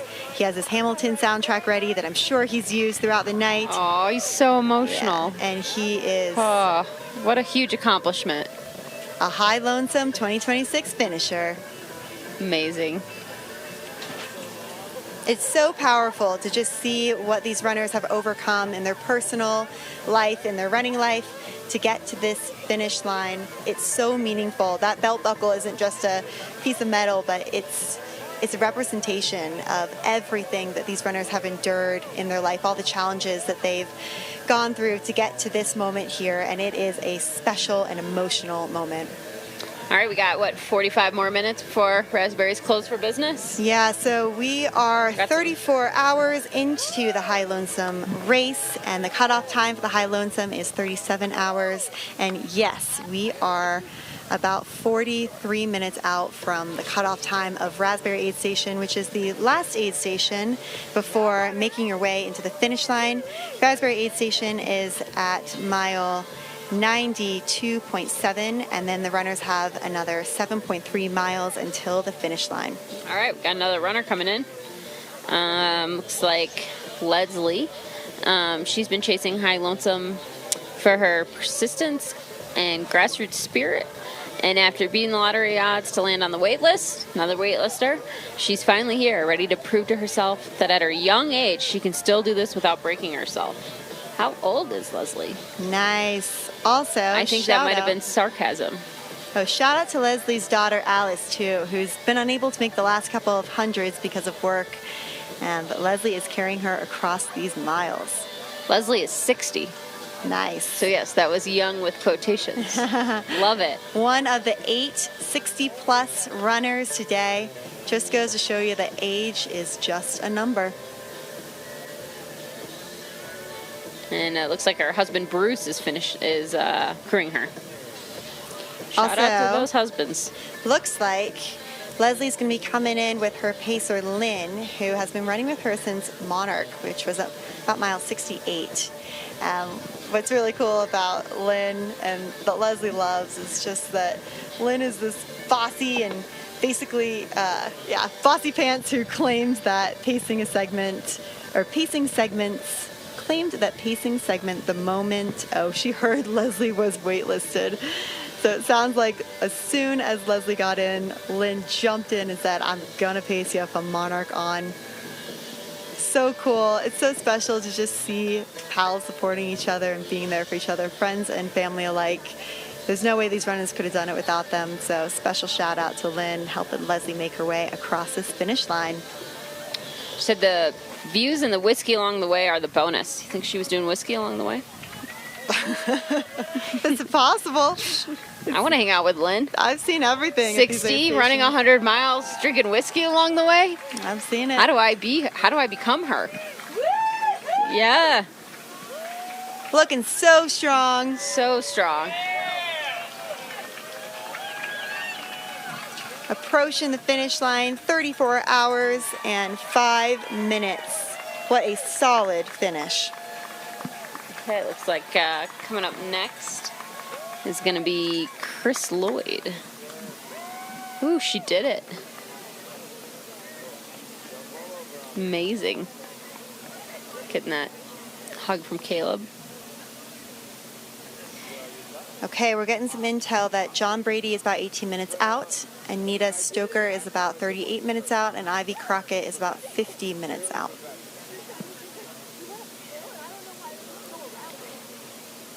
We've got a few approaching right now. They're laughing, having a good time at the finish line. Congratulations, Leslie.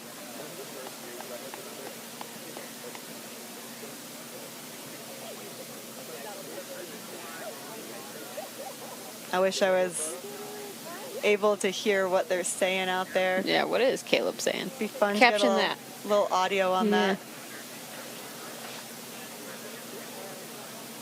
I like the plaid button-up shirt. It's a good look.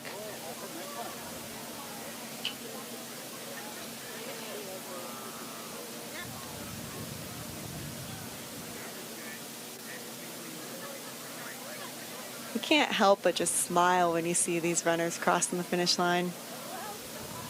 See some interesting things in the chat. Of the 28.8% left to finish, 56% are female and 44% are male.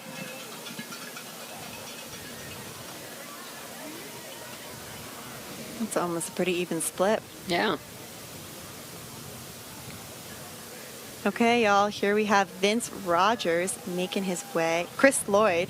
Well, that's interesting. Chris Lloyd making his way into the finish line. Oh, yeah, is it? 23-year ultra veteran who fell in love with the sport at Leadville in 2003 and hasn't looked back. We've heard that narrative from a couple different runners. So now he's tackling High Lonesome for the first time with the kind of preparation and community that defines his whole ultra running life. Looks like he did some Mount Morrison laps. You ever done Mount Morrison laps? Oh, yeah, plenty. Oh, yes. Brutal. Wonder if he saw any snakes. Or mountain lions. It's a brutal Yeah. 2,000 vertical feet in 1.5 miles. So it is great training for a lot of this steep incline that you have during the High Lonesome.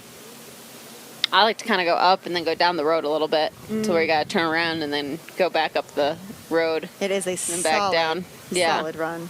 I like the top part too. It's like a little bit, more interesting. Yeah, great place to train if you live in the Lakewood, Golden area to get some vertical gain in without having to drive too far from the house. Well, I think that's nice about Colorado is there's not a lot of runs out there where you're not climbing and descending. Yes. Very few that are flat.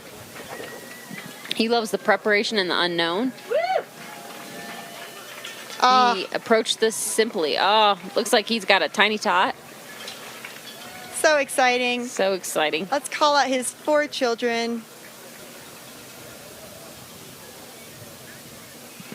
Gonna take that baby.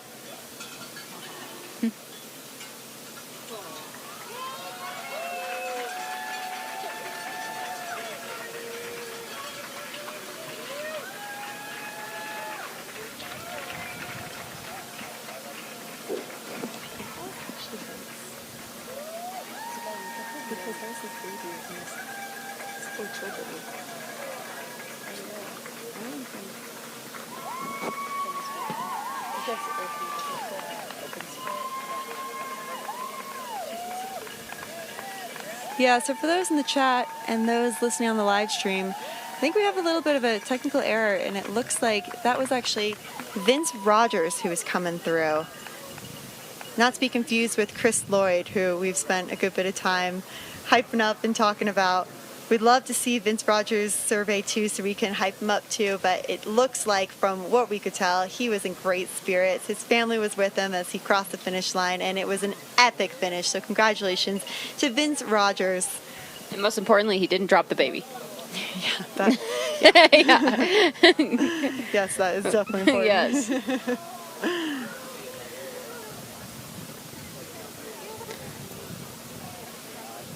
All right, we got a little less than 3 hours to go. Woo, it's looking toasty out there. It is, but here at the finish line, it's getting pretty overcast in a nice way. We're getting a little bit of reprieve from that sun, so we're getting some wind coming in, but it's just kind of a subtle breeze, and it's just a nice welcome for these runners to finally finish, sit down, kick back, and chill out. I just love that section of the course that they're on right now. It's just so near and dear to my heart. It's just beautiful. And on fresh legs, it's a super nice, easy, wavy trail. Yeah, I mean, my daughter bikes it on her, 16-inch single speed. If that gives you guys any indication of, just like what that section of the course is like. She does need a few boosts from mom on a couple of the climbs, but generally she can ride most of this on her bike, but she hasn't run 90 something miles, so definitely can be challenging when you're at this point of the race. Sounds like, though, she is well on her way to becoming a bit of an ultra runner with we'll see her interest in volunteering and wanting to work the aid stations. Yeah, you're getting her in early. I'm gonna be in trouble. Got to wear them out somehow. I think most parents can relate to that. But yeah, it looks like these runners, trying to keep this relatively quick. They definitely have enough time to get to the finish line, from Raspberry coming in now, but don't necessarily want to, take too much time and lose it at this point. They've come too far to not make it to the finish. Yeah, I like that quote. It's like you've come too far to have come just this far. So you can see a lot of them are trying not to spend a lot of time in this aid station, trying to move through quickly. Probably, grabbing last minute flask of water or Coke and trying to keep on moving out. It could be easy to spend too much time with your crew here. Yeah, and it looks like those that are at the aid station or may have just left would be Brandon James of Fort Collins, Cody Frost of Salt Lake City, Utah. Shout out because it is her 30th birthday. Yesterday, I guess today, she's officially 30. And then Jessa Roos of Manhattan, Kansas. What a way to spend your 30th birthday. Yeah, I know. We've been saying it's such a hard launch, and it's actually how I spent my 30th birthday back in 2024. Yeah, cool. So well-versed, and I think it's just so cool of Cody that this is what she wants to do. Super cool. Did you have cake?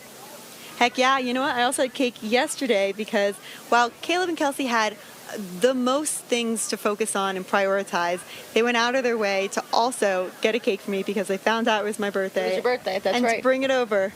Happy belated birthday. Thank you. They're just so thoughtful and really think of everything, truly think of everything for this race and just take care of everyone who helped support this race. So big shout out to Kelsey and Caleb.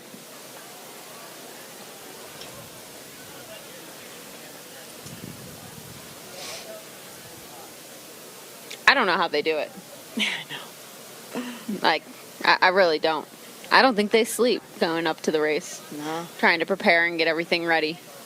There's a lot of people during the race, too, this whole weekend that are all pulling overnighters to make sure that the runners get what they need and are supported, including yourself. Yeah, it's been fun. Yeah? Takes a village. Okay, so just a time check. It looks like John Brady is about 10 minutes out. Anita Stoker is about 29 minutes out now. And then Ivy Crockett is about 42 minutes out. I'm looking here to see. Let's see. We've got 117 runners that have finished. And it looks like we still have a fair bit that are out there trying to make it in before the cutoff. Yeah, we're gonna keep our fingers crossed, but they've got a solid just under 3 hours left, and they all have a little under 9 miles left of this race.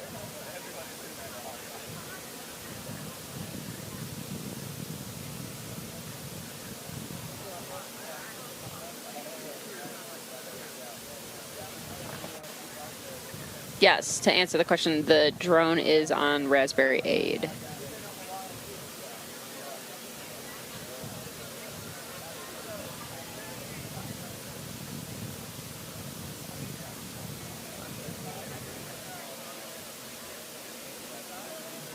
So the runners are going to do their last couple miles on the Colorado Trail, and then they will come down into a paved road, which will be on for a little bit. And there are a good number of cars on that paved road, but they are pretty respectful about making sure that they give some distance to the runners. And it's always really exciting to see some of the drivers roll down their windows and give a big shout out to the runners. Just gives a little morale boost. This runner's going solo right now, and looks like they're moving. Mm-hmm. They're a runner on a mission.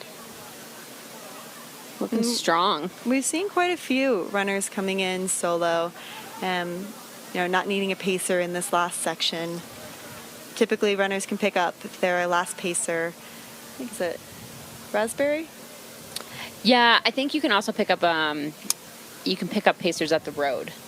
But they have to have the required gear. But you can pick up as many people as you want once you hit the gravel road. That was actually a really special moment for me, too, because I picked up my last pacer, Jenny, and then at that road, my parents met me, and they helped to run me in the last 3 miles. Oh, so cool. It was a really, really cool experience, and just really fun to have my parents and my sister and my friends all be part of the experience, not just there cheering on, but like truly be an instrumental role in helping me succeed. Yeah, that's amazing.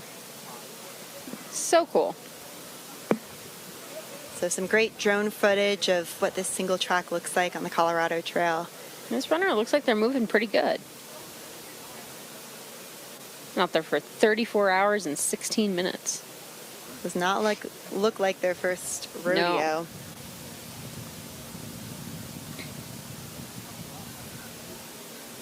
And if we've got looks like they're updated data, this could be John Brady, because he should be about 7 minutes out. That looks like a female. And if it's a female, then it could be Ivy Crockett or Anita Stoker. Maybe she wasn't out there solo. Pacer just went a little ways ahead of her. That can also be a strategy too. Kind of, having your pacer go a little bit ahead of you.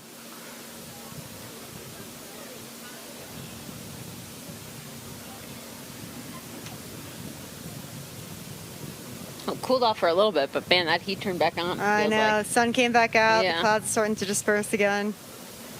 Good and bad. It's gorgeous, so we've got that going for us, but it's going to make that pavement part, which is kind of the last stretch into the open field that High Lonesome welcomes you back into, really, really hot.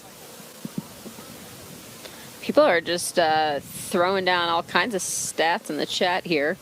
53% of the runners are from Colorado, and they are 53% of the drops. So being local is not necessarily an advantage. That's really interesting, because you'd think that they would get a lot more time on the actual trails themselves and be acclimated, know what to expect at altitude. Mm-hmm. Maybe they underestimated a little bit. Maybe, or perhaps I also find that, with altitude, you just can't always predict it. And you could be one of the best runners in the world and get up high and have maybe spend a ton of time at altitude, and it just isn't your day. Yeah. And it just happens like that. So you never know what to expect in these races, and that's what makes them so exciting.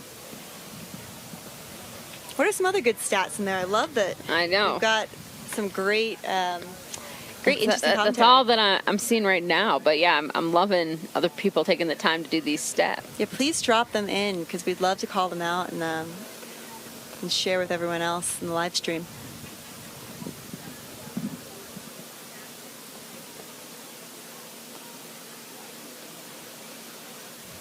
So we've got about 26 minutes until Raspberry 2 will officially have their cutoff time. And once any runner who leaves Raspberry 2 at 4:45 p.m. or earlier will have a shot of making their way into those last miles, about 7 miles, into the finish of the High Lonesome. Let's see here. We got...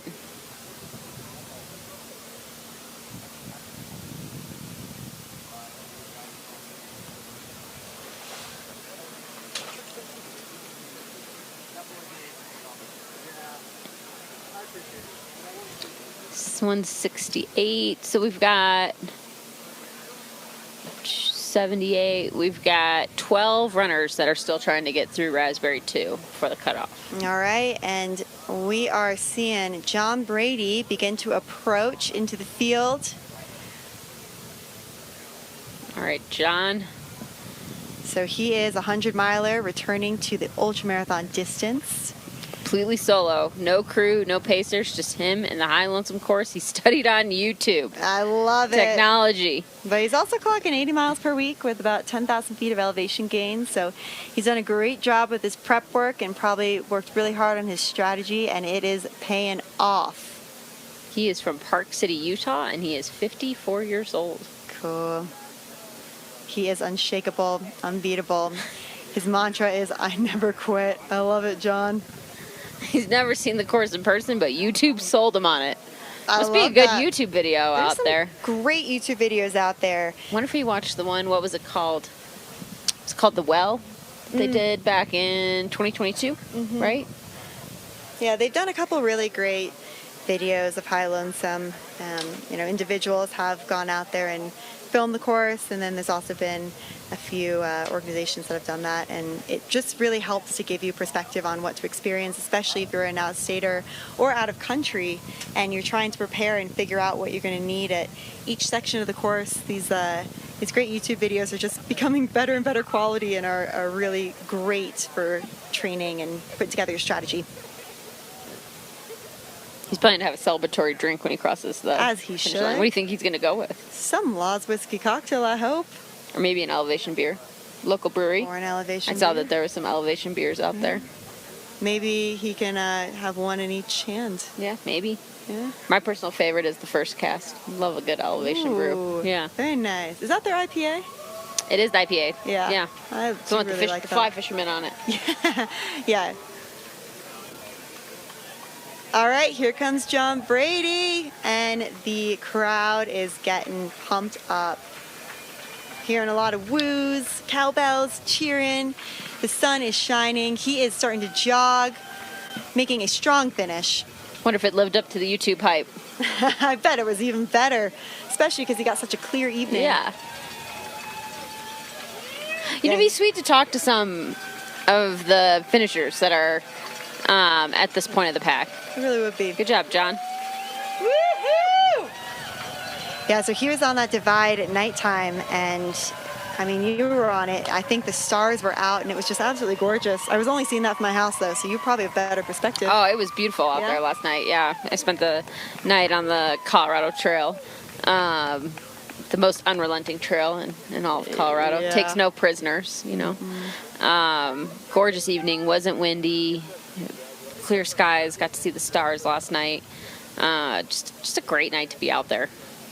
Yeah, we really had an awesome stretch of weather for this race this year, which makes a huge difference in a runner's finish. Yeah. And just the morale, you know. Big time. Last year, we probably got rained on a little bit in the middle of the night. You know, and that can be hard. That can be hard to deal with sometimes. Finishing in the rain also can be really hard, too. Yeah. And then when the sun's not out to help dry the rain, it just can be hard. Yeah. All right, looks like we got. don't have that he this looks year. stoked. John Brady, congratulations. Congrats on your High Lonesome finish. All right, looks like we got Ivy Crockett back here. She's back for a party lap at High Lonesome. She crushed her first 100-miler here last year in just over 36 hours. So about 90-something minutes improvement. So. Yeah, so she was a golden hour finisher, which is a really exciting time with the last hour of the High Lonesome 100. Huge call out to Jessie, her soul sister and final pacer from last year, tracking from afar, and to her family cheering from Mississippi to California. I think she's got her 5-year-old with her too, and her 5-year-old has adamantly told her that he is gunning to beat her this year. So let's all race him into the finish line. Go, James! Woo-hoo! Yeah, Ivy! Yeah, James! Yeah, Ivy! What a celebratory finish. So exciting, so emotional. It's just great to see everyone with their kids and their family running into the finish line. And does James beat her? Let's see. See, she's going to let him have it. Close call. She's a good mom. She's going to let him have it. Woo! Well done, James. Well done, Ivy. How special that must be to get to run your mom into that. So cool. So cool to finish with your kiddo. And that's something that he's never going to forget. And maybe inspire him to be a future High Lonesome runner. There's a great image of James with his poles. He's just practicing. Only a few more years and he'll be out there himself. Those look like the right height for him. Yeah, I'd say so. European height. Oh, what an awesome photo. Awesome finish, awesome photo. Well done, Ivy.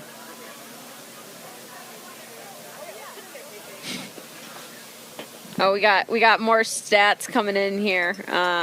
We must have a statistician in the in the chat here, or someone really good with Copilot. So it looks like Texas runners have a slightly higher drop rate than their percentage of participations. Approximately 7.14% of the drops are from Texas, but they're only 4% of the running field. Utah has a slightly lower drop rate. They're 6.4% of the field, but only 4.29% of the drops. Similar with California. Wonder if that has to do with maybe some of the terrain in California and Utah.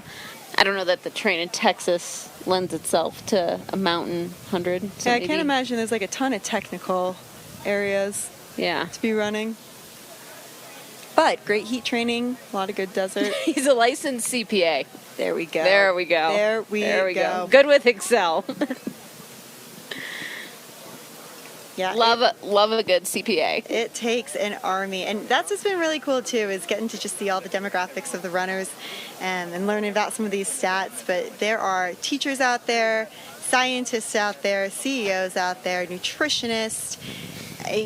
The whole gamut. It's really, really cool, and it just again goes to show that anyone has the opportunity, or anyone should have the opportunity to get a chance to.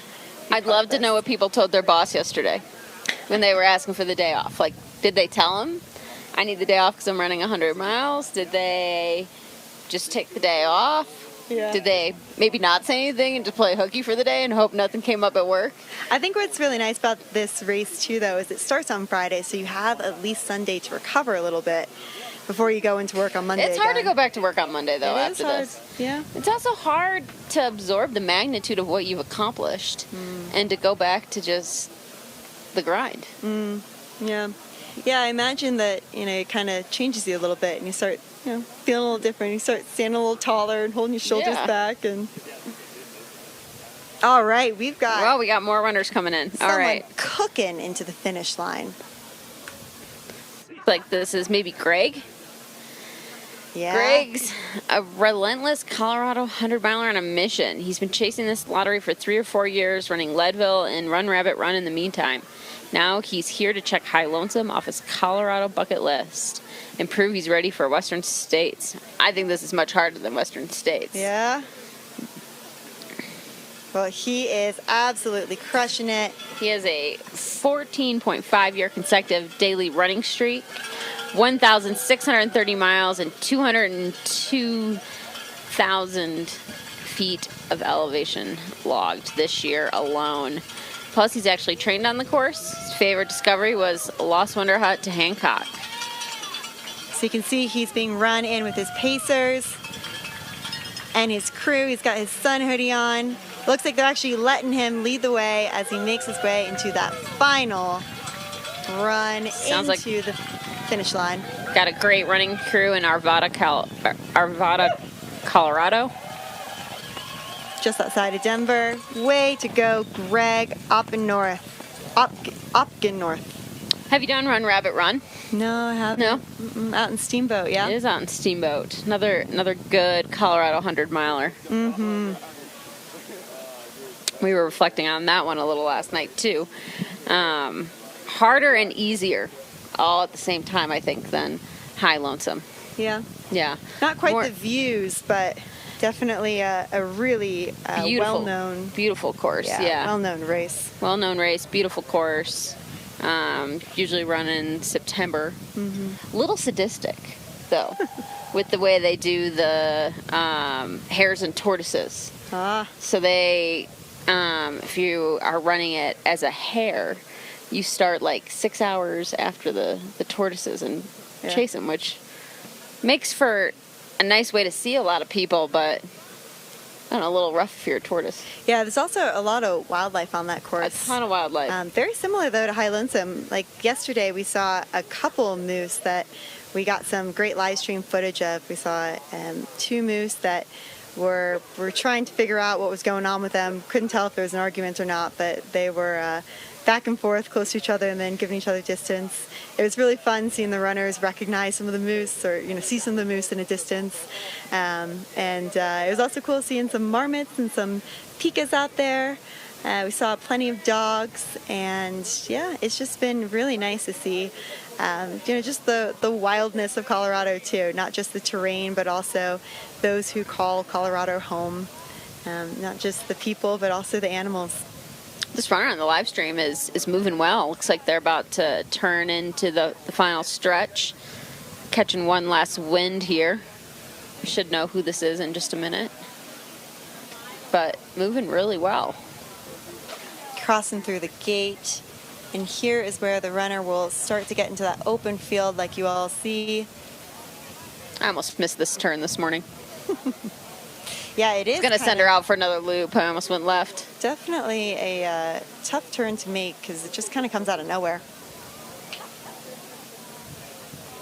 Another great reason to have a pacer with you so they can make sure that you're heading the right direction. God forbid you did some more mileage. Or went out again. This runner is absolutely cooking into the finish line with their pacer. This is Anita Stoker. She's tackling her first 100-miler at High Lonesome after volunteering at the race last year. Lots of volunteers out there today. So cool to see. She and her husband traveled from Prague to experience the Western ultra community, got lucky in the lottery, and trained meticulously across 2 continents for this moment. Wow, she's going to probably savor this finish. Yeah, that is really cool to see how far she's come. And one of her mantras, which I really like, is what she's leaned into from Tara Dower's wisdom, actually. And she says, it never always gets worse. So basically saying, like, yeah, you're going to get some tough times, but just give it a little bit of time and it will get better. It never always gets worse. And it looks like that mantra, her husband, who is crewing and pacing her all the way to the finish. So that's her and her husband running through. What an absolute power couple. Looks like it has all paid off, and she is about to be a High Lonesome finisher of 2026. She looks really happy.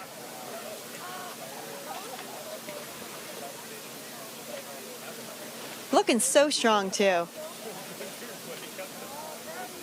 Looks like in her training, she trained at low altitude Prague with creative hill repeats to match High Lonesome's vert per kilometer ratio. Peaked at 80 miles a week with 15,000 feet of climbing, and spent her final month in Boulder and Silverton. It's a place to spend. Those are some nice places to spend a month. She's got some super fun shirts on. Yeah, she and her Anita. husband. And a huge crowd that is bringing her in. Yep, crowd is definitely building. We got a little less than 15 minutes before Raspberry is closed for business.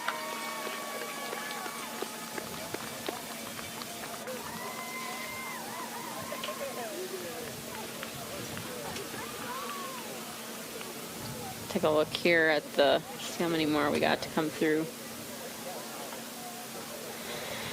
And that is Anita Stoker, bid number 194.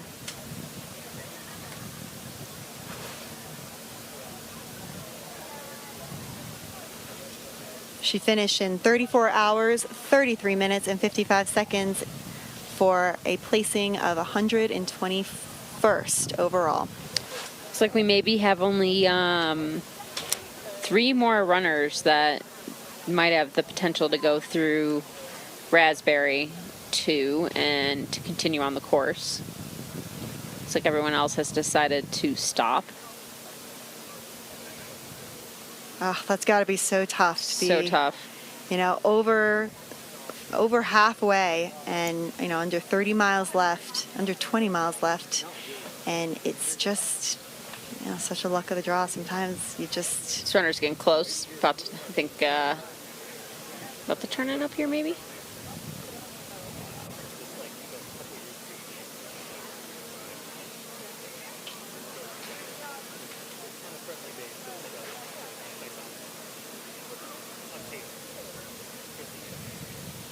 Let's see. Looks like we're seeing Brandon James from Fort Collins, Colorado, who is still at Raspberry 2.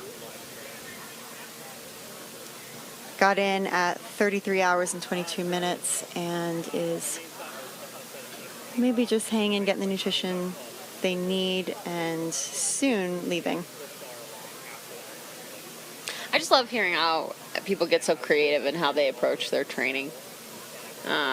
Really does prove like anyone can train for these, train for these kind of races. If there's a will, there's a way. Yeah. What are some examples? I think we've seen a lot of runners who maybe have one small hill that they're doing hill repeats on. I haven't seen too many mentions of runners utilizing treadmills, but I gotta assume a fair bit of runners utilize treadmills to get the vertical gain.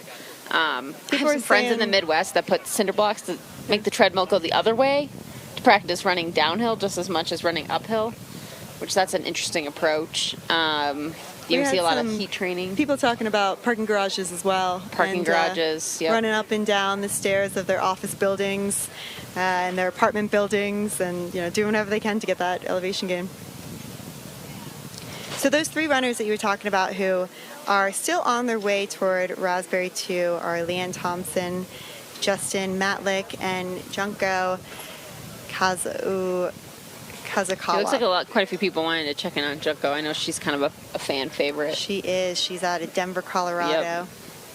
Big with the BP Run Crow group. So it looks like she left blanks at 31 hours and I think I saw 47 minutes, making her way over to Raspberry 2. Should have a... Yeah, with the aid station cut off at 4:45. Got a couple runners coming in up the road here. I run this road a lot. I'm fortunate enough to do hill repeats on this road, and it's steep. Yeah, for it's sure. steep, whether you're 95 miles in or 5. It is not an easy climb.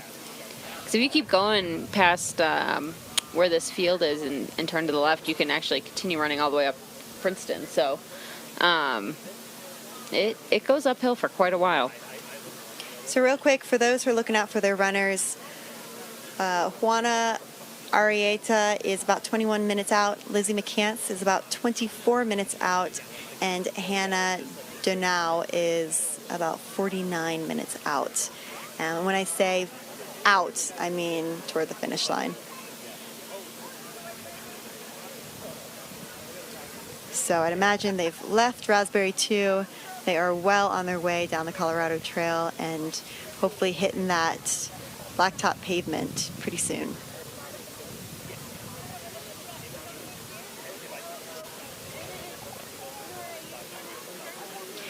Out here at the finish line, we're getting a good number of people coming in to cheer on their runners. We're getting some great looking dogs. There is food at the aid station, set up by some great vendors, as well as some awesome drinks. Elevation Beer Company's out here, as well as Law's Whiskey, who's mixing up some cocktails. It is gorgeous outside, light breeze, hot as all heck, but beautiful sun, and we've got a little bit of cloud coverage, but it is truly just a perfect way for the runners to be greeted at that finish line. Looks like people are wanting to check in on bib number 208. Looks like he checked into Raspberry but hasn't checked out. Don't know much more than that, but I do know he has not officially dropped. So he does have about 6 more minutes, or just over 5 minutes, to get out of there before the cutoff time.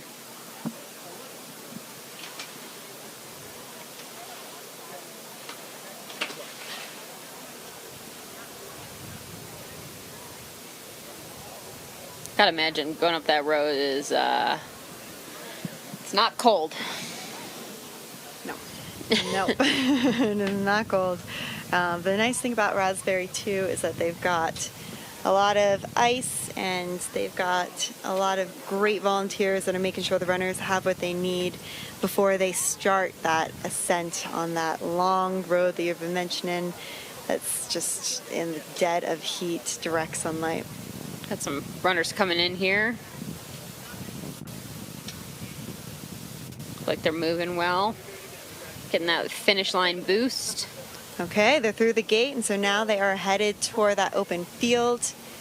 Didn't make a wrong turn. That's good. Yeah, that Didn't decide to go back out for another loop. Make it the High Lonesome 200. Plus. Run it the other direction. See what it feels like. Can you imagine? This is Lizzie McCants. Lizzie McCants is bid number 51. It's her second 100-miler 61. at High Lonesome. Bid number 61. Oh, what did I say? 51. 51. Sorry about You're that. good. Yeah, 61. She is bringing her best friend Amanda as her pacer and her parents to witness the ultra running community in action because she wants them to see just how cool she really is. I love that. Lizzie, you are so cool.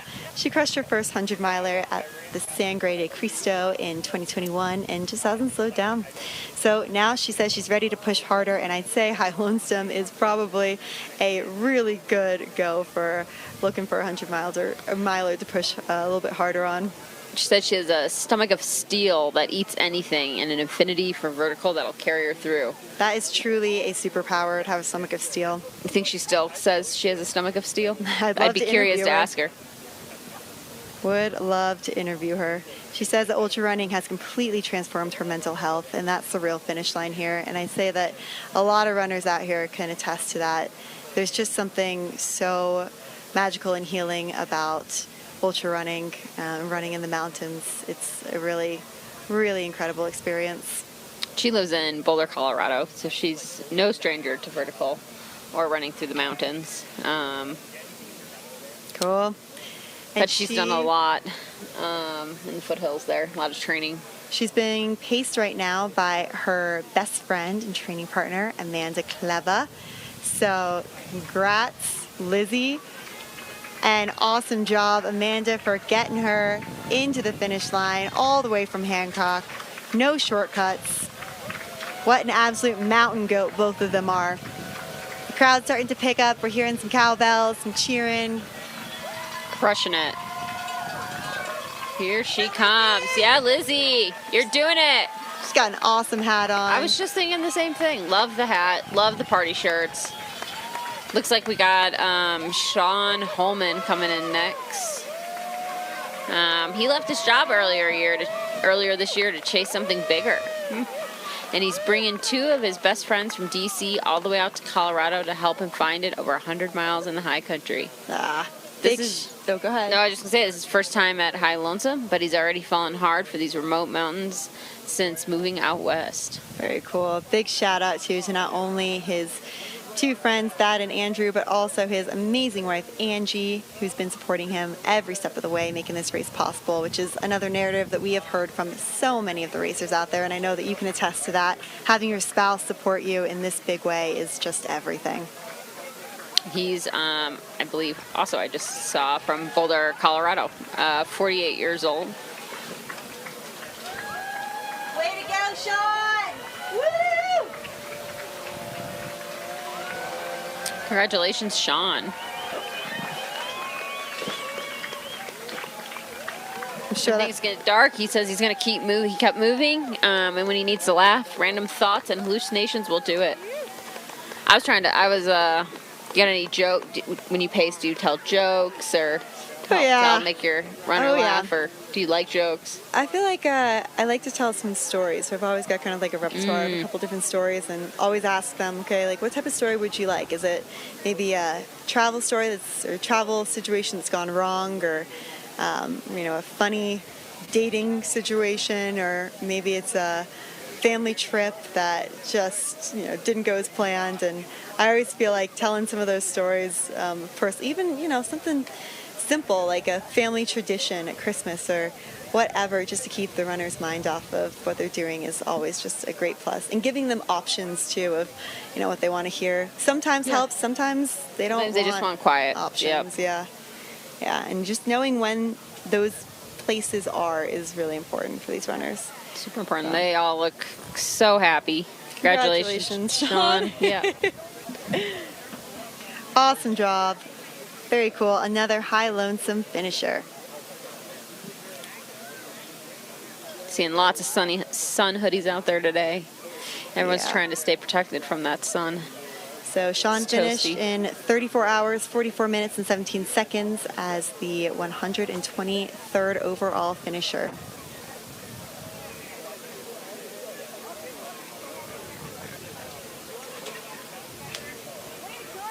Do you have the stat of how many volunteers were out there? I think it was between 300 to 400 volunteers this year. To support. Incredible. Yeah, I mean, it's a lot of volunteers to get these runners through the mountains. Well, that's the thing, is it takes so many people to help support, and these people come out in troves to get out there and have an opportunity to be part of this race. And to your point, I think what's really cool about High Lonesome is you don't always have to run it to really feel like you're part of this really awesome community. There's so many opportunities to volunteer in so many different ways. All right, looks like we have hit 4:46. So I believe that means that Raspberry is officially closed for business, right? Yep, officially closed. So all the runners now who are making their way into the finish are going to be less than 7 miles from the finish line. Finishing in the next few hours. Cutoff time for the finish is at 7 p.m., which is a 37-hour cutoff. Looks like we maybe had here a couple runners that didn't quite make it to Raspberry 2 in time.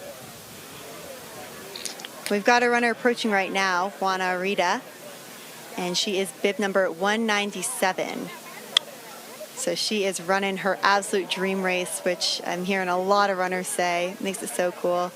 She's the one who paced her friend through last year, hiked on her own, and fell in love so completely that she knew she had to come back and earn that buckle. So she's the first in her family to attempt a 100-miler, which is super awesome. And she's here to prove that when you set your mind to something, and when something sets your heart on fire, then you show up. And she showed up in such a big way today. She is on her way toward the finish with her pacer and absolutely crushing it.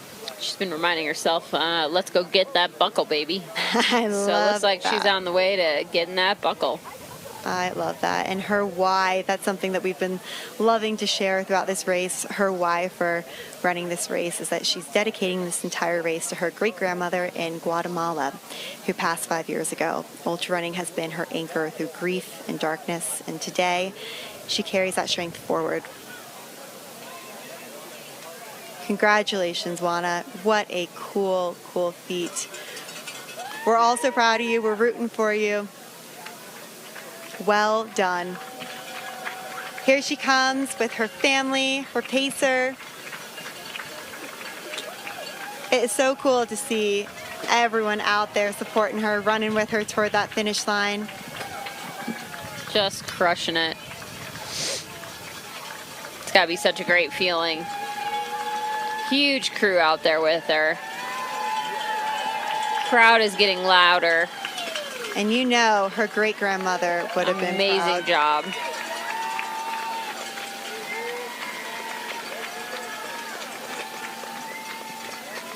Someone's asking about if Raspberry 2 is 7.3 miles from the finish. I think that's pretty close. No, the answer is yes. Yeah, I think that's pretty darn close to how far it is from the finish. Mm-hmm. Yep, it's 7.3 miles from the finish. It sits at 8,900 feet in elevation, and the finish line where we're sitting at sits at 8,500. Oh, she looks jazzed on her race. Congratulations. Huge accomplishment. For sure. So they've got a little bit of a climb from Raspberry 2 to the finish line. They've got about 1,000 feet of climb, but then they also have about 1,300 feet of loss, so a little bit more loss, which is nice for them, although they're not necessarily feeling that, as we've talked about a couple of times, ascending that last swear hill that we keep calling it, where it's just kind of a spicy little hill up into that open field.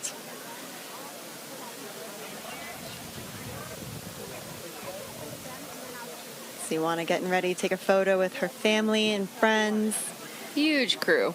What's really cool about these photos too is that I'm pretty sure they're free to runners. Yeah, they are. Yeah, which is super cool. And those photographers are amazing. They've been capturing such great footage at so many parts of the race. So these runners are going to not only leave with a belt buckle and a bottle of Law's whiskey, but they're also going to leave with so many memories that are going to be encapsulated in these photos that they'll be able to get for free online when ready.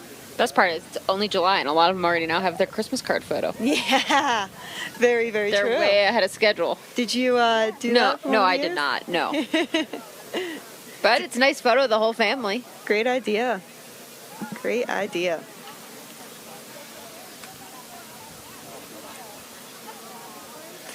All right, and then for some more crew and pacers and people looking for their runners, we've got Hannah Danu, who is bib number 38, and she's about 36 minutes out. Susan Bullard, who is bib number 203, about 38 minutes out.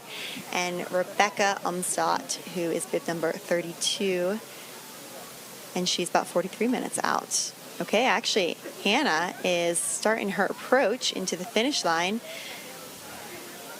She is chasing her first 100-miler with a 50K in the sawtooths that left her wondering what lay beyond. I think, again, we can all attest to that. You start doing 100-miler, whether it's a 50K or a 50-miler, and you start thinking, okay, if I could do that, then maybe I could do a little bit more. And it just keeps climbing, keeps climbing. But she picked High Lonesome specifically because it has just a great 50-50 gender split, and she just loves the idea of the chance to run in high alpine terrain close to home in the Wasatch Mountains. Sawatch. Sawatch Mountains. Yeah. Was it Wasatch? She's from Park City, Utah. Yeah. And big shout out to her mom, Libby, who designed the crew hats, and Kenzie holding down the home front dog sitting. Planning to eat Sour Patch Kids. Very, very cool. Her partner is pacing overnight from Hancock to Monarch. And then her friends Molly and Heidi are taking over at Monarch and keeping her honest and moving her through that final push, where her dad and 2 additional friends will also be there to support her.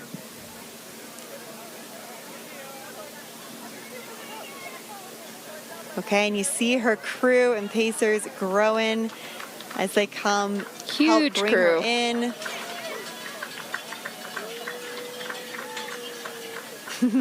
Her mantras are, you're powerful and portable. And also another great mantra, eat something, you dummy. Crushing it. Got some more sweet party shirts, it looks like. Loving all the style out there today. Mad style points. Woo! Yeah, Hannah!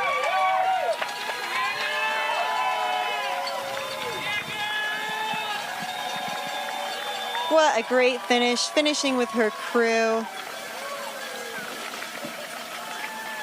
That's a great Amazing photo. job. So awesome. Oh, beer shower, looks like. I mean, probably already covered in gels and who knows what else. Always a party. Oh, love it. Love the finish. You know, I also think it's like worth mentioning too. I mean, there's a fair number of runners that either didn't make it to, Raspberry 2 on time or dropped at various points throughout the course. And I mean, that doesn't mean that those runners didn't put in a ton of effort to prepare for this day. You know, and they should be really proud of themselves for for making it here. That in and of itself is a huge accomplishment. So, yeah. And we've seen over and over again from so many of the runners out here that this is not their first time attempting High Lonesome, and many of them are out here for, they call it their redemption run, where maybe they haven't finished or had to drop at an aid station in years past, and this is their year to have kind of learned from maybe what went wrong in the previous races and figure out how to troubleshoot for this race. And you're seeing so many of those runners coming through with this redemption and successfully completing High Lonesome. So this isn't just an end to any runner. It's really just an opportunity to figure out how to troubleshoot and come back even stronger next year. Yeah, super cool. Yeah. And also, again, to your point, what we've been saying earlier, all these runners have put in so much time, so much effort, and sometimes it just comes down to the day. Yeah. You just don't know how your body's going to react. Or you're sick, but you still try anyways. I mean, you can't. Yeah. Yeah. I mean, a lot of people had to travel here, so you could get sick on the way here. Lots of people too, like big time changes. That plays into it as well. Yeah, the sleep you got the night before or the night before that. The altitude, like we've been mentioning, you can spend a ton of time up at altitude, and then just some days, for some reason, your body just doesn't. Yeah, body just doesn't want to do it. Doesn't like it, so. Makes it that much better when it all comes together. Yeah. Yeah. Let's see here, we have had about 125 runners finish. 55 of those runners were female. And then looks like about another 7, is that right? 75 runners to finish here? Let's see. Yeah. So we still got a lot of runners to cheer in and support as they accomplish this huge accomplishment. 14. I know lots of people have been cheering on Junko. Looks like maybe she made it through Raspberry with a minute to spare. I think I'm counting about 32 runners still left out there.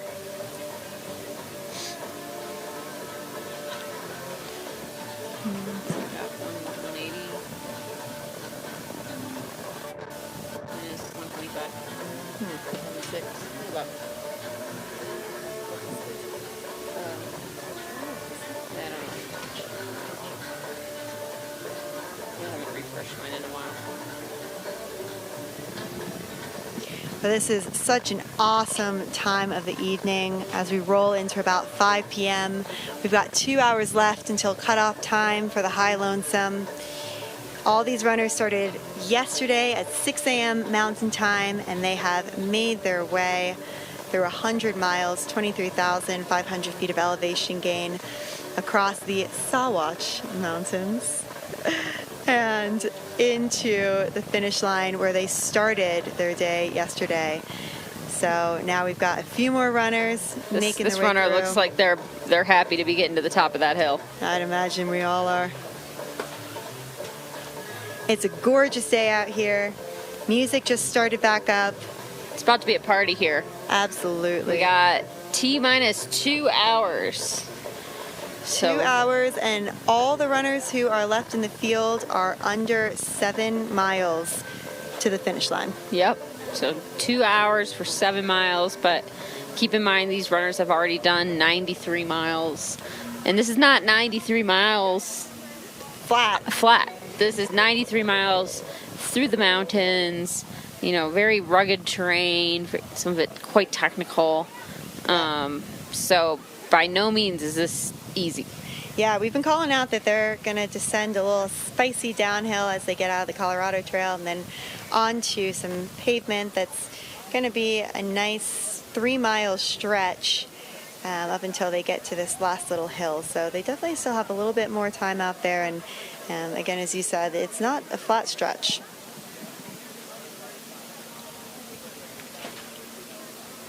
Such an awesome view, though.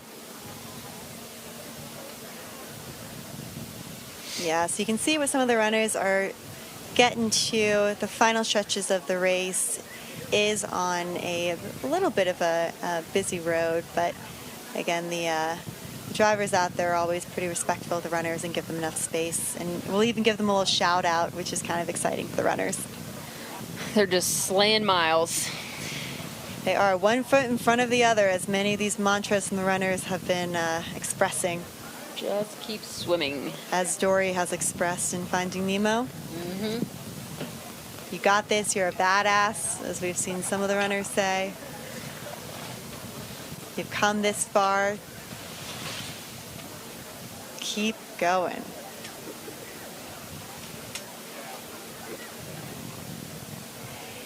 Yeah, this stretch it can be a little bit lonely because, you've got a little bit more time left and you're just thinking, let me get to this finish line. All my people are there. I just want to be there now.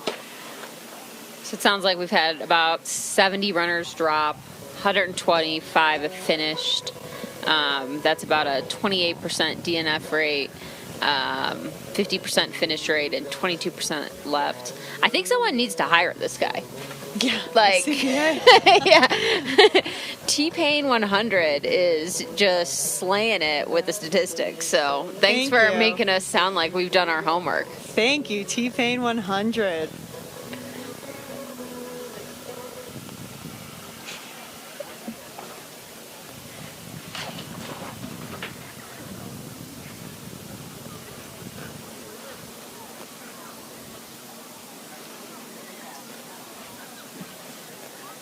So awesome.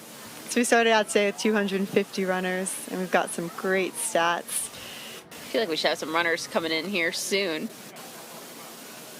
Well, if anyone needs a public accountant, looks like you can reach out to T-Pain directly in the chat. Self-employed. Also, to those who are looking for their runners, bib number 203, Susan Bullard, is about 27 minutes out. Bib number 32, Rebecca Umstadt, is about 32 minutes out. And bib number 246, Tierra Terwill, is about 35 minutes out from the finish line. I feel like, though, looking at this live stream, we're about to have some serious runners coming in here soon. There's quite a few of them, it looks like, are getting up to that curve right at the top. So I think we might be getting a little busy here. Yeah, they are. People don't have to just listen to us, I don't know, rambling. Yeah, they're grinding their way through.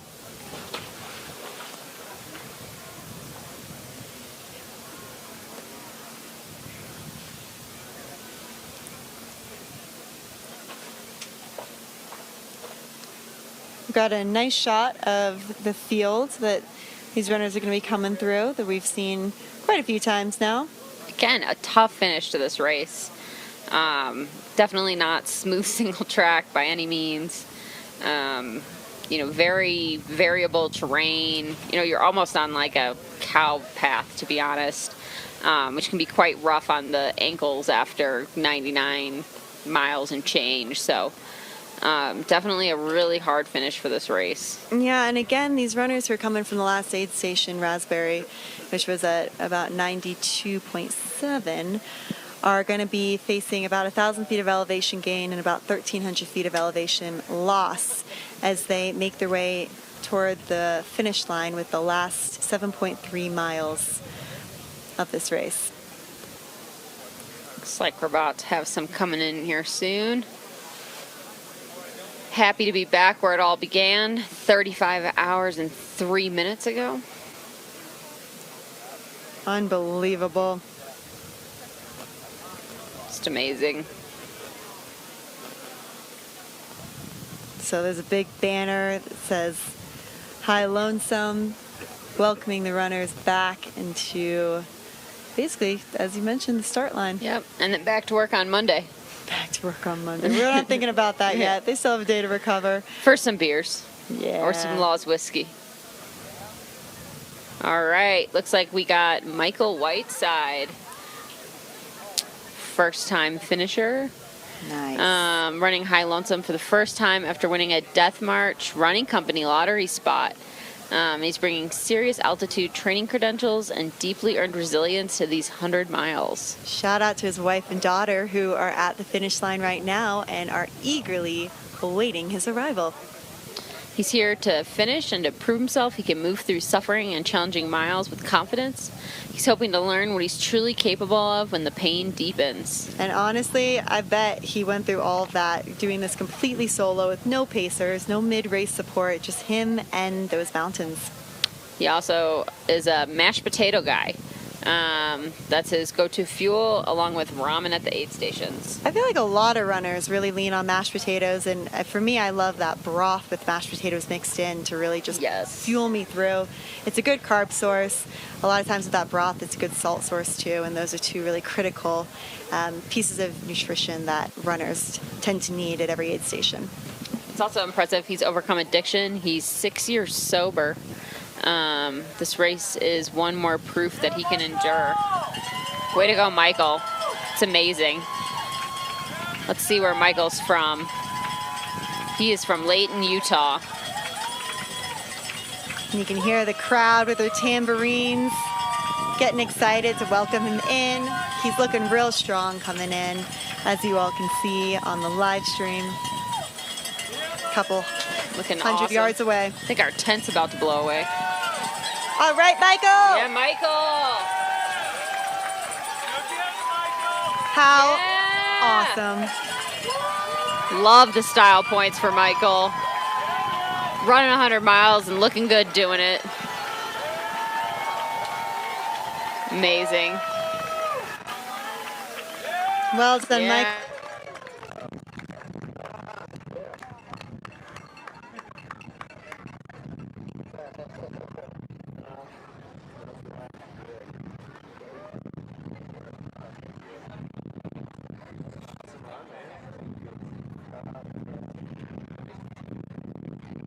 And Michael, and a high five at the finish. You are. Okay. We have been sitting here for a good bit. Buzzed at me no less than 3 times. Okay, for those tracking their runners, bib number 203, Susan Bullard, is about 22 minutes out now. Rebecca Umstall, bib number 32, is about 27 minutes out.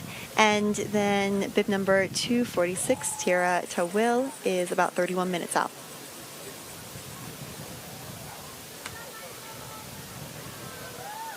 And I'll keep updating you all as I get more information. You're good on those updates. I'm hoping so, because I do know how much it means to a lot of these people waiting for the runners coming in.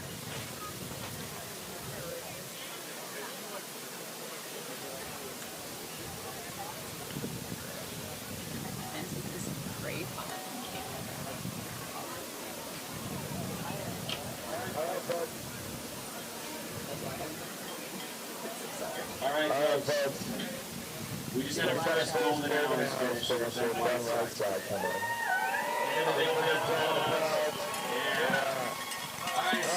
All right, sounds like he was our first golden hour finisher.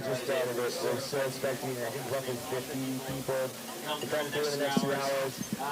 out there grinding for 35 to 36 hours. So when they come in, I'd love to see everybody piled up on the chute. It makes for epic photos, epic footage of the live stream. It really makes those people feel loved. So I know it's hot still. Grab some beers, grab some cocktails. When you see a runner come in, if you have the energy, get up on that chute and we'll love it all. We're having music issues, so hopefully we have some tunes to roll through soon. I don't sing. Sorry that I called that out. If anyone's a professional musician, though, you are welcome over here at Serenade us. In the meantime, please enjoy the sound of nature and people. All right, looks like we got our second golden hour finisher coming in here, along with the third one. We got Mike Arpaccio and Amber Bouget, I believe is how you pronounce that. Both first-time finishers at High Lonesome. Mike is chasing his first 100-miler after 2 DNFs, including one brutal one at mile 97. Whew! And he earned his bib through pure lottery luck at the Denver watch party. He's carrying the weight of that fortune fortunate responsibility and is ready to prove he belongs at the finish line. He's put together his strongest season yet with 70 to 90 mile weeks, serious vertical work, and deliberate heat training. Those Strava's PRs on weekend long runs kept the confidence climbing. His mantra for when the pave cave hits is, "I love it. This is part of the journey. Just keep going." He's looking forward to happy tears, hugs with his crew, and family. That's the whole dream right there. Coming in close to Mike, we have Amber. She's a low mileage ultra veteran who's already conquered a rim to rim to rim and a 219 miler. She's chasing the Rocky Mountain Slam on her first attempt at High Lonesome, running entirely solo for the mental clarity of it. Whew, super strong. Way to go, Amber. She thinks she's cracked the code at 25 to 35 miles a week of training. One of those athletes that subscribes to the weight training and sauna work to make sure her body doesn't fall apart. She just ran Scout Mountain 100 5 weeks ago. She carries a lucky duck with her, which is a tiny plastic charm from her daughter.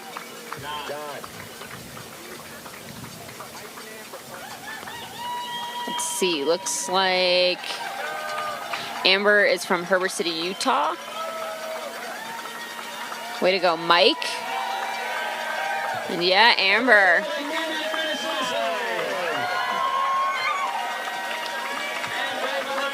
Stoke is high.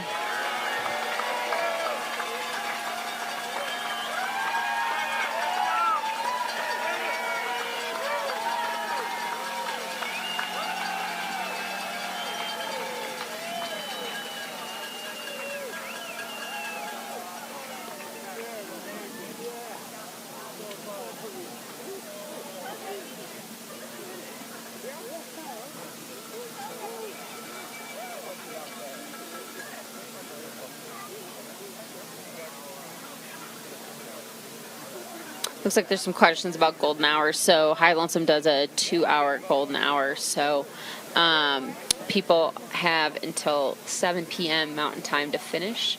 So that's a little less than 2 hours left for these runners to finish the last little bit of the High Lonesome 100.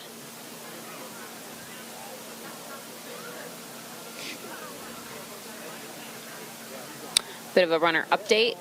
Looks like we have runner bib number 203, Susan Bullard. Looks like she's about 17 minutes out. We have runner bib number 32, Rebecca Umstout. She's about 22 minutes out. And runner number 246, Thierry Tawal, about 25 minutes out.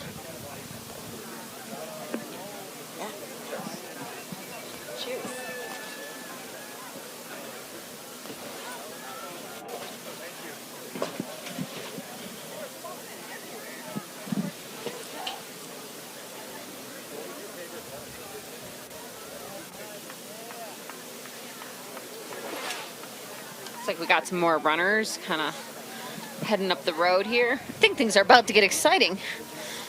I mean, they've been exciting for the last few hours, but oh yeah, looks like this runner's about to turn in and make their victory lap. Yeah, so with less than 2 hours to go for the High Lonesome 100, we are getting into those golden hours, as was broadcast a little bit earlier. So it's going to be, as you mentioned, super exciting seeing the last about 50 runners they mentioned coming into this corral, and the energy of this finish line is just getting more and more exciting. So you can see the runner now going into the field, making their way toward that finish line. We'll know who this is in a minute. Only a couple hundred more yards. Killing it. And we got the music going, which just really adds to the vibe.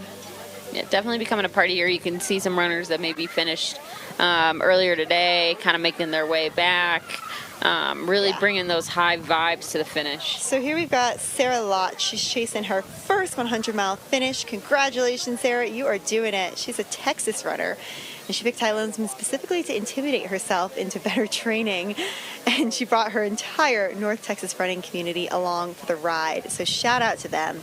Love seeing all the running crews out here. Yeah. From the running communities. You know, it's not always easy to ask people to give up a weekend or take a day off to come and support while you're trying to achieve your goals. So love seeing all the tight-knit running communities out here. Well, it's also really cool, too, that they're traveling from such a far distance to support her. It just probably means the absolute world to her. And it's just really cool that there are so many people who want to support all these runners in such a big way and are really, really after their success. And her mantra when the pain cave closes in is, I choose this. This is what we're doing today. You're the strongest you've ever been. People believe in you. All right, Sarah. So we see her and her North Texan runners coming in.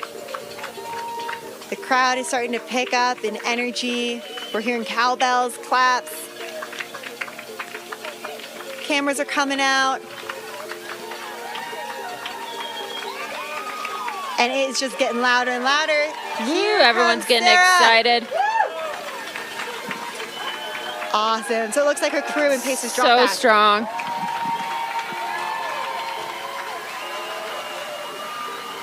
Way to go, Sarah.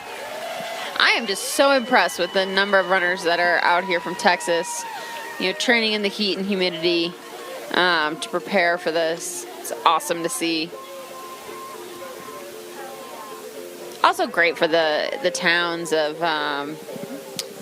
Buena Vista and Salida to have all these people staying in town, especially after what was a slow winter out here with the lack of snow. So great to see all these people traveling from afar, probably making a long weekend or week of it, hanging out and enjoying all the beauty that the valley has to offer. Yeah, and while you're in town, check out the 7,000 Feet Running Company. They're out in Salida. They are an awesome, awesome running company. Andrew is the owner, and again, he's been just such a huge help at this race. So it's really cool to get to see these local communities helping to support the High Lonesome race. All right, we got Claire Wolf coming in next. First-time High Lonesome finisher, also her first 100-miler after a winding multi-year journey through High Lonesome's community. She was supposed to race last year, got sick, volunteered instead at Monarch, and came back stronger and more connected than ever. Rather than chasing miling metrics, she spent every weekend exploring a different corner of Colorado. What a fun way to approach training. Never repeating a location for long runs, hitting high elevation mountain towns, and prioritizing joy and friendship over perfect numbers. Yeah, Claire. Another one with the glitter. She's rocking that glitter. Yeah, rocking that glitter. Crowd is getting loud. Want to give a big thanks to Mikey, Lindsay, and Cam for pacing her, and to her sister and parents for crewing this crazy journey. I think that's really cool that Claire used a lot of this training to just get to explore Colorado.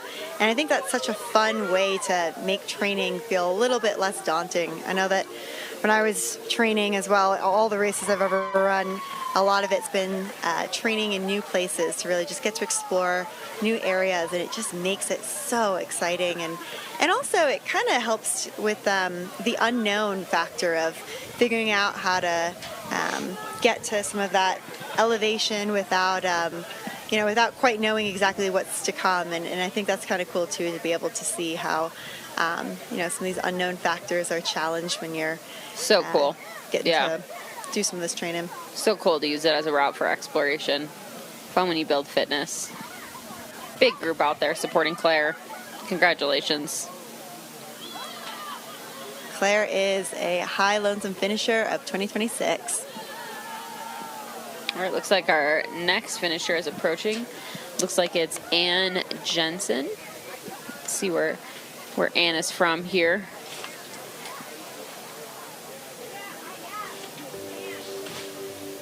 Looks like Salt Lake City, Utah. 47 years old, and she is making her final approach as 131st overall. Crushing it. Also a first-time High Lonesome finisher. So cool. Here she comes. She's moving good. Using those poles, I think. Got some good music playing. The vibes are high. One of the things, too, that's so cool about the valley here, too, is it really is surrounded by mountains on all sides, which is, I mean, you can see these in the background here as Anne's finishing. You see the Buffalo Peaks Wilderness back there in the far distance, behind Midland Hill. Lots of athletes use that for winter training grounds before the high country opens up. Doesn't get much better than this. No. Here Anne comes. This is life. Is cooking. What an awesome way to finish. Sun is shining, vibes are high. Crowd is getting louder. And music is on. Way more vibes than. Yeah, Anne! Haha, she's got quite the crew. Great noise, great style.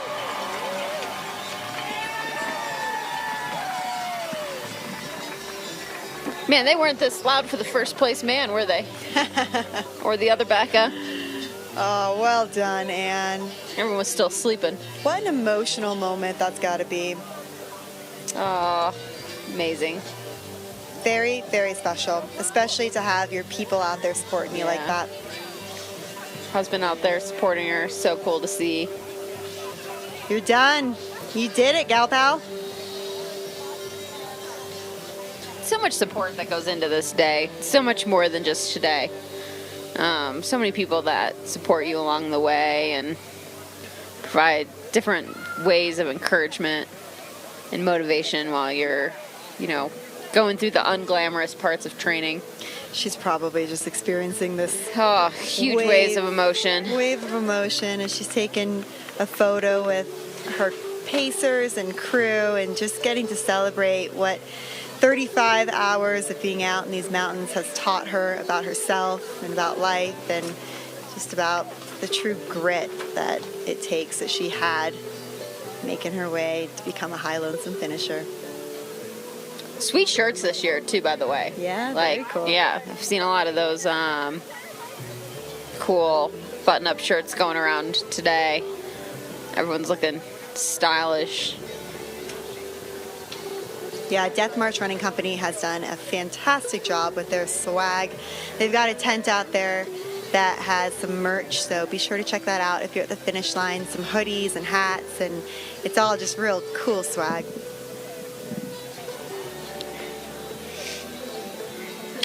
We got burgers here, we've got beer, we've got whiskey. I think I've even smelled some pizza. It's becoming quite the finish line party. So if you're not already out here and you're in the valley, you should really come and drive out.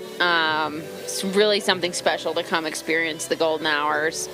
And it's, it's a party out here. So get out here, come join us, see what it's all about, and maybe we'll see you entering the lottery and we'll be cheering you on next year. Yeah, get to experience that magic. A lot of runners said that, when they saw the finish line, especially after volunteering, and they get to witness these runners come in with their families and crews after knowing what they've endured throughout the night, it is a special, special moment.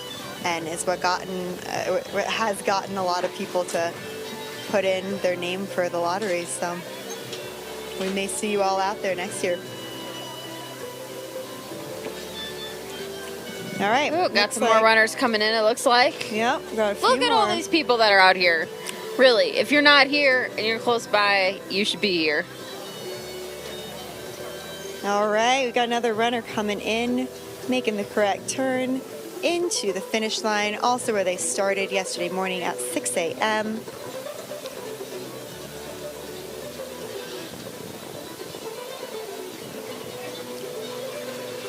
And as the runner gets closer, we're going to start to get an ID on the bib number so we can give you all a little bit more information about who this runner is.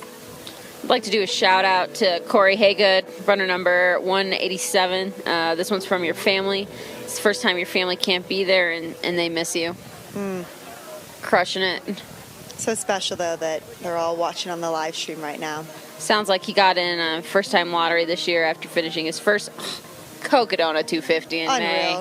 Unreal. I can't imagine doing this 2.5 times. Oh, there's another Cocodona finisher who also finished High Lonesome today. So impressive. Oh my gosh, so impressive.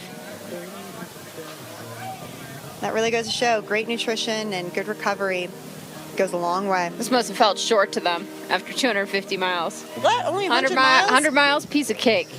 Let's do it again. All right, let's, looks like we got Rebecca Umstout. She's a lottery-blessed runner who's earned her 3rd shot at High Lonesome after 2 previous attempts.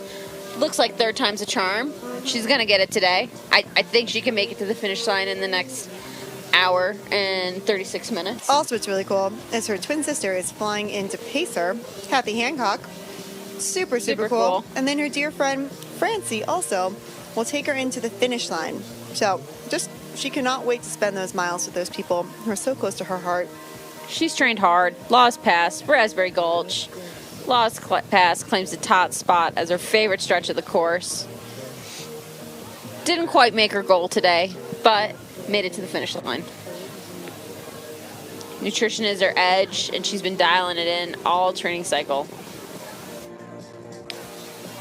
Looks like Cindy is from Centennial, Colorado, so fairly local to the area. That's out close to Denver, so not too far from here.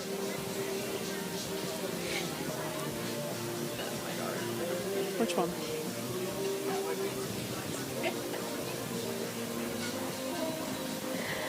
We might be getting a little guest appearance soon.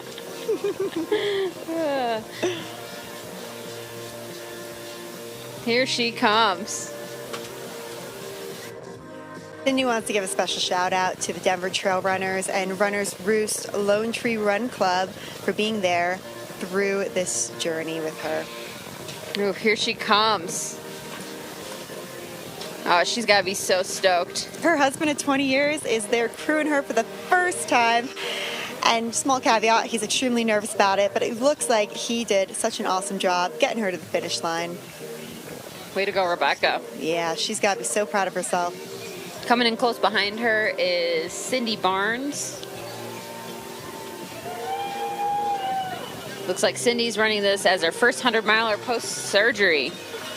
All right, here comes Rebecca. You can hear stoke is high. All right, Rebecca.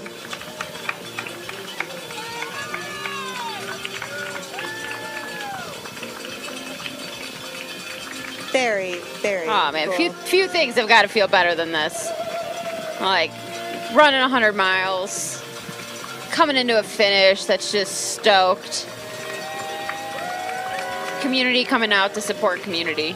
Also, 3rd attempt at High Lonesome. Like, amazing. Incredible. So resilient. Woo-hoo! Yeah, Rebecca. You did it, Rebecca. More stylish hats. Lots of good hats out here today. Another 2026 High Lonesome finisher. Well deserved. All right, here comes Cindy Barnes. She's out here post-surgery, a deliberate experiment to discover what her body can do. Crowd is getting loud here. 2 awesome runners coming through the finish line. There's Cindy. She's here to answer a question that once seemed impossible. Can she finish this? She wants to see what her body can do now that she can breathe normally after finishing Leadville with an airway 70% smaller than average. It's amazing.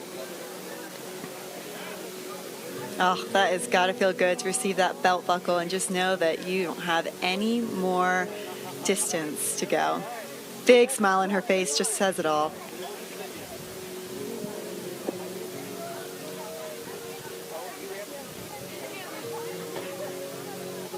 People loving Runner's Roost. Getting some good vibes in the chat. Looks like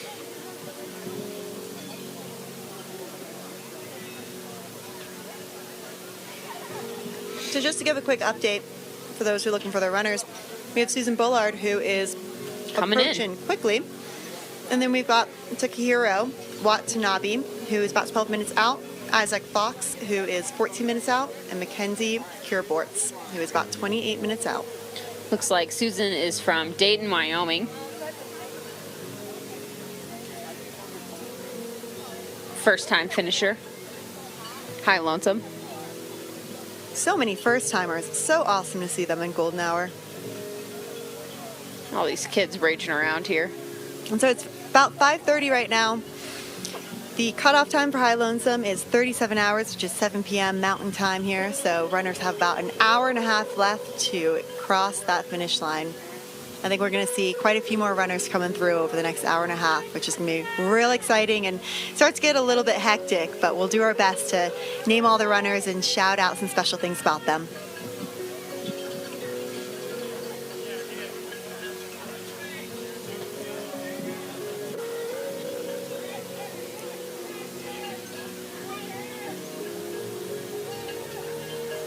Vibes are high, music's playing. Looks like Susan, who's coming in here, looks like she did quad rock earlier this year, the 25 miler. Whew, that is a toughie. But that's a good one. That's a good one to train for this. You know, I think quad rock, collegiate peaks.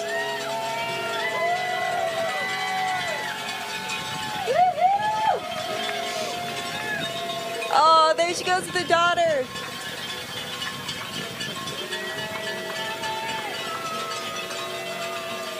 Stoke is high. I'm going to say it again. If you're not here and you're in the valley, you should get out here. Pretty cool to come be a part of. It truly is just golden haze outside right now. The sun is out. Vibes are high. We'll take a moment to let you all hear all the cheers. The elevation beer is flowing. Yep. The Laws cocktails are here. We got a flag. I don't know what it says. Send something. Finishing with the kids. Way to go, Susan. I think we got another finisher approaching, but I can't quite tell.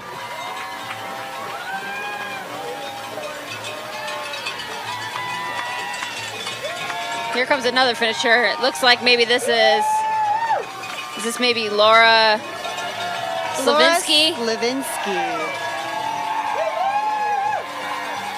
Oh, she's 40. She's chasing big dreams. Her first 100-miler on a course she scouted and trained for in a race she loves for its commitment to gender equality. She's bringing serious uphill speed, 4 fantastic pacers, and the stubborn determination to march through whatever the alpine throws at her, which looks like she got through it. Also, this is her first 100-miler.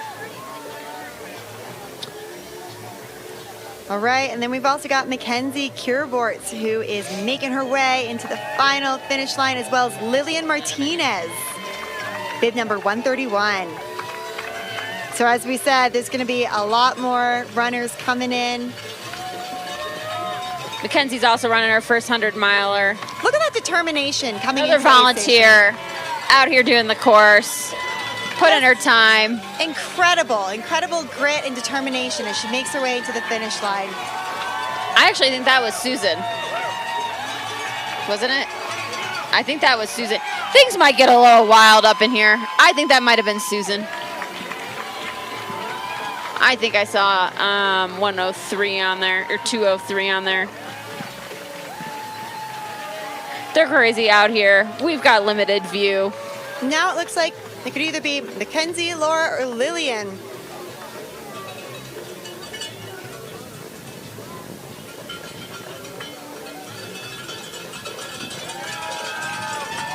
Got another finisher coming in here. All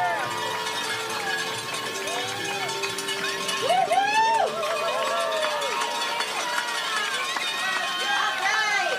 159, Laura Slavinsky. Yeah, Laura. All right, she's the one that's 40, chasing big dreams. Call out to her friend Liz and Pancha, who's been incredibly supported, even though she can't crew in person. Trained on the course. Got a little nervous. Came out and crushed it.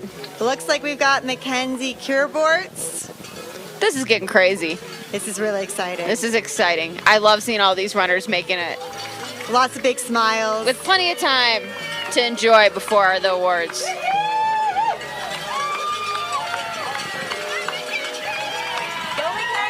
Looks like we got Mackenzie Give it a big high five. coming in. First 100-miler, volunteer. She's coming home to Colorado after moving east for grad school and Air Force Commission. She's juggling research, clinical work, and pre-dawn trail runs. Okay, now we've got Lillian Martinez coming into the finish line. All right, Lillian spent a decade she's been staring at Excel spreadsheets. She should be doing our stats of 100-milers, and today she's finally running one of them. A race and terrain she knows and loves near BV, where she's hiked and spent precious time with loved ones. She's running solo, powered by an Amazon interval timer and a hard-won endurance she's built through life challenges. I wonder what an Amazon interval timer is. Yeah, if anyone in the chat knows. She kept a spreadsheet for 10 years, then decided to level up in 2026. A qualifier she didn't know she'd need landed in her lap. She drove to the Sawatch party after work, heard her name called, and cried, blood flushing with emotion, knowing exactly how lucky she felt. That doesn't bring tears in your eyes. I don't know what else would. This has been a really cool, emotional couple moments with all of these great, badass runners coming into the finish line. Coming in a lot quicker now. We've got quite a few runners coming in clusters, which makes me think that they've been helping to support each other during these last few stretches of the High Lonesome 100-miler, egging each other on, getting each other to that finish line. Looks like we might have a minute here. Yeah, so might have a little break. To give some updates real quick, Takahiro Watanabe is about 5 minutes out. You know what? Less than 5 minutes out. Takahiro is now approaching into the finish line. We just got word. Isaac Fox Did you just say Takahiro? is about 7 minutes out. Sophia Jones about 28 minutes out, and Jeff Strickland is about 31 minutes out. So the one to look out for right now is Takahiro Watanabe. Chasing something deeper than miles today. He's here to meet a true part of himself at High Lonesome, a race he picked specifically for its wild beauty and mountain soul. This isn't his first 100-miler though. But High Lonesome is brand new terrain, no course training at all, just trust in the mountains and his ability to just settle in. He's all about the rice balls. Yeah. Also, we've got Kim O'Malley, who is bid number 233, who is approaching into the finish line fast. 50 years old. Chasing a special milestone, running a 100-miler in a community with a true gender parity. She is being paced by Blake Wageman, who has been a former top 3 finisher at Leadville. Yeah, local well-known runner in the Front Range. Yep. Pacer from Hancock to Monarch, and then from Blanks to the finish right now. I think Blake's golden, I want to say. Cool. Very, very cool. Oh, also got some coaching from Sammy. Shout out to Golden Endurance. Sammy's great. Awesome PT, awesome coach. I always see Sammy out at these races cheering on her athletes. Super supportive coach. She's had a couple runners out here today. Yep. Out of Golden, Colorado. So as the sun starts to set, it truly is getting into golden hour. It really looks like it. The vibe is high. So many people are out here to support, and we're getting many, many runners coming into this finish line. That is an absolute party with the live music and beer and Lost Whiskey cocktails and tons of awesome families out here to support. Laura's from Lafayette, Colorado. Susan's from Dayton, Wyoming. You can feel the stoke is high.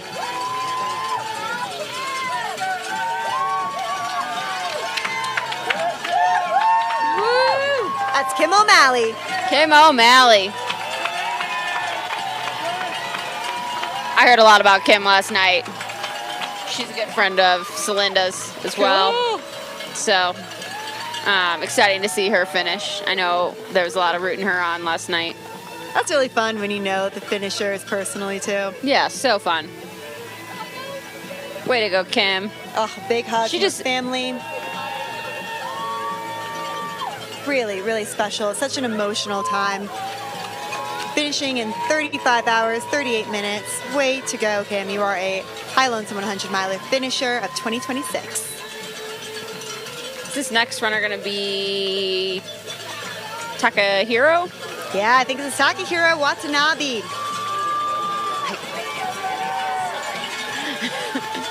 Oh, we got a Go! way to go. What an absolute incredible effort. Altitude was unknown. It's no longer unknown. He's conquered it. He respected it. He kept that steady rhythm. He made it to the finish. Steady rhythm, as you said. Well done. No drama, no negotiation, just forward. His mantra. Big hug from Caleb, receiving his very well-deserved belt buckle right now. We got runners coming in like crazy here. Super exciting.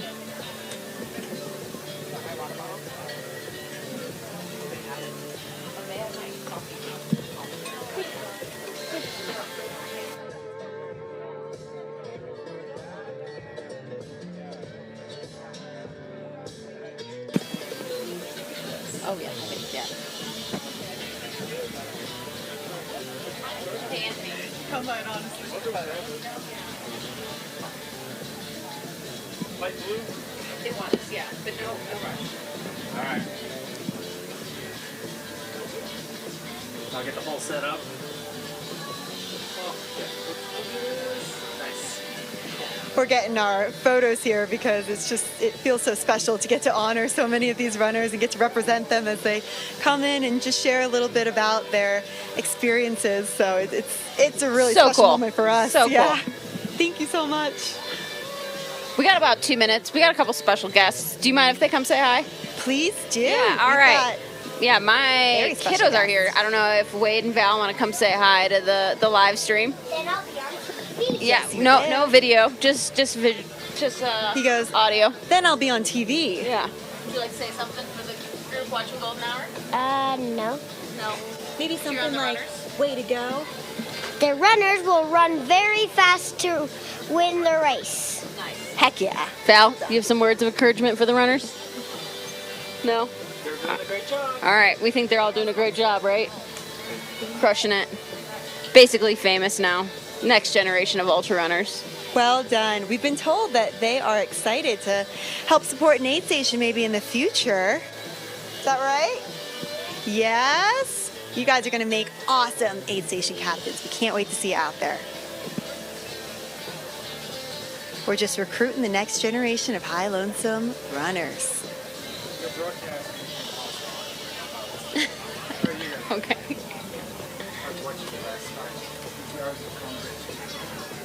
hope we're doing okay. I don't know what I'm doing. That means a lot.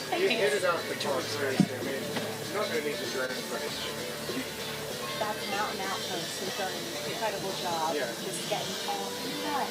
We've had some variable weather, and they have done an incredible job moving away through that. What's also cool, right? Like when someone in Hancock, there was 2 women.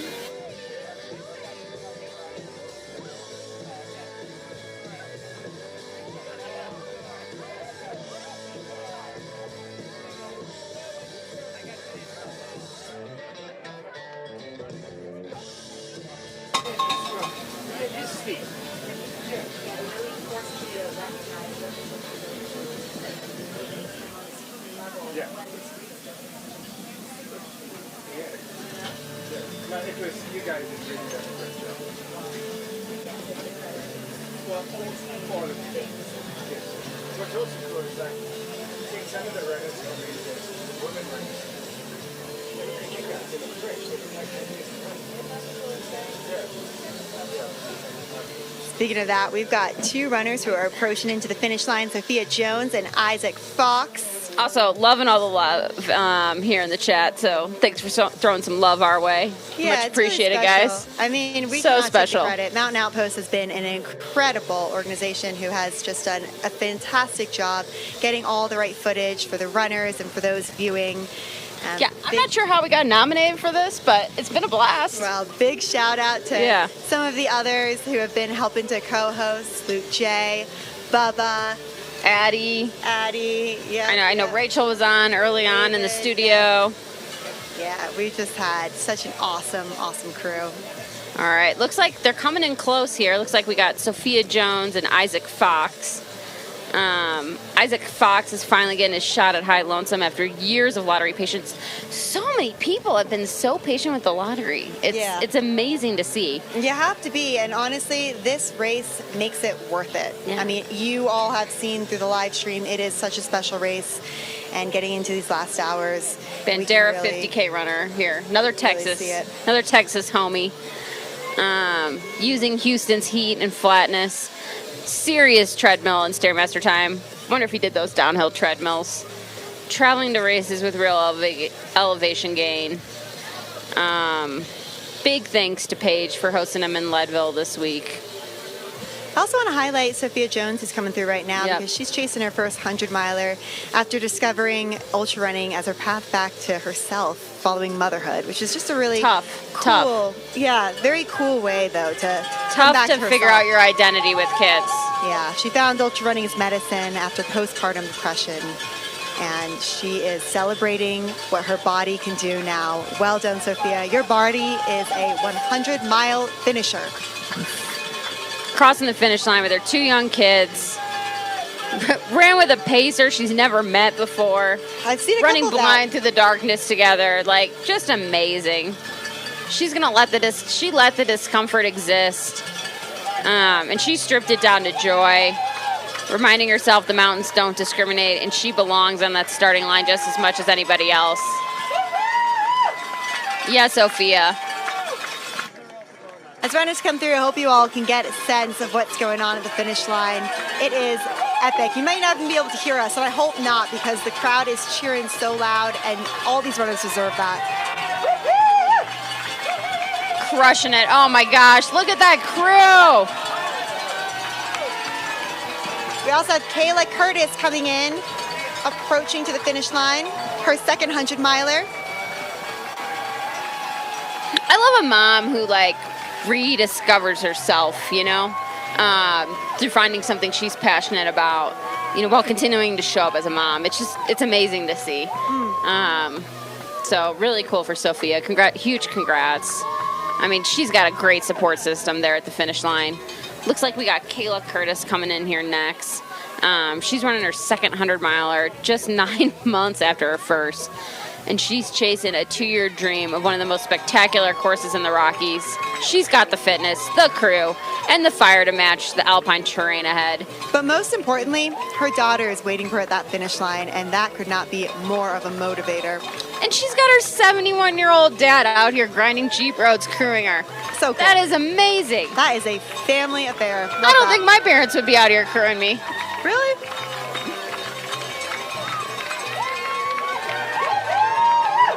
Yeah, Kayla. There is her daughter. Run with her at the finish line.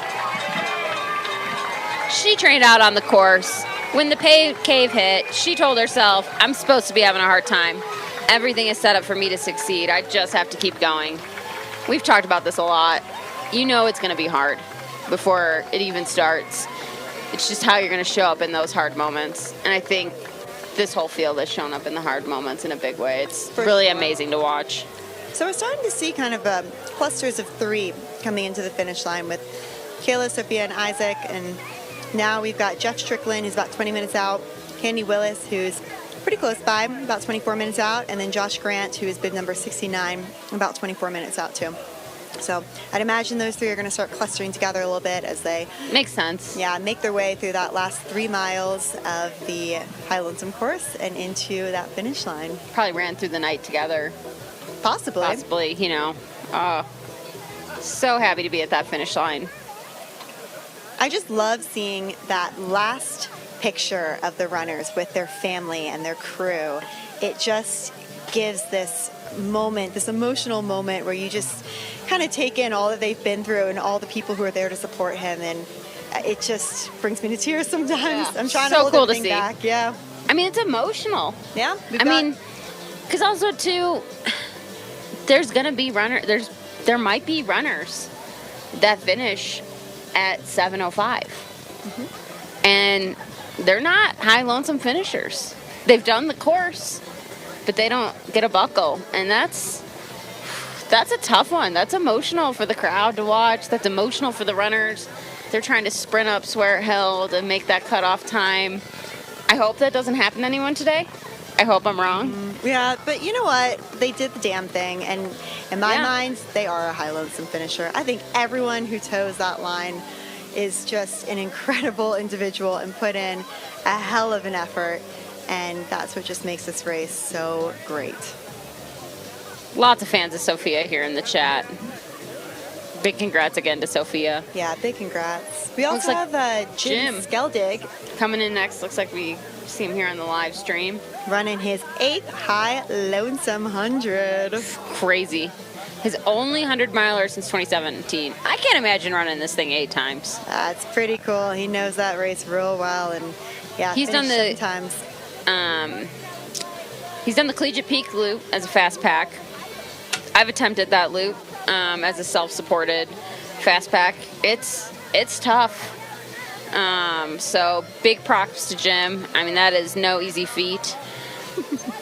I'd also like to give a special shout out that Jim actually would like to give a shout out. So on his behalf, special thanks to Kelsey at Aid Stations for keeping the watermelon stocked ever since he bitched her out about her running out in 2019. So thank you so much, Kelsey, for making sure that the watermelon is well stocked, because I know personally too that salted watermelon can be such an incredible mood boost when you see it, and just be such a make or break. So thank And you, I know Kelsey quite well. I bet she took that to heart. Yeah. Yeah, Kelsey and Caleb really do such a great job with all the details of this race and just make it special for every individual. So we've got Jim coming into this finish line, making his way through that open field with Corey Haygood not too far behind. Corey Haygood is bib number 187, and he's just started to enter into that last couple hundred feet into the finish line. He's from Scottsdale, Arizona. So he knows heat.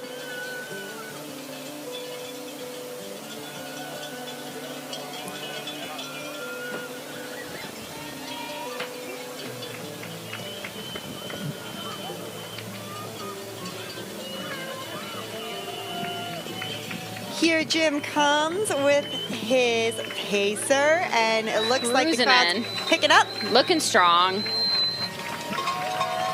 So hard to run at this point. Jim's 8th finish, High Lonesome 100-mile finisher of 2026. Go Jim! So strong. Unbelievable.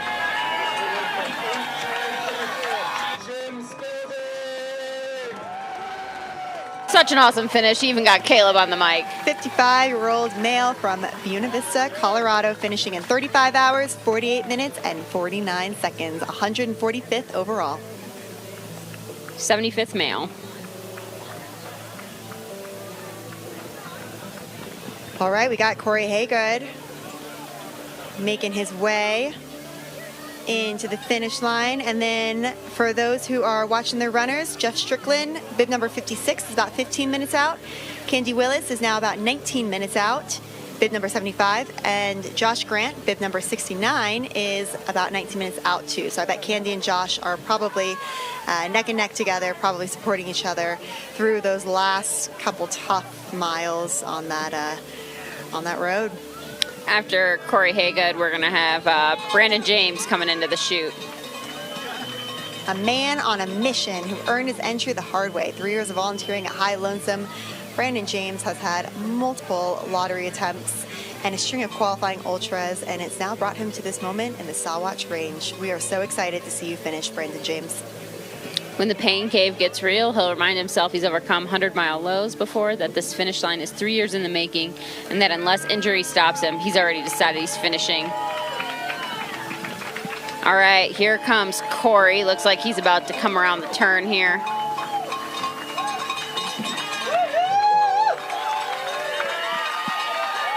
A little fist pump. Yeah, Corey. Smiling, ear to ear. Smiling, sweet shorts. Looking stylish. All right, coming in next should be Brandon James after Corey. Corey's celebrating those finish line feels, though. We've also Soaking it got all in. Jocelyn Watson in the mix too, who's coming in. I love that. Love the tap. A little spring in that step for the finish. So we should see Brandon James making his way in. We can see him right now. Actually, we've got eyes on him. 2 kids and his pacer. Looks like it is a full family sprint to the finish. Brandon's biggest challenge isn't physical. It's juggling work, family, and the personal time his training demands. Whew, I think a lot of runners out here can relate to that. Oh, yeah. Spring and early summer kept him sidelined more than he liked, and he knows his alpine volume isn't where it was heading into Creed, but consistency won out over peak mileage this cycle. Congratulations, Brandon. 35 hours and 54 minutes. Here comes Brandon James. He's gonna do it.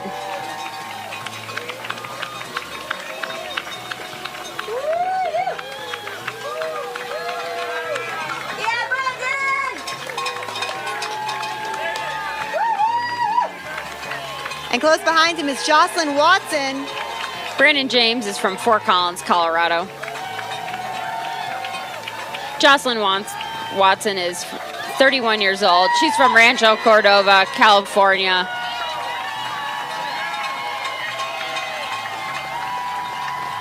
Jocelyn is a mountain runner who discovered ultras on the Western States Trail and hasn't stopped chasing high country since she's running High Lonesome, because she fell in love with the race values before she even got the call. And now she's here to spend 34 hours and change in the mountains doing what quiets her mind and fills her spirit. She is so excited about that belt buckle, as she should be. What an emotional finish. Such a cool experience. It's so fun to get to watch. I wish I was a fly on the wall to get to hear what she's saying right now. Wear that buckle with pride, Jocelyn. She's logged consistent 50 to 60 mile weeks with her running squad, but the turning point was a terrifying and exhilarating mountain lion. Ooh, that's my biggest fear. Encountered on a 30-mile run that set her on a path through Miwok 100K and a full Tahoe Rim Trail through run, 172 miles over 8 days at altitude, that proved to her that she could do hard things. Very, very cool. That's one animal I hope to never see. I have seen one. Yeah, it's not great. I've seen eyes, but... Congratulations to Jocelyn Watson, finishing in a time of 5 hours. Finishing at 5:55 p.m. Yep. Little over an hour to go. Jocelyn wants to give a big thanks to her sister, Jacqueline, for holding down the fort with 3 high-energy dogs, to her runner squad, Sarah, Rosie, Emma, Julia, Mary, and Haley, and to her Hoka events team, Dan, Nathaniel, Ricky, Craig, Emily, Allie, and Jordan, for the texts, messages, and cheers.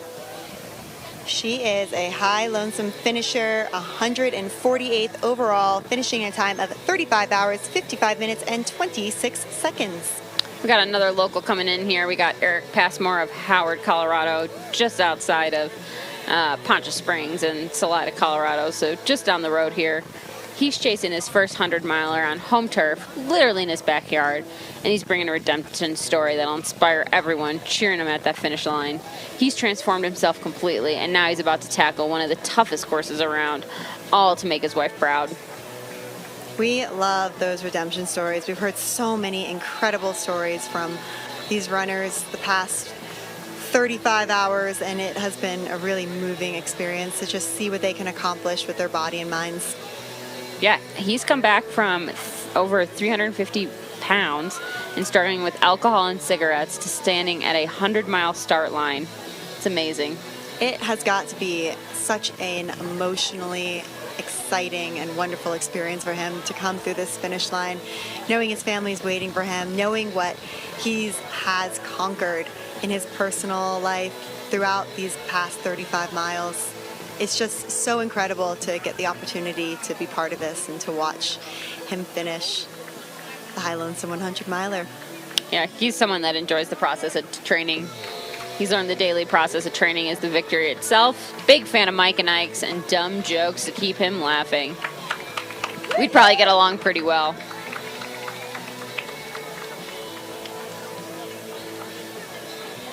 I just love to see these runners running their way into the finish line. That is just so impressive after all they have gone through.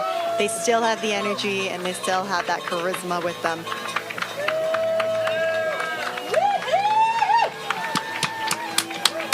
It's so hard to sit still right now. Yeah. He is finisher 149, 77th male. Crowd is going wild for him. Passmore. Sneaking in just under 36 hours here. Huge accomplishment. I think the 37-hour cutoff time is fairly new within the last couple of years, right? He used to be 36, and Yeah. after maybe 2 years ago. That's what I was thinking. About 2 years ago, I think they changed it and added the extra hour. I mean, there's a lot of runners that are still have yet to come in, so I think that extra hour makes a big difference for them. Yeah, but to that point, y'all, we are an hour away from wrapping up the High Lonesome 100 of 2026. Cutoff time is 37 hours, 7 p.m. Mountain Time, and we are sitting at 36 hours, 6 p.m. We have 149 finishers so far. We're hoping we have 180. I think if Junko gets in here in under 37 hours, this crowd is going to go wild. Absolutely. We have some awesome people still out on the course that we cannot wait to celebrate as they make their way into the finish.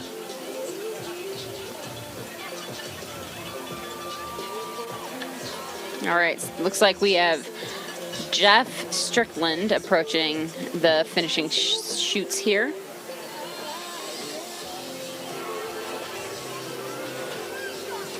Jeff is from Colorado Springs, Colorado, so about 2 hours away. Someone that's likely gotten out and trained some on the course.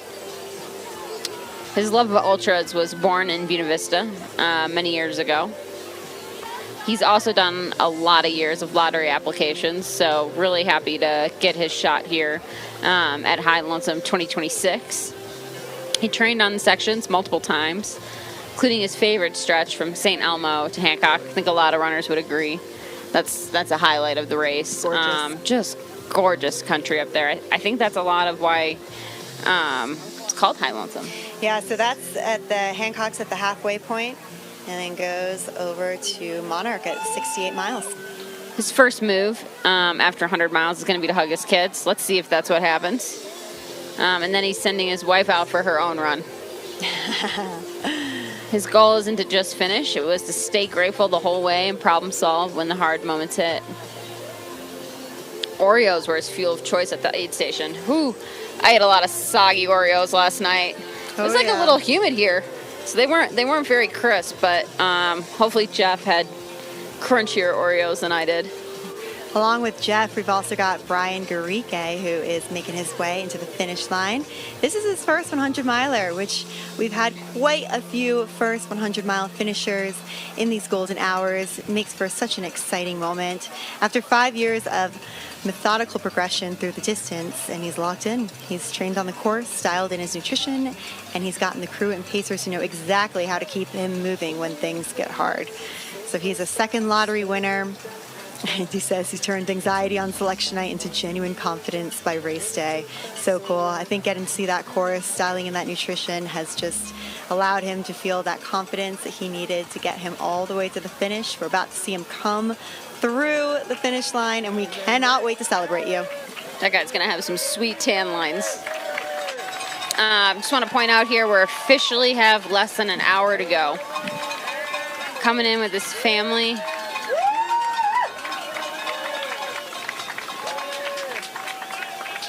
This is Jeff, right? Yeah, Jeff. All right, Jeff is using his grit and determination and the support of his daughter to make his way through that finish line. What an amazing accomplishment.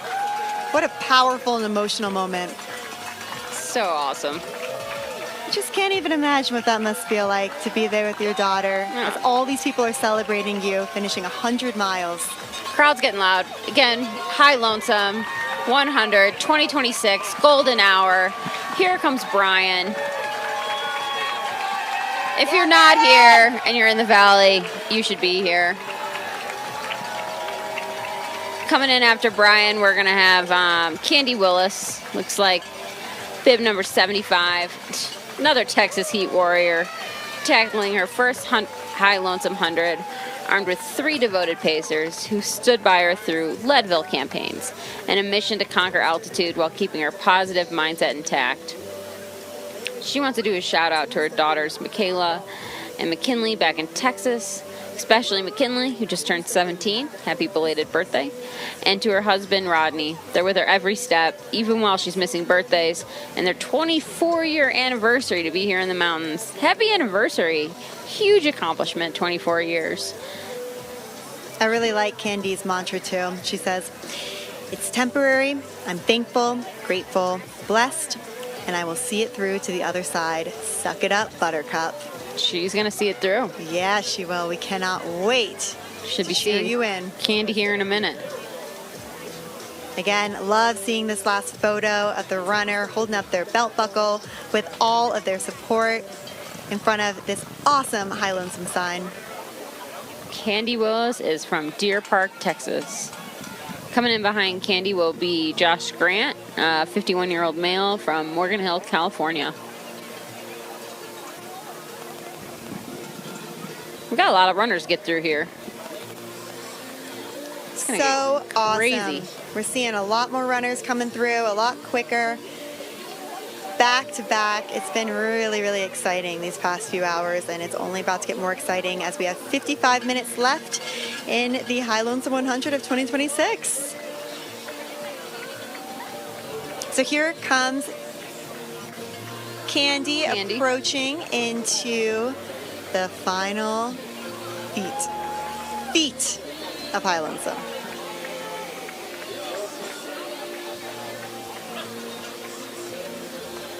Sun is starting to set. She wants It to is finish gorgeous. strong without major GI issues at altitude, push her boundaries, what she can endure, and prove to herself what's possible. Congratulations, Candy. You are a High Lonesome 2026 finisher. Amazing job. Oh, man. So cool. Amazing. Everyone's out here. It's awesome.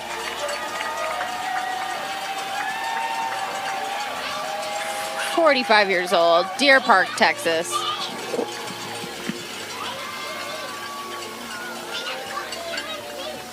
Coming in after Candy should be Josh Grant. There Candy goes for a big hug with Caleb, getting her belt buckle, finishing in 36 hours and 6 minutes. What an accomplishment.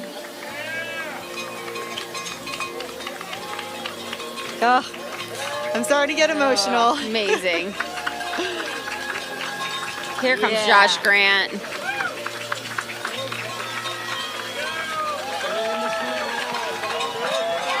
Yeah, Josh. Woo! Coming in with this squad. Shortly after Josh is Garris Radloff. He was calling in his team saying, Side note, "Come Josh with us." Grant finished High Lonesome four-time finisher. Awesome. Amazing. Big, big hug to Caleb. So All right. big, knocking off his glasses. Oh, here's another YouTuber, Garris Radloff. He's coming to High Lonesome after watching The Well on YouTube. Fun fact, that was the first year I ran High Lonesome. I was chasing one of the guys, Chris, that The Well was about. Super annoying being around all the drones, but really fun to watch Chris have a great race that day. Probably pretty cool to look back at, too. Yeah, super cool to look back at. Great film. If you haven't seen it, check it out on YouTube. So Garris has his Pacers 2 Shoes, which is the Tramley brother from the Appalachian Trail. On the Appalachian Trail, it's really cool. Everyone seems to get these really awesome trail names. So 2 Shoes is out there with him right now. Here he comes through the finish line. Garris Radloff, 2026 call out. High Lonesome finisher.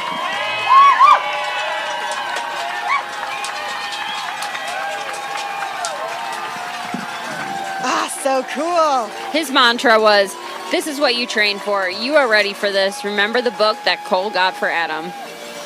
He wants to do a shout out to Savannah, Andy, Cole, Josh, and Adam, and a special mention to his partner Savannah, who he'll be calling the moment he crosses that finish line. Oh, we're gonna hold you to that, Garrus.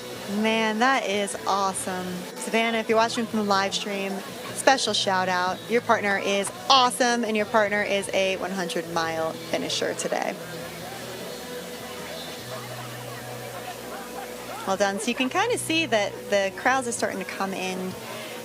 We're getting a lot more people, more vibes. The music is banging. Whoever has that playlist going is doing a fantastic job. We've got some great looking dogs that have been walking past our station, and that's always really fun, specifically for me to see. Just a quick recap. Garrus was our 154th finisher of the 2026 running of the High Lonesome 100. 81st man.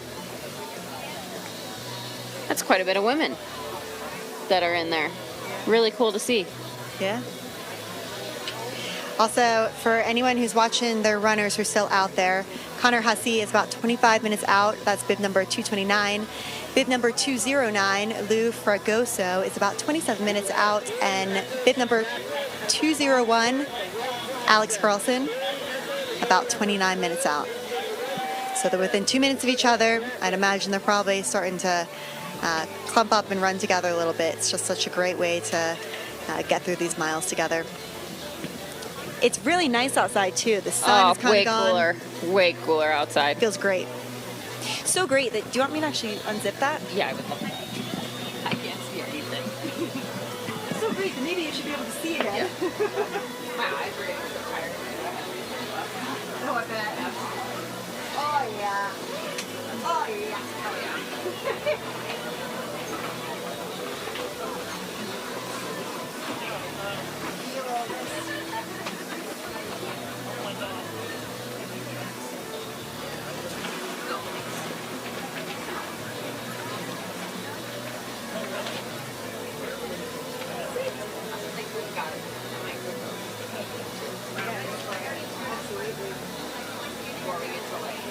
Oh, that's so cool. And we are back. This is super fun. Thanks for doing this with me. Thank you. She just go to the bathroom. She'll be right back. I am digging your travel boots. Those are so fun.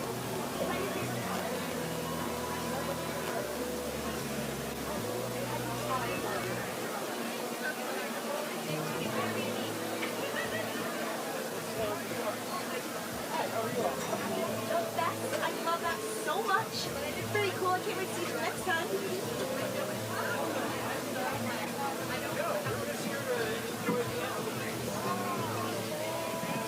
We just took a moment to chat with some of the audience who's out here cheering on their runners and supporting all these runners out here. It is getting busy. People are setting up lawn chairs all along the finish line. It's really cool to see. We're seeing matching t-shirts also for those who are all part of the same crew supporting a runner.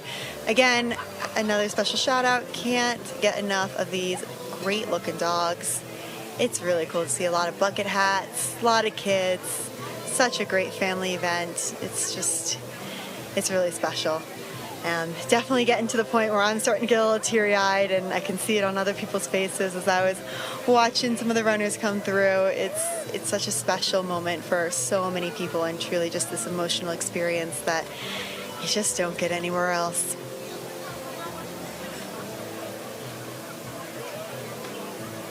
Right now it is 6:13 p.m.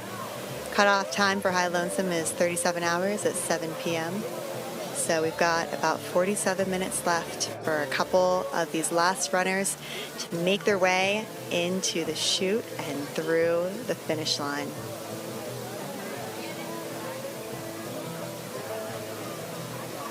Special shout out to some of our sponsors who have made this day so special and possible. Law's Whiskey House, who is out here with an awesome tent serving up some cocktails and mocktails. Altra Running Shoe, the official shoe of High Lonesome 100. Osprey, Maurten, Death March Running Company, who also has an awesome tent out with some great merch. We're seeing a lot of people walk around with some Death March Running Company hats and sweatshirts, so they are selling out fast. Definitely, if you are here, do not pass up that tent. Thank you all so much for being part of this experience. I mean, I can't even thank you all enough, not just the sponsors, volunteers, 400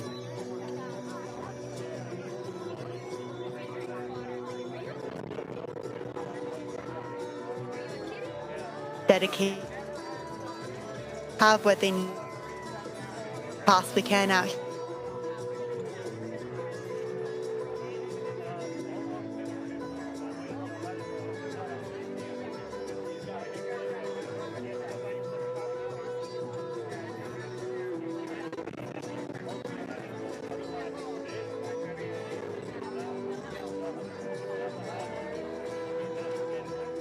Really special about this course too is that the finish line is also the start line. So when these runners are coming into the finish line, they are starting to remember what it felt like a little bit the morning before when they towed the start line at 6 a.m. on Friday morning. They did a big full loop with a short little, not so short, about 12-mile out and back. And now they are making their way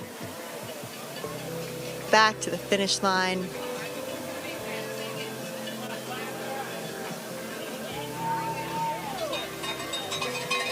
Looks like we're getting a few runners coming through. The cowbells are starting to jingle. All of those that are watching are starting to walk over to cheer on this runner. Coming in through the finish line.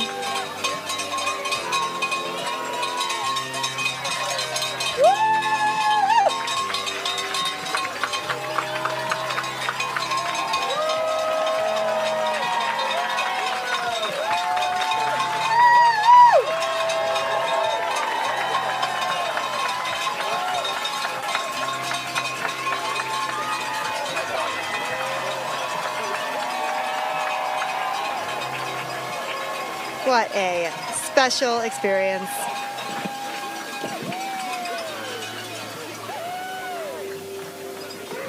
That was Tim Dixon.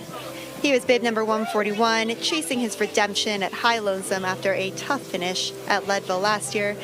And he's done the work to get here, training smart with that high intensity density over raw volume.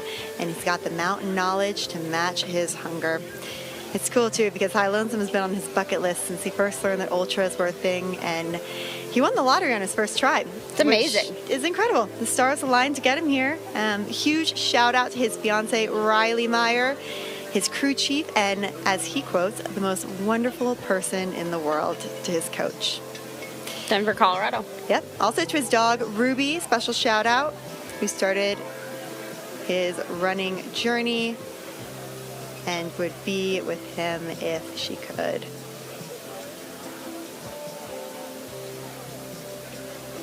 All right, update from T-Pain 100. 26 people left to go, looks like. Thank you, T-Pain. And of those people left, we've got Connor Hussey, bib number 229, about 17 minutes out. Lou Fergoso, bib number 209, 19 minutes out. And then Alex Carlson, bib number 201, junction minutes out. It's back of the pack. As our potential last finishers, we're tracking Junko of Denver, Colorado, 63 years old. Leanne Thompson, 34-year-old female from Salida, Colorado.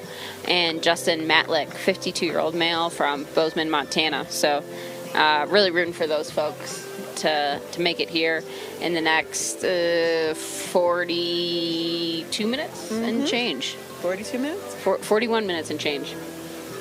Yeah, we are excited to cheer them in. Vibes are high, and we just cannot wait to celebrate their accomplishment. I stepped out of the studio for a minute. There's a lot of people here. Yeah. This is quite the place to be, so everyone's out cheering on these final finishers. Vibes are high. Really cool to see. Well, looks like we've got another finisher who's coming in with a awesome crew, the yellow team. wearing all yellow. Looks like there's maybe a flag that one of them is. Oh yeah, look at that. Him. Is he in a? Yeah, I'm not sure there. We've got a little cowboy hat too. Polaroid.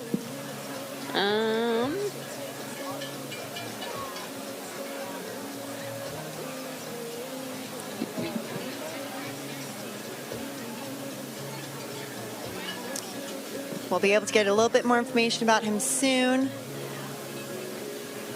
Once we start getting some bib numbers. But this runner is doing such a great job.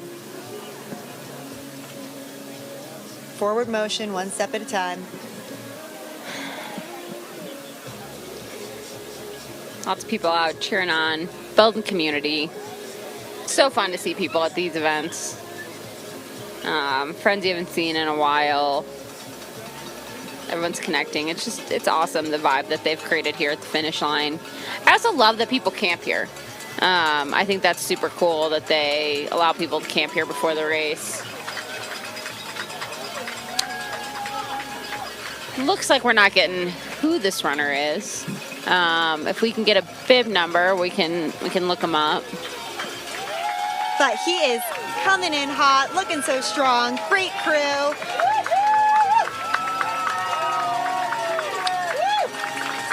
Bib 209. So we got Lou Fragoso of New Orleans, Louisiana, coming in hot. NOLA. This is his first 100-miler. He spent the last 2 years pacing his wife, Jill, through High Lonesome, and now he's here to run it himself, carrying the courage of the kids he serves at the Manning Family Children's Hospital in New Orleans with him every step. He's choosing to dedicate this race to the children at the hospital who face mountains far bigger than any course, be that cancer, sickle cell, trauma, mental health challenge, and reminding himself when things get hard, they have no quit, and neither does he. Wow. That's so inspiring. Way to go, Lou. Looks like we got number 97 coming in here next. We've got Kevin Halliburton coming in from Allen, Texas, 55 years old, and he is crushing it. 160th overall.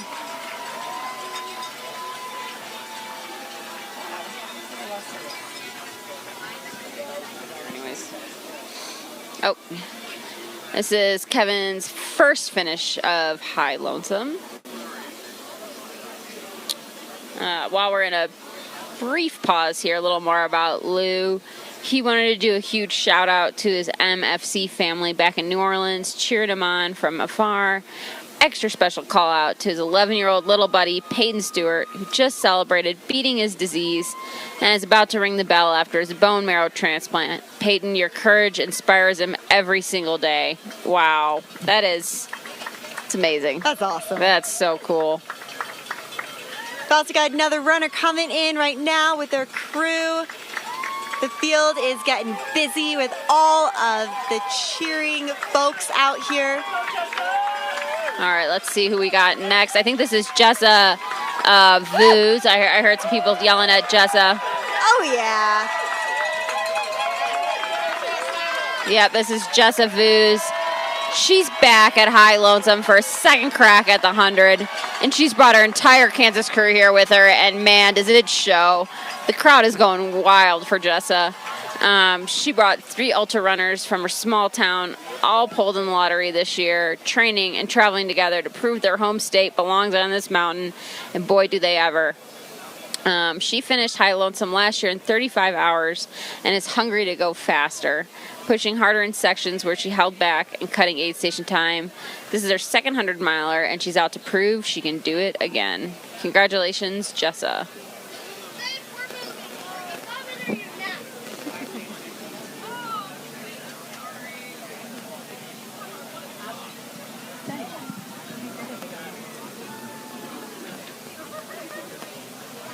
Kind of like moving slow. All right, looks like we got a lot of runners coming in here. Things are about to get kind of wild. Coming in here soon, we're going to have Connor Hussey, Angie Kress, and Jillian Albus coming around here any minute now. Looks like Connor treats ultras like a spiritual experience. He got completely broken by his first 50-miler outside New York City, but came back hungry for more. Now he's trading treadmills in Prospect Park for Colorado's high mountains, and he's ready to find out what kind of hallucinations a 100-miler has in store for him. He pulled number 13 off the wait list, so another waitlister that ended up getting into the race. Someone that's trying to caffeine taper for the first time and banking on Maurten caffeine gels to deliver a late race boost when it counts. Those things do pack a punch. For sure. Here he comes into the finish line, matching shorts with his pacer. That's We'll always double really check fun. the number, make sure this is in fact Connor. But sweet shorts. Looks like 2-2. 229. That is Connor Hussey, folks. He's another low mileage athlete. Capped his mileage at 65 miles a week to keep his normal life intact, but he's never been stronger at climbing.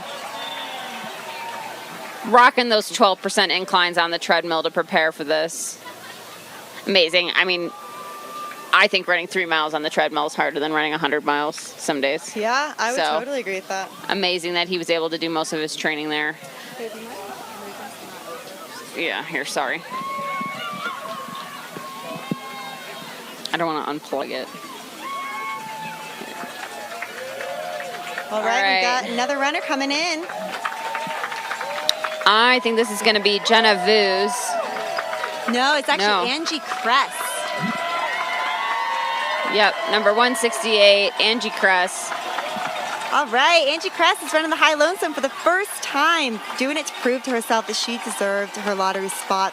A place that she almost didn't believe she earned when she first found out that she got in. Angie, you deserve every second of that. We are so excited to celebrate you as you go through your 100-miler finish arc. Very, very cool. Her fiance Daniel, his daughter, and her best friend Sarah are crewing. Daniel will pace the overnight, which he did a fabulous job of because she is a High Lonesome finisher. We got two coming in right next to each other. We got number 43, Jillian Albus. And I think this is Zoe Wood coming in with her. Oh, geez. Zoe Wood is running her first 100-miler at High Lonesome, and she's doing it in a place that shaped her entire outdoor journey. From off-grid living near Walsenburg to the Colorado Trail through hike that launched her into ultra running. She's thoughtful, intentional, and carrying the dreams of a huge community with her to the finish. Oh, what a special moment. That big hug from Caleb just means everything. Getting that belt buckle. I mean, it truly is such an emotional moment, and all these runners are so deserving of getting all of this celebratory feels. Sawatch 50-50 runner to qualify, so kind of cool. It's another race here that Caleb and Kelsey put on in the Sawatch. 50K on Saturday over in the Midland Trails, and then 50K on Sunday. You could actually go on some of the High Lonesome course. Looks like we've got more runners coming in. Very exciting in the chute. We've got Cody Frost, whose birthday was yesterday, so this is her 30th. Ashish Kabra, Sarah Friedrich, and Alex Carlson. Cody's another thru hiker. First the PCT, then the AT. So she's bringing that same curious spirit to her first 100-miler. It's not just a race for her. It's a birthday party celebrating turning 30 on the trail, surrounded by a crew of women who've made her feel generally welcome in the sport. What a cool moment. The drone's flying above. There are people who are reaching out to give her a high five. Everyone's standing up to cheer her on. Way to go! Oh my gosh, I just have a hard time sitting down right now. Oh, I know, it's so exciting. All right! Everyone's looking so fresh. And that, y'all, was Sarah Friedrich.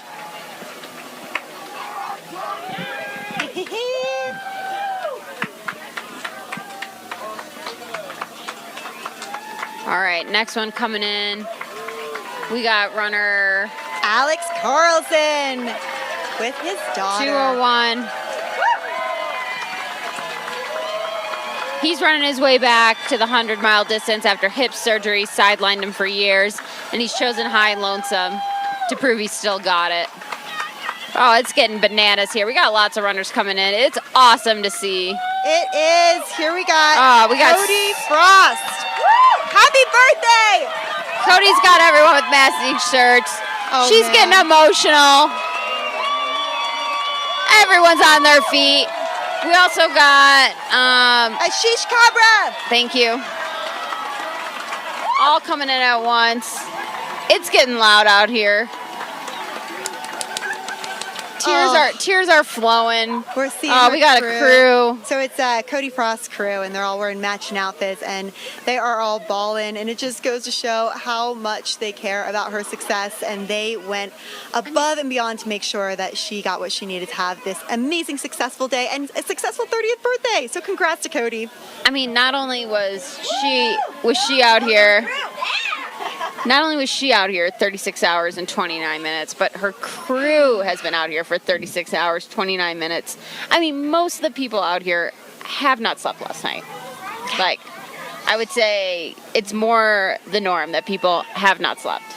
Yeah. So cool. So cool. So we are at... Let's see, we got Alicia, 6:30. Judy coming in next. So we've got 30 more minutes until the end of the High Lonesome with the 37-hour cutoff at 7 p.m. 30 more minutes for the remaining runners to make their way into the finish line. We've got one in eyesight. Who is this? Alicia, she's chasing her first 100-miler after a gutsy comeback. She paced High Lonesome in 2024, came back for it last year, DNF'd at Hancock, and now she's drawn in the lottery and ready to finish what she started with friends by her side. Shout out to her boyfriend, Phil, who meal preps her training. Oh, that must be nice. So cool. Way to go, Phil. And keeps her fueled. And her dog, Pepper, who logs bonus miles with her twice a day. Yeah, Alicia. Woo! Big smile on the face. Coming in so strong. It's hard to be sitting here. Woo, it's hard not to woo. Yes, it is hard not to woo. Oh my gosh, the crowd is just going wild. There is not a dry eye. Oh man, what a cool moment. We've got best golden hour runner. ever. We got Brianna Coy coming in next here. Looks like with her NICU nurse, true saint, running her first High Lonesome 100 with a heart full of purpose. She's carrying a friendship bracelet from a patient's mom as a reminder that if baby Lucy can climb mountains at 26 weeks, so can she. Oh man, all these medical professionals are gonna make me cry.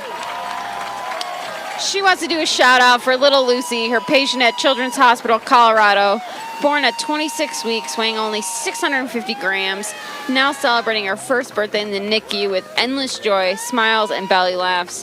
Brianna's goose bracelet will remind her on the hard miles that Lucy can go for hard things, and so can she. What a powerful why that is for Brianna.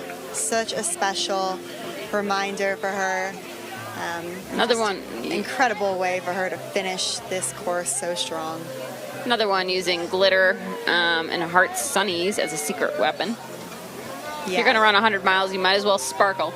It's very exciting. Yeah, very cool to see all of the glitter usage and the fun outfits. It just only adds to that extra exciting element of the High Lonesome course. Brianna was most excited about hitting the head wall at night, surrounded by headlamps, then climbing onto the divide, seeing lights stretching for miles, a section she previewed during the day and knows will be unforgettable in the darkness. Sounds like we have Jake Pazecco coming in next, another first-time High Lonesome finisher. All right, Jake. First 100-miler. Very exciting to see him come through that open field with his crew, family. Started with the goal of spending more time with his wife on the trail, bringing serious crew support, sense of humor, what promises to be a transformative day in the mountains. Coming back a different guy than he left as. Oh, but before that, we had Brianna Coy. Oh, here's Brianna. Yeah, Brianna.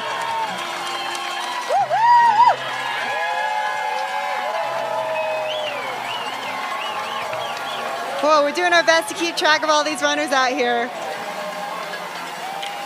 Very exciting as we approach the end of High Lonesome. 27 minutes left. How many more runners we have on that course?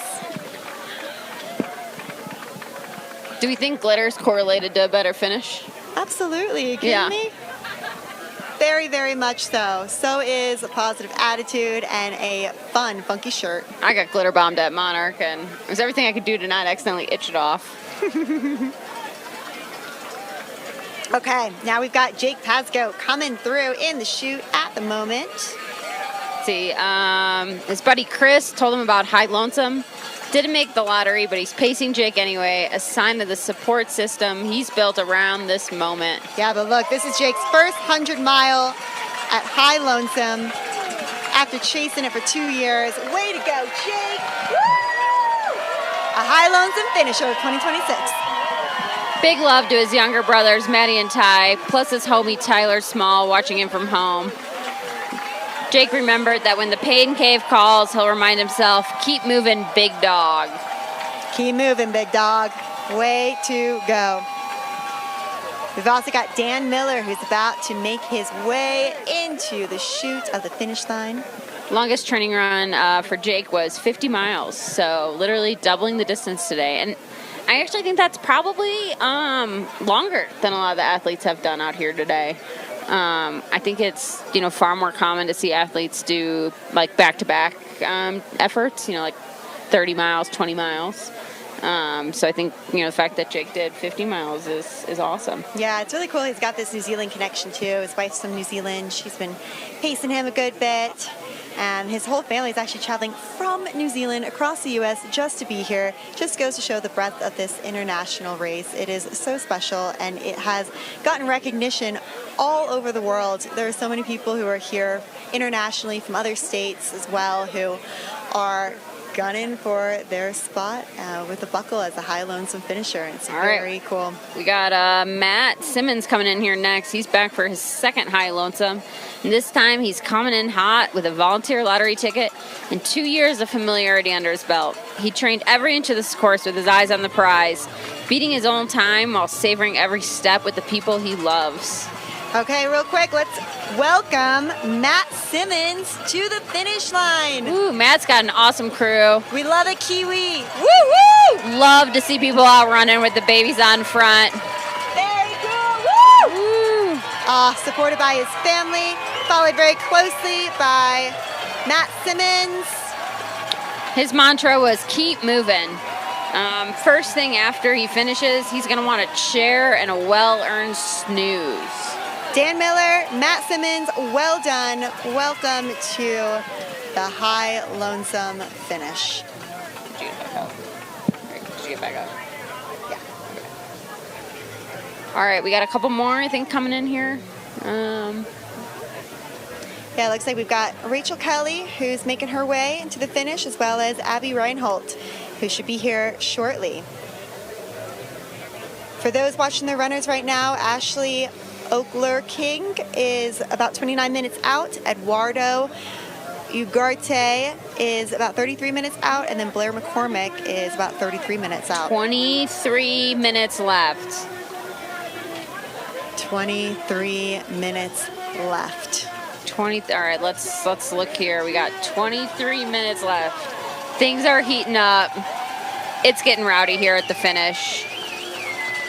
These runners are If you're not cooking. here this year, you should make sure you're here next year. Runners are absolutely cooking on the live stream right now. They're doing everything they can to make their way to the finish line. It is an emotional moment here. We've got 1, 2.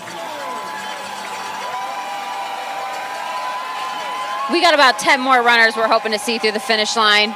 I think everyone's getting up on their feet. A couple more coming through right now. Crowd is going wild.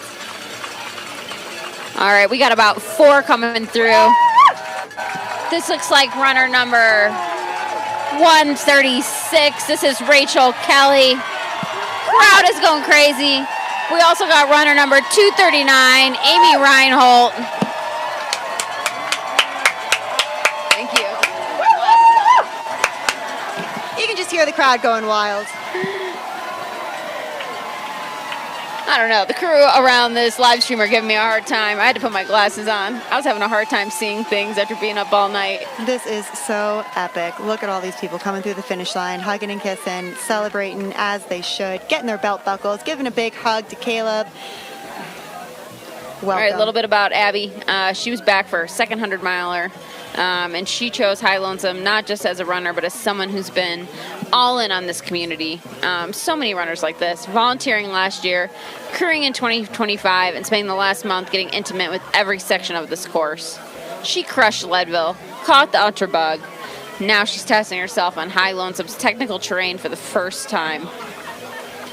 All right, we got Leanne Thompson and Justin Matlick coming in next. They are coming in hot too. Well done with 21 minutes left in this race. Everyone is on their feet, cheering them on. Leanne Thomas has been chasing this for 4 years. DNF in 2022. Not this year, girlfriend. Leanne is a Slida local here. Finisher number 174. 83rd female to cross the line. So exciting. Big thanks to her coach, Ann May Flynn, for guiding her comeback, and to Maurten and Chelsea Berg for crewing her. They crewed her first ultra a decade ago, and their friendship has only grown stronger. Look at that big hug. She has arrived.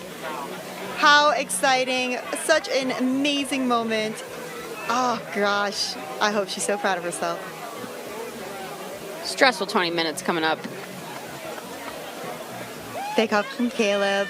Very cool. We got 2 runners, I think, approaching.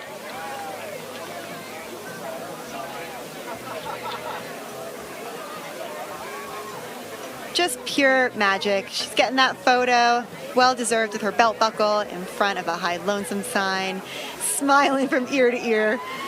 Her mouth is gonna hurt from smiling so much. We got Caroline out there too. She was running St. Elmo as a volunteer yesterday, bringing her into the finish. Looks like we have about 6 runners left to hopefully see in here in the next 19 minutes. One of them coming in now, I believe. 19 minutes left, y'all. Ooh, nail biting.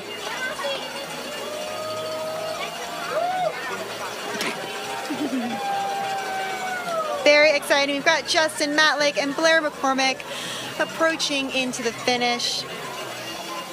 Justin grabbed his lottery ticket on the first try for High Lonesome, a race that grabbed his soul the moment he saw pictures of the course. Wondered if you watched that YouTube video. And he's here to experience every beautiful, brutal mile of it, even though he thought he'd have years to work up to this moment. Look at him running. Congratulations, Justin. Looking so strong. Oh. Man. The crowd is going crazy. Yeah, the crowd is electric here. Just to paint you all a scene, it is perfect weather right now. The cloud coverage is minimal. It is amazing outside. The crowd is electric. Everyone's standing up. Everyone's giving a high five as the runners are coming through. Runners who have come through already are standing out there. Crews have already worked really hard to get their runners through, are standing out here. Pacers are out here. Families, friends, community. It is such an amazing vibe. Oh, we got Blair McCormick coming in next. They are a Wisconsin ICU nurse turned nurse practitioner. He's been chasing High Lonesome since its inception. And he's finally here after an incredible qualifying journey that included 2 Leadville 100 finishes and a redemption arc that started with a DNF at Kettle Moraine 100K. Here he comes, down the chute. Blair McCormick. With his pacer. Woo! He does CrossFit strength, heat acclimation, treadmill grade work, and he has an unshakable mental toughness to Colorado's most mental course. His mantra is, you can do this, and Blair, you did it. Congratulations, you are a High Lonesome finisher of 26. He was dreaming about the Laws section and the Continental Divide Trail section since he first heard about the race years ago. The epic course and the old school ultra vibes are exactly what drew him in. Congratulations, Blair. As we see these finishers come in, we actually have a really cool screen right here that's kind of showing us when they're about to enter into the finish line area. It is the most satisfying feeling to see that check mark green check mark of them finish as soon as they hit that High Lonesome sign. It's a very just satisfying, exciting feeling. We've got about 17 minutes left in the High Lonesome 100 of 2026, and we've got a few more runners to celebrate and cheer as they make their way into the chute. And we have hopefully 4 more runners to see here through the finish line. And we've got one coming up right now. Coming in. Super exciting. It is so hard to not smile, to not want to stand up, to hoot and holler. It is just it's pure electric. Magic. Yeah. So exciting. I'm not sure who this is coming in next here, but looks like they're find out shortly. Close.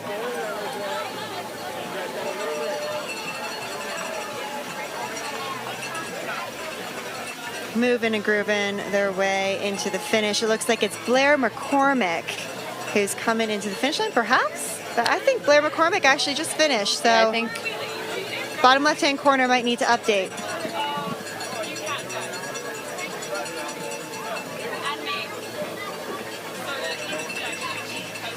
In this moment, though, it is exciting to see this finisher know he is going to finish. With 15 minutes left in the High Lonesome. We got 4 more runners to hopefully see the finish line here. See, I'm gonna guess this is I'm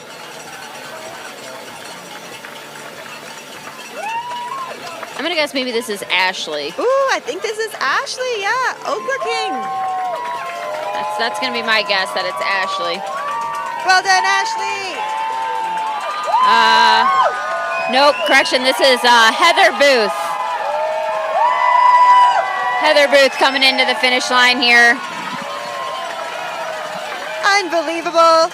A redemption race coming back from a 2024 DNF at Monarch. Ashley is a 2026 no, that's Heather. That was Heather. Oh, that was Heather. Yeah, bib 205, that was Heather. Oh, so, Heather, another amazing finish because this is your first 100-miler finish. That is insane. Well done. You have proven to yourself that you have earned all of those hard mountain miles. We are so proud of you. Cannot wait to celebrate you. And Ashley, we are waiting for you at the finish line. Okay, I think we got 3 to go here. We got Ashley, we've got Eduardo, and we've got Junko. Nail biter here. We've got 14 minutes. We've got these left on the clock. Projected estimates for them about 20 minutes to 25 minutes out right now. So we're hoping that those estimates a little off. Are a little slow and that maybe they're making their way toward the finish line a little bit quicker. I know they're probably getting a little pep in their step and they are doing everything they can to make it in the next 14 minutes to the finish line. Everyone is standing up, anxious, their crew is pushing them. Excited. Their crew is their crew is doing their best to get those runners to the finish line. And you know they're giving it their all. They've been out there for 36 hours. 36 hours. They started yesterday at 6 a.m. and they are still out there making their way into this finish line. It is just a testament to their grit and fortitude. Looks like they're setting up the award ceremony too here. So no time will be wasted transferring over from watching the finish to doing the award ceremony.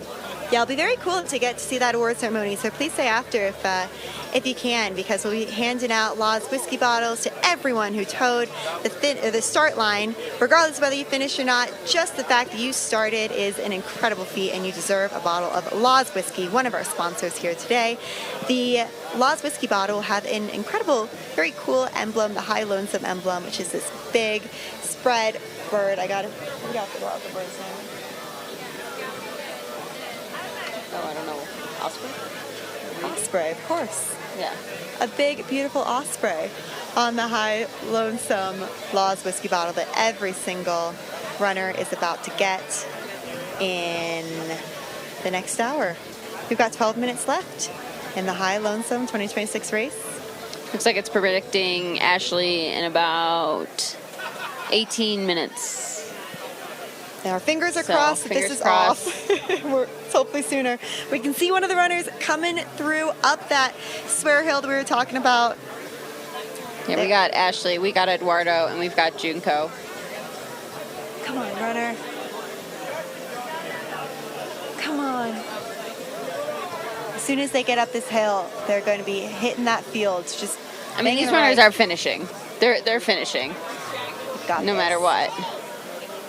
They will have run 100 miles, which is a huge accomplishment. Oh, such a nail biter. This is really exciting at this moment. All right, let's talk a little bit. We got some surveys here. We can use this time to talk a little bit about Ashley. So she's back at the High Lonesome after a 2024 DNF at Monarch that became her greatest teacher. She spent the past 18 months turning that painful lesson into fuel, and now she's ready to reclaim these mountains with everything she's got.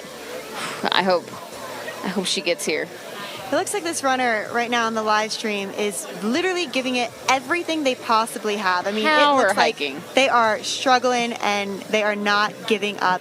Even when their legs are starting to fail them, they're starting to kind of sway back and forth a little bit. They are sticking to it, and truly it just, again, just shows this incredible grit and determination that truly brings me to tears. Just makes me emotional thinking about, because it is such a powerful testament to the human spirit. I mean, they're less. I mean, I know this hill quite well. I'm quite intimate with it. They're I mean, less than a mile. You know, they're maybe half mile. I mean, those other runners behind too. They're less than a mile to go. It is uphill. It is at the end of a 200-mile race. They have 10 minutes to go. Less than a mile left. Looks like there's people standing on the side of the road, providing words of encouragement. And then also you can see a few other runners not too far behind too, so it's really exciting to see that we've got the last remaining runners making their way into the finish. And as you mentioned, less than a mile left to go. On fresh legs, that's a fast 20-minute walk, but when they've been through 20,500 feet of elevation gain and almost 100 miles, they're at 99 miles. That 20-minute walk is turning into a little bit slower of a pace. Sounds like maybe it's Junko's birthday. So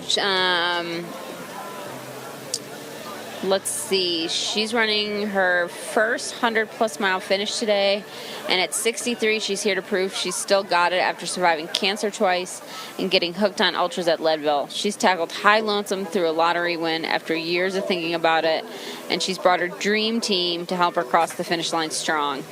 Wow. She's a two-time cancer survivor who turned a Leadville 100 finish into a life-changing obsession with hundreds and ultra running. And it is indeed her birthday, so happy birthday, Junko. What an amazing way to celebrate it. Congratulations. She wants to finish strong and answer the question that's driven her here. Am I still capable of this at 63? So she's probably thinking about right now, because the pain cave is hitting, she's going to tell herself, enjoy the suffering, just keep going, never give up. She's never pre-run it, no familiarity, just pure excitement for a beautiful, challenging new course.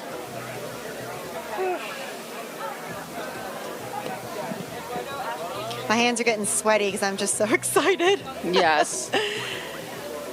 And if I'm correct, it looks like all three of these runners actually are gunning for their first 100-mile finish. And I agree. I wasn't trying to minimize what a mile is. Just trying to put it in perspective. A mile is still a very far ways to go. But to your point, I think they're less than a mile now. Yeah, I think they are. They're definitely less than a mile. They're around that turn. I would say maybe a third of a mile to go. Yeah, and the golden hour is hitting right now. It is beautiful. The sun is shining through, and you can tell I'm just getting too excited for myself. And they're through the steep part of the hill, too. I think that's worth noting. Yeah, they are. It definitely, mellows out here now. The first part of that hill is definitely the steepest. And then it definitely gets a little less steep. We've got 7 minutes to go. I mean, it looks like this runner's going to do it. Doesn't it make you want to run 7 minutes, down there? it makes me want to run down there and yes, put them on my back and carry them up the hill. And they know, we know, they know, they are giving it every single ounce of energy and effort they have left. They're putting their entire heart into this race, and it shows, and we are so, so proud of them today. No matter what happens out there on that field, we cannot wait to celebrate them and their hard-earned efforts. It's a beautiful shot showing kind of that last little bit of hill. You've seen this runner come up. Gosh, so close. That right turn is in sight now. Yep. They keep moving. I think they can. That runner's trucking. I'm getting sweaty. They are trying to make it up that hill. Sweaty just watching them. Ooh. Exciting.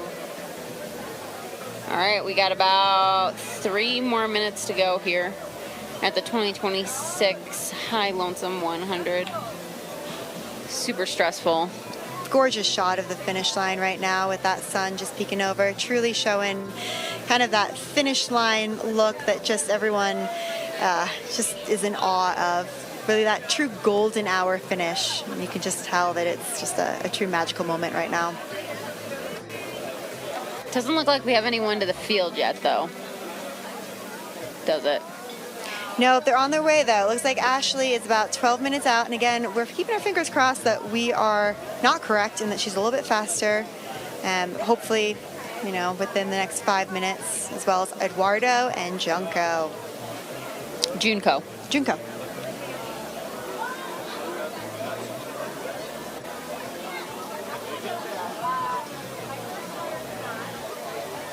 Not quite 6 minutes. Looks like we're about to hit 37 hours elapsed. Or 36, 56 elapsed. So about, 5 minutes to go. It's been a long day. Yes, it's been a long day. Math is hard. Yeah, it's been a long day. It's been a long 2 days for these runners, which just, again, so impressive. All right, looks like I hear the crowd. I hear some cowbells going. We got 4 minutes and 15 seconds, if my math is mathing. And you can also see to the right-hand corner, that's where we all are. So there's that little open space, and this runner is about to take a right-hand turn. Come on, runner, you got this.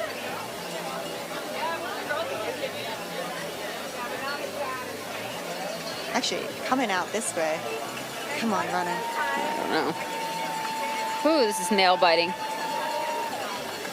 I hear a lot of noise. I mean, if this doesn't get these runners up the hill. Uh-oh. Looks like this runner's trying to figure out where the finish line is. Come on. Oh, someone get out there and help. This runner is digging. Oh my gosh, look at this guy on this road doing the swerve. Woo. All right, I hear people cheering on a runner. All right, we're at 3:56:51 elapsed, according to the clock on the screen here. I think the live stream might be just a smidge behind.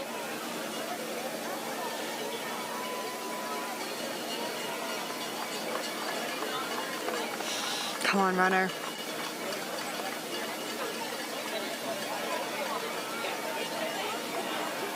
I feel like there's got to be a runner that comes into view. I mean, everyone is looking toward the distance, waiting for that runner to come in. Cowbells are going. There's a lot of anxiousness right now. As I mentioned, my hands are super sweaty. Apologize for who's taking over this microphone after. Come on, runner.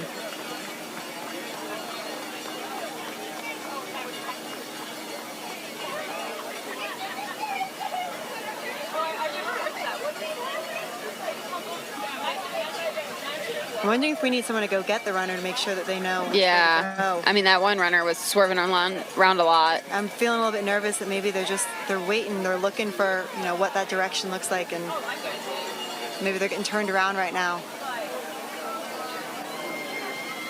Oh, we hear people cheering. This is a good sign. We hear people cheering. All right, we got 1 minute, about 90 seconds left here.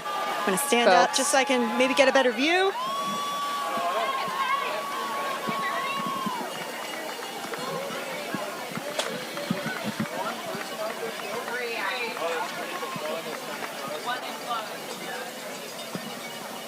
Doesn't look like we have anyone through the chip yet. Awesome. Okay, we've got view of the runners coming through their final last leg, heading into the chute. And we've got eyes on, it looks like 3 runners. So all 3, Ashley, Eduardo, and Junko.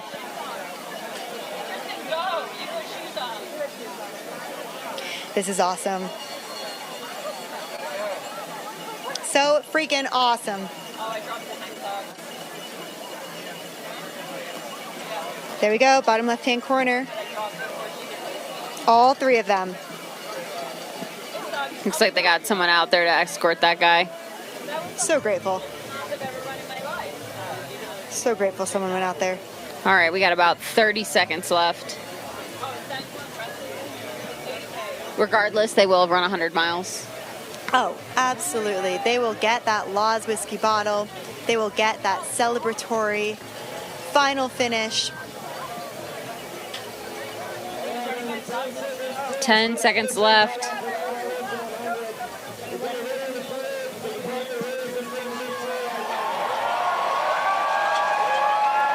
Runner in the field, vibes are high. We got everyone cheering on this last runner coming in.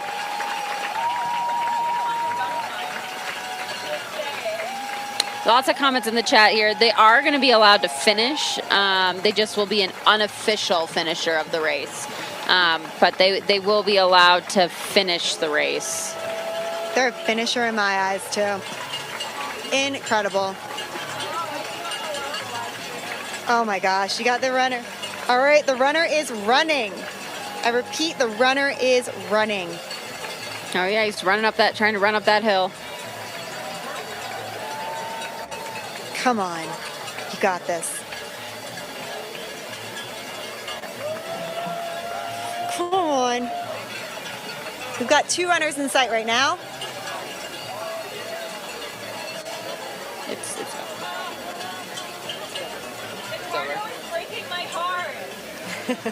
We just heard one of the cheerers saying, "Water is breaking my heart. Let's get going. Come on." We are all anxiously awaiting. Whew. Crowd is going to bring them on home here.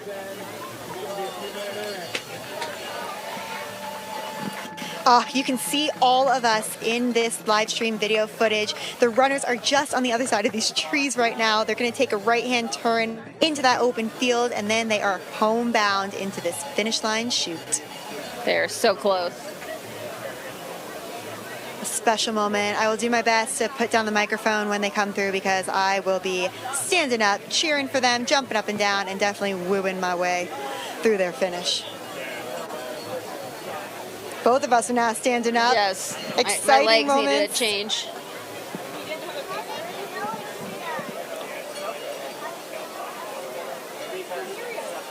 These runners have been out here for over 37 hours, starting at 6 a.m.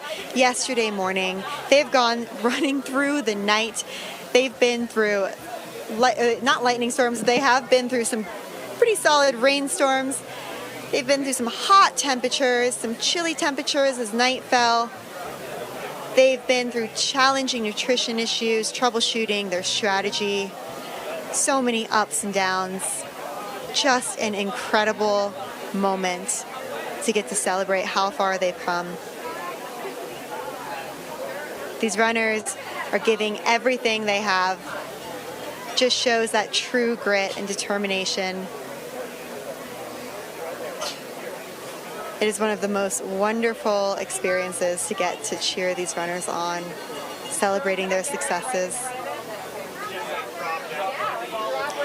And here our runner comes through the chute, into the field. Oh man, what an amazing experience. Come on, you got this. Doing everything this runner can to keep their legs moving forward in a forward direction, one step at a time, as the mantra for many runners had been, you've got this. These guys are going to have the best finish. Unbelievable. The crowd is about to go wild. Y'all won't hear me anymore, so I'm going to put down my microphone as soon as this runner gets a little bit closer. This is Eduardo. Ugarte. We cannot wait to celebrate you and cheer you in. Oh man, he is hurting and giving it his all. Crushing it. He's got this. Everyone's standing up right now, looking over, trying to see him. We don't have eyes on him yet, but he is so close. So strong, mentally and physically. You got this. Come on. Come on. Come on. I can't believe it. He's running. He is running toward this finish. Oh my goodness. Yo, I'm going to leave the station for just a moment when he comes through because I want to get closer to really cheer him on properly.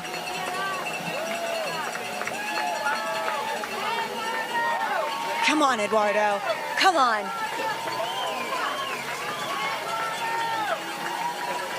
Just sending it. You can hear everyone chanting his name, cheering him on. The cowbell's going wild. 100-mile finisher. Someone Way tell to him go, there's a Eduardo. chair at the finish. Yeah, there's a chair at the finish, Eduardo, for sure. Plenty of them. We're all standing Chair, up. food, vibes, you name it. Oh my gosh. Here he comes. Crowd is going wild.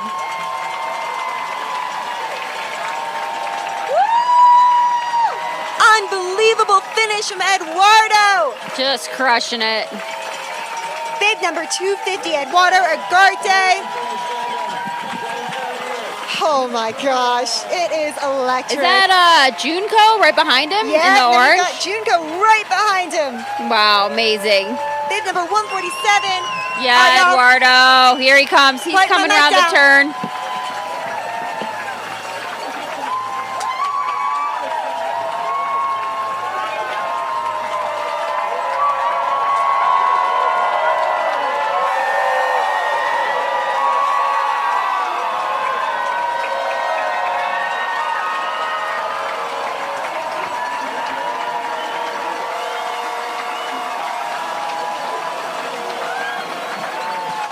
An absolutely epic finish. Junko and Eduardo, I'm tearing up. Everyone else is not a dry eye in this place. Incredible. Just incredible. No notes, as they say. Oh man, what an amazing day it has been. Amazing finish by both Junko and Eduardo. Wow.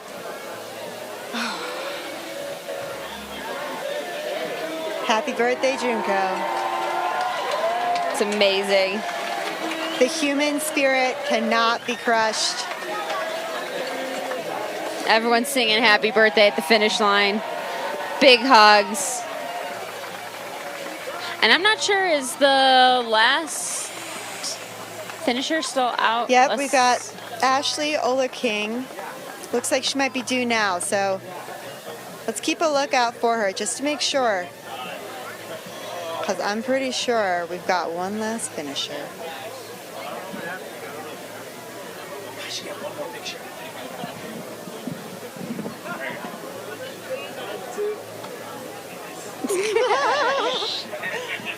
Are you kidding me? We've got some exciting commentary.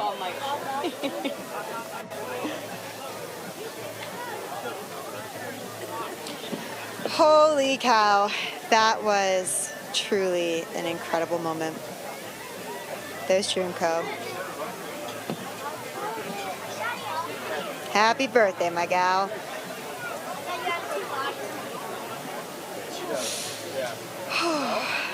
well, we're gonna go home just in case. Once we're in the shower, because we've been out crushing all day. Hey. Thank you all so much for being with us today, overnight, yesterday, the past 37 hours of this incredible, epic 2026 High Lonesome 100. Yeah, super fun. Sounds like these are the last finishers. I'm not sure what happened with Ashley, but yeah, so yeah, it's been super, super fun being with you guys the last 7 hours. 7 hours. 7 hours. It has been incredible. Thank you so much. It's been an honor, honestly, to get the opportunity to be here and to share these incredible stories and a testament to the grit of these runners. To be here for this experience. If you all haven't had the chance to come out for High Lonesome in the past, to volunteer, to cheer people on at the finish, to run it yourself, I highly, highly recommend that next year you give it a shot, because it is an event not worth missing. It is just one of the most incredible experiences that you could ever have, and it just will bring you to tears. It is a true, incredible, incredible experience. I can't say the word incredible enough. Pure magic. I'll leave it at that. Super awesome to witness, and we'll catch you guys at the next one. Catch you guys later. My picture, ka-clink. That's a wrap. All right, that was fun. Thanks for hanging out.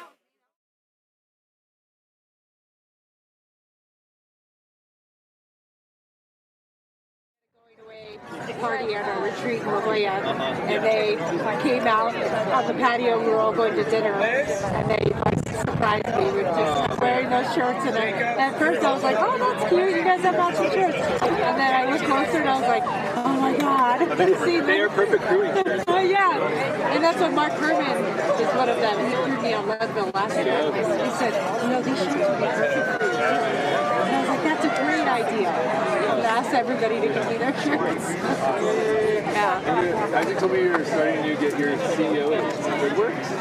That's awesome. Yeah. I know I worked with, you know Nathan Beeman, he's the general counsel there. Oh, Nathan. Yeah. I haven't met him yet, but I know of him. I worked with him at a law firm. When we first went to college. Oh, okay. Is you? Yeah.